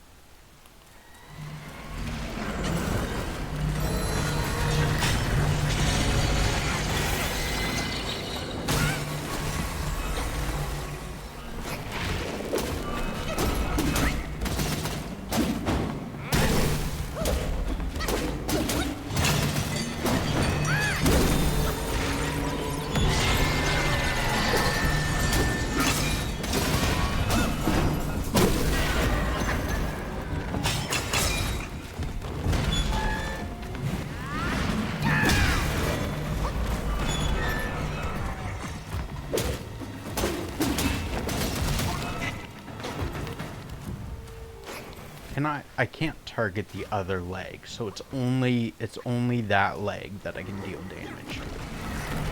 Is what I'm gathering.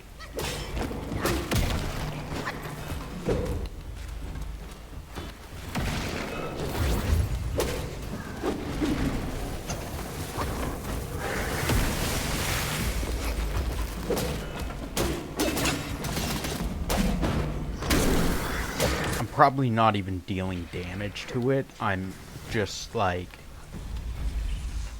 I hit that leg and it causes her to stagger, and then I smash her face for big dick damage.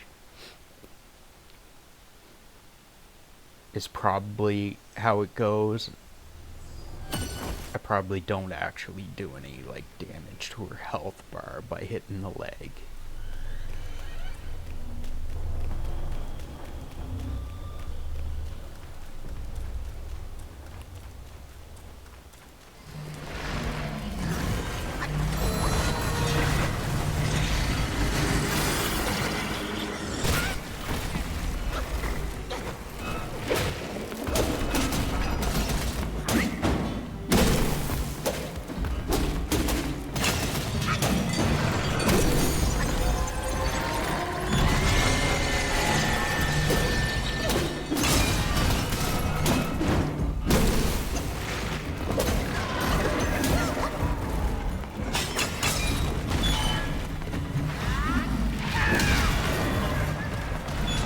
Smash your fucking face in.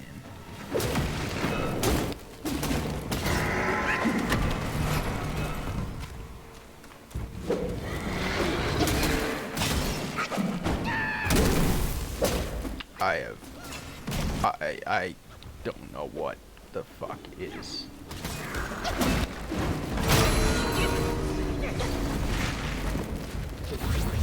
What even is?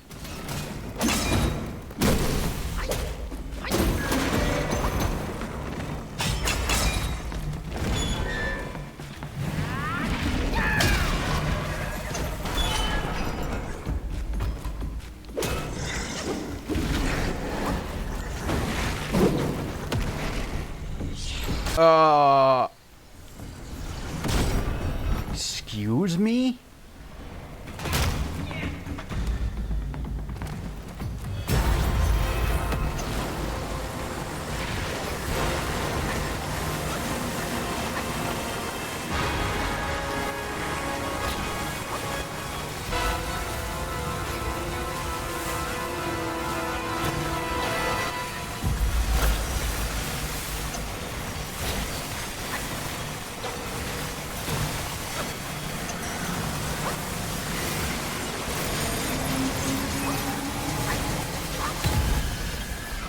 Is the floor lava?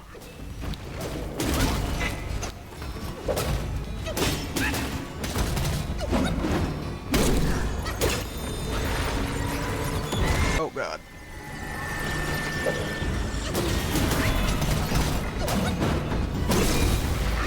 Please just stop everything that you're doing.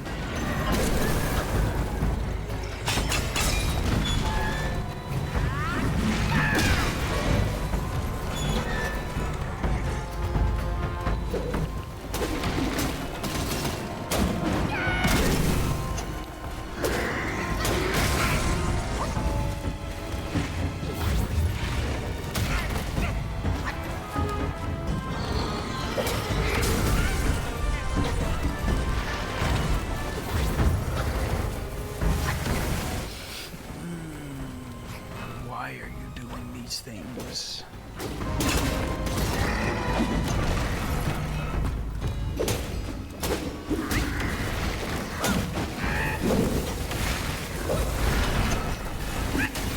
Oh god. Oh god. When you roll into attacks,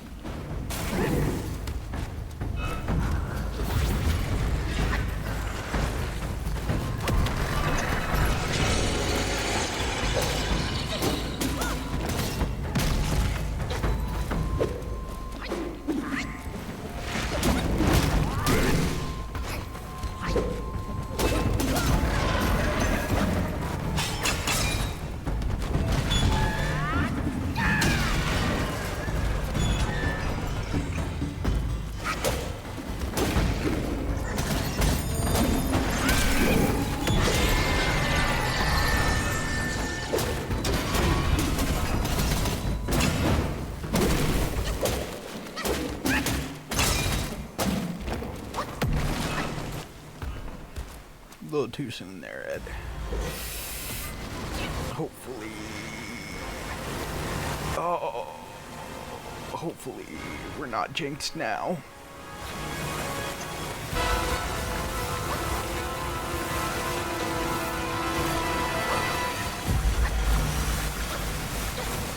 Oh god, oh why? Stop. Just please stop. Ow. Why did it hurt that time? What the fuck? Oh, what the fuck? Ow.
That must be the same with the white dragon, because there were a couple occasions where she grabbed me and I had 0 health left. My bar was empty, but I was still alive. And it's probably, if you're above a certain amount of health, it'll drop you to 1. A certain percentage, it'll drop you to 1. But if you're below a certain percentage, it'll just kill you.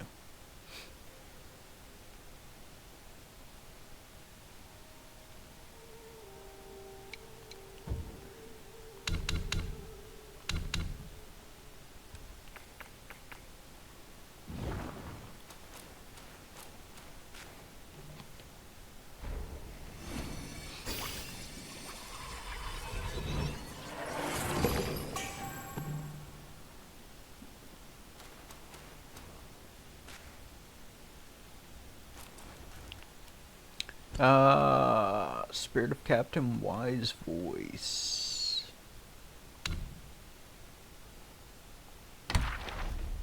So we have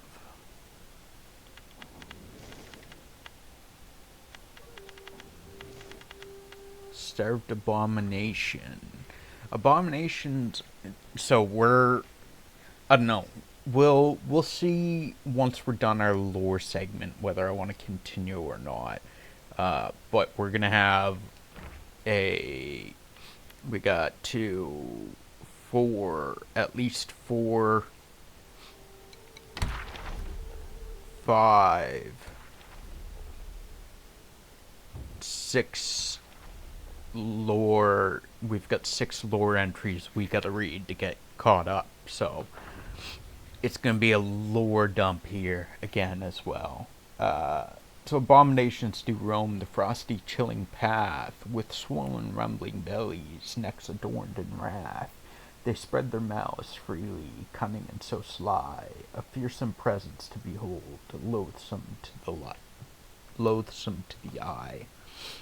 In the past, at the foot of the New West, there was a village called Changwang. In this village lived a young man who had pledged his life to a childhood sweetheart, giving her a white jade pendant as a token of their love, and vowing to propose once he had become successful. The young man was a peddler, making a living by trading grain in the surrounding areas. One day, a luxurious ferry sailed down the river near the village, more splendid than anything the villagers had ever seen. At the bow stood a plump monk in a yellow robe, radiating golden light. The villagers believed he must have been enlightened. Yes, Ed, what is it? After the arrival of the ferry, the temple in the mountains grew larger and larger, and the young man's grain trade flourished. One day, the young man went to trade grain, and I'm gonna cool down and get ready for bed. All right. No worries. Uh, we're, to be honest, we're probably gonna call it here. That last fight, uh, that Captain Wise Voice boss, um, the light show, and there was like there was a high pitched whine through like a good portion of the fight, and I just doing that one fight has given me a headache, and I'm starting to like I can feel a migraine eventually coming on. So it's probably gonna be the last fight we do. We'll get to another possibly get to another shrine and then call it. So don't feel too bad. One day the young man went to trade grain and did not. At least you made it halfway. Yeah, I mean we have two more captains to fight, and then probably a bunch more bosses. The girl where he did not return for over a month. The girl inquired about the temple's location and went there to find him. When the young man finally returned to the village, they missed each other and the girl disappeared. The young man gathered some brave villagers to search for her in the mountains. They found no trace of her, but came across a towering pagoda by the riverbank. The young man led them there to rest. As they approached the pagoda, a wild Taurus appeared. The door suddenly opened. Curious, someone peeked inside and screamed. Behind the door was a dungeon extending deep underground, seemingly holding many people. The villagers, filled with righteous anger, stormed into the pagoda. After a few steps, they heard a loud bang, and the door vanished. Strange-looking yaoguais with size and huge bellies emerged from the prison, laughing wickedly. One of them threw a bag of silvers to the young man, and then eagerly leapt forward, swinging his scythe and cutting the nearest villagers into pieces. Realizing they had been deceived by the young man, the villagers fled deeper into the prison. The young man watched them and murmured, "Having lost my love, I cannot afford to lose my wealth."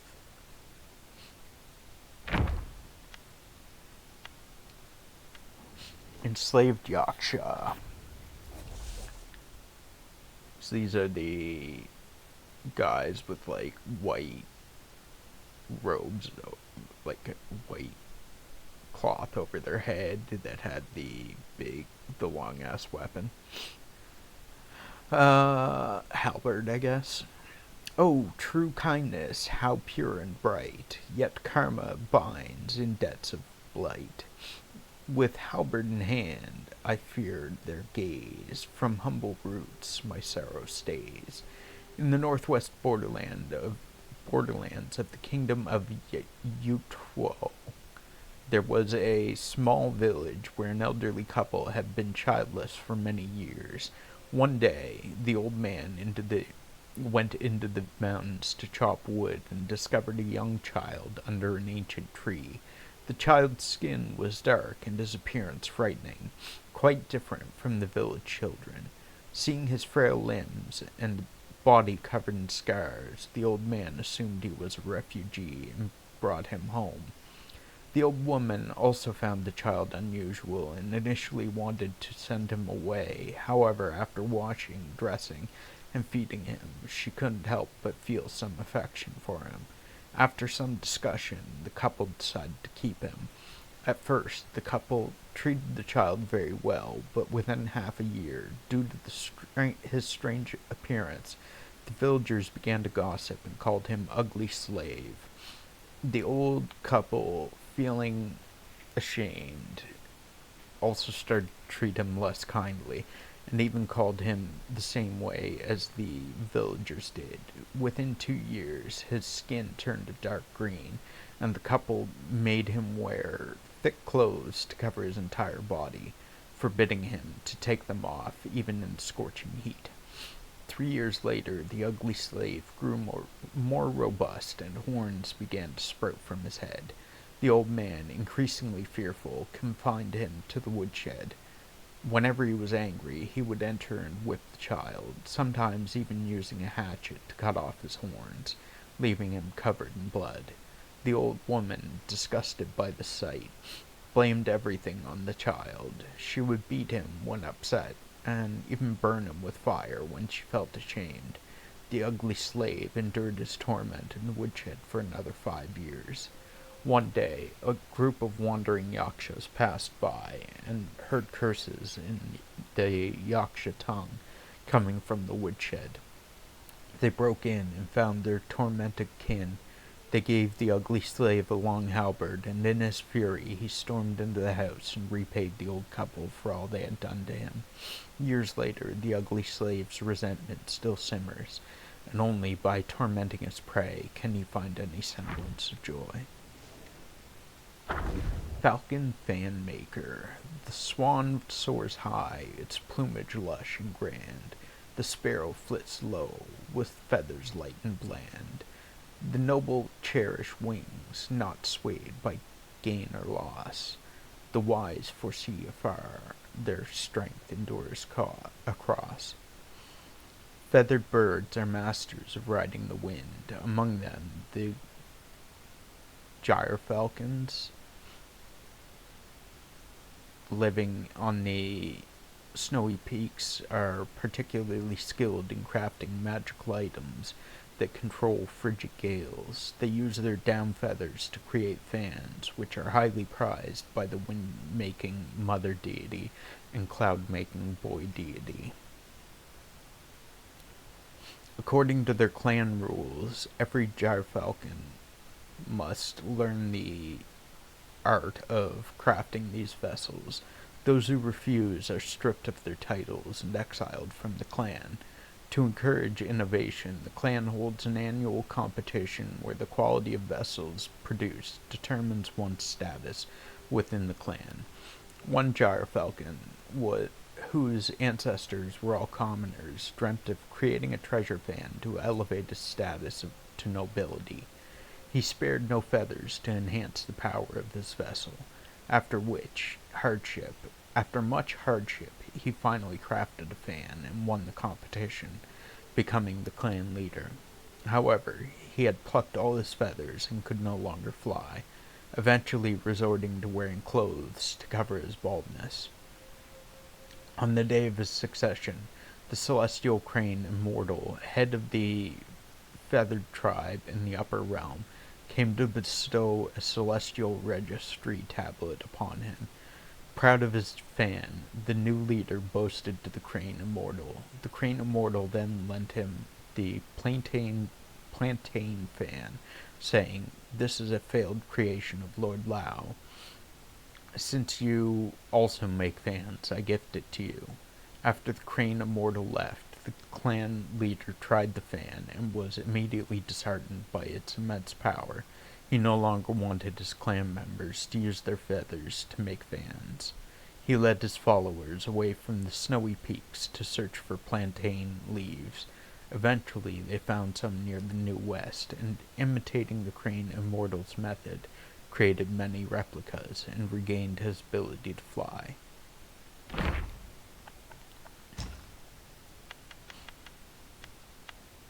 Captain Lotus Vision. All things are by nature void, there is no wax or wane. For pride and arrogance your golden form is shattered. From the rift shines Buddha's light, majestic and boundless, with the glaring rays flashing, startling, breaking. You forget the teachings and fall into the false. You are alone, isolated, crippled, dancing, prancing, like a deity or ghost, no less. Here the wise go mad, the brave turn bad, the kind face duress. Tainted by worldly dust, your practice is in a mess. May your body enlighten the world and quell your proud and overbearing, merging light and darkness. That was the end, yeah. Captain Wise Voice, the voice enlightens all. For pride and wisdom you lost your debate. In ecstasy, beyond measure, your true self is complete. The waves of Dharma, flooding, engulfing, overwhelming, your mindfulness is lost in the world of evil. You question the sky, the earth, and Buddha. One wrong step, and every step thereafter repeats. Here the winner loses, the losers win. The risen falls, the fallen rises. You know how to save the lost in evil's heartbeat. May your body serve this land, since the teachings of golden form shrouds all beings in their deceit. That's the end of those.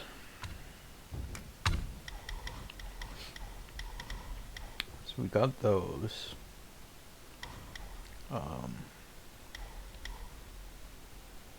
Stamina recovery rate, maximum mana. Increases attack.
So it doesn't look like this goes anywhere, I guess.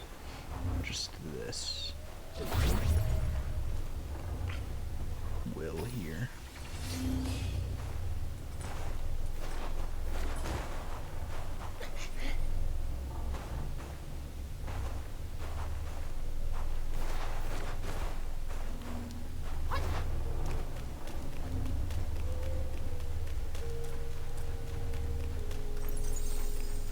Shrine right there.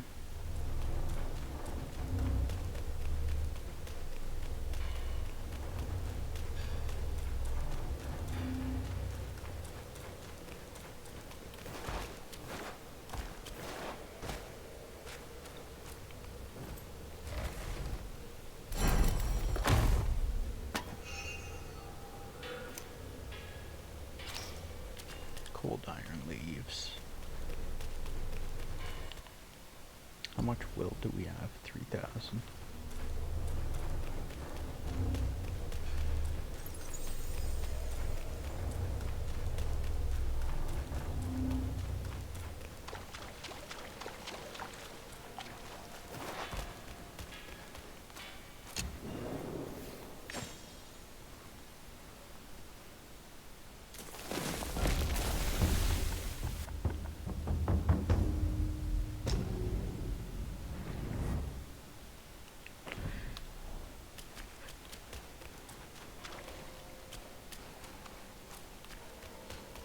I guess we go this way next.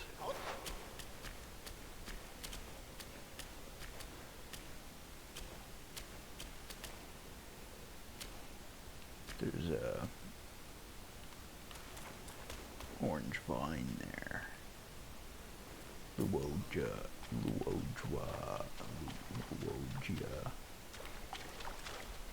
vine that I can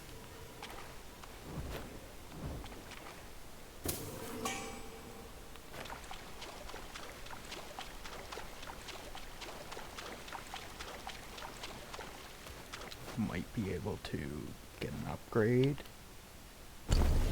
Also, do I have any mind cores? I have one.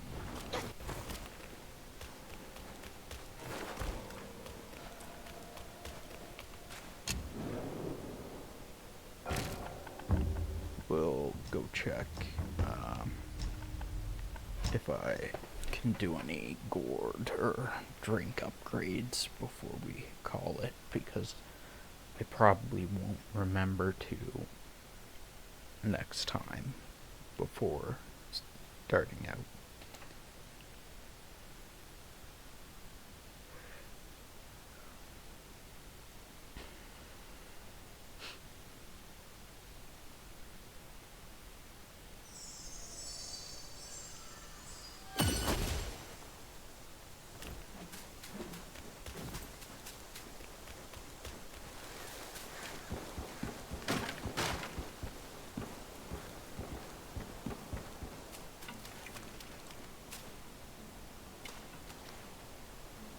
Two drops, honey.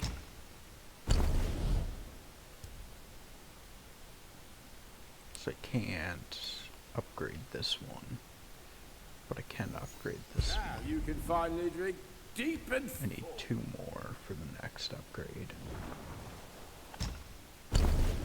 I need 1 more wine worm for that.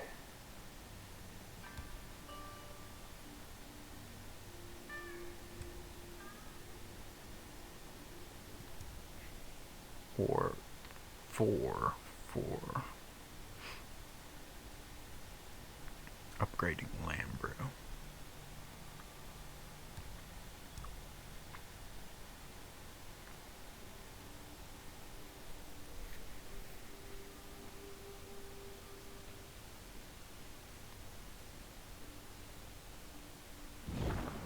Remember, young friend, a sip makes one tipsy.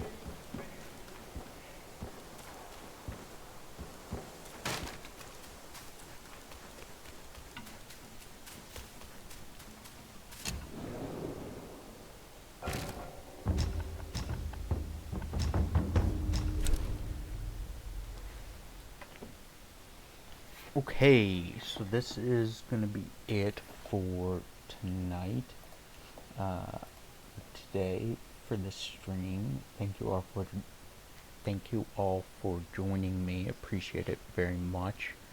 Also, thank you, Ed, for the tip and all the bits that you have given today and every day. Appreciate it very much. If you're still here, if you can hear me. We do also have our, as always, we have a guide a raid channel point redemption that Ed, are you still here? If you're able to hear me, can you say something quickly?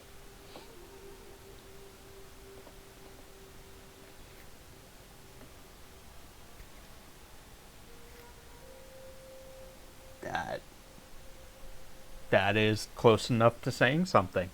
Ed, for everything that you have done today, I will do such a small thing and grant you a free guide raid. So if there is a streamer that you would like to like us to raid out to, I will grant you a guide to raid. I will grant you a guide to raid tonight for free. So if there's any streamer in particular that you would like to raid out to, let me know the name of that streamer. Chicken's on. Chicken Buck. We will raid out to Chicken Buck. What are they playing today? Raid.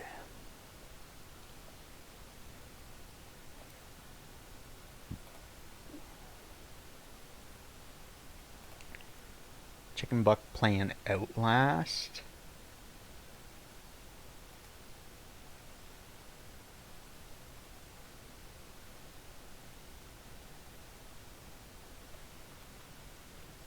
Again, thank you all for joining me and for joining us, and I hope you enjoyed the stream. We will see you guys next time. Take care.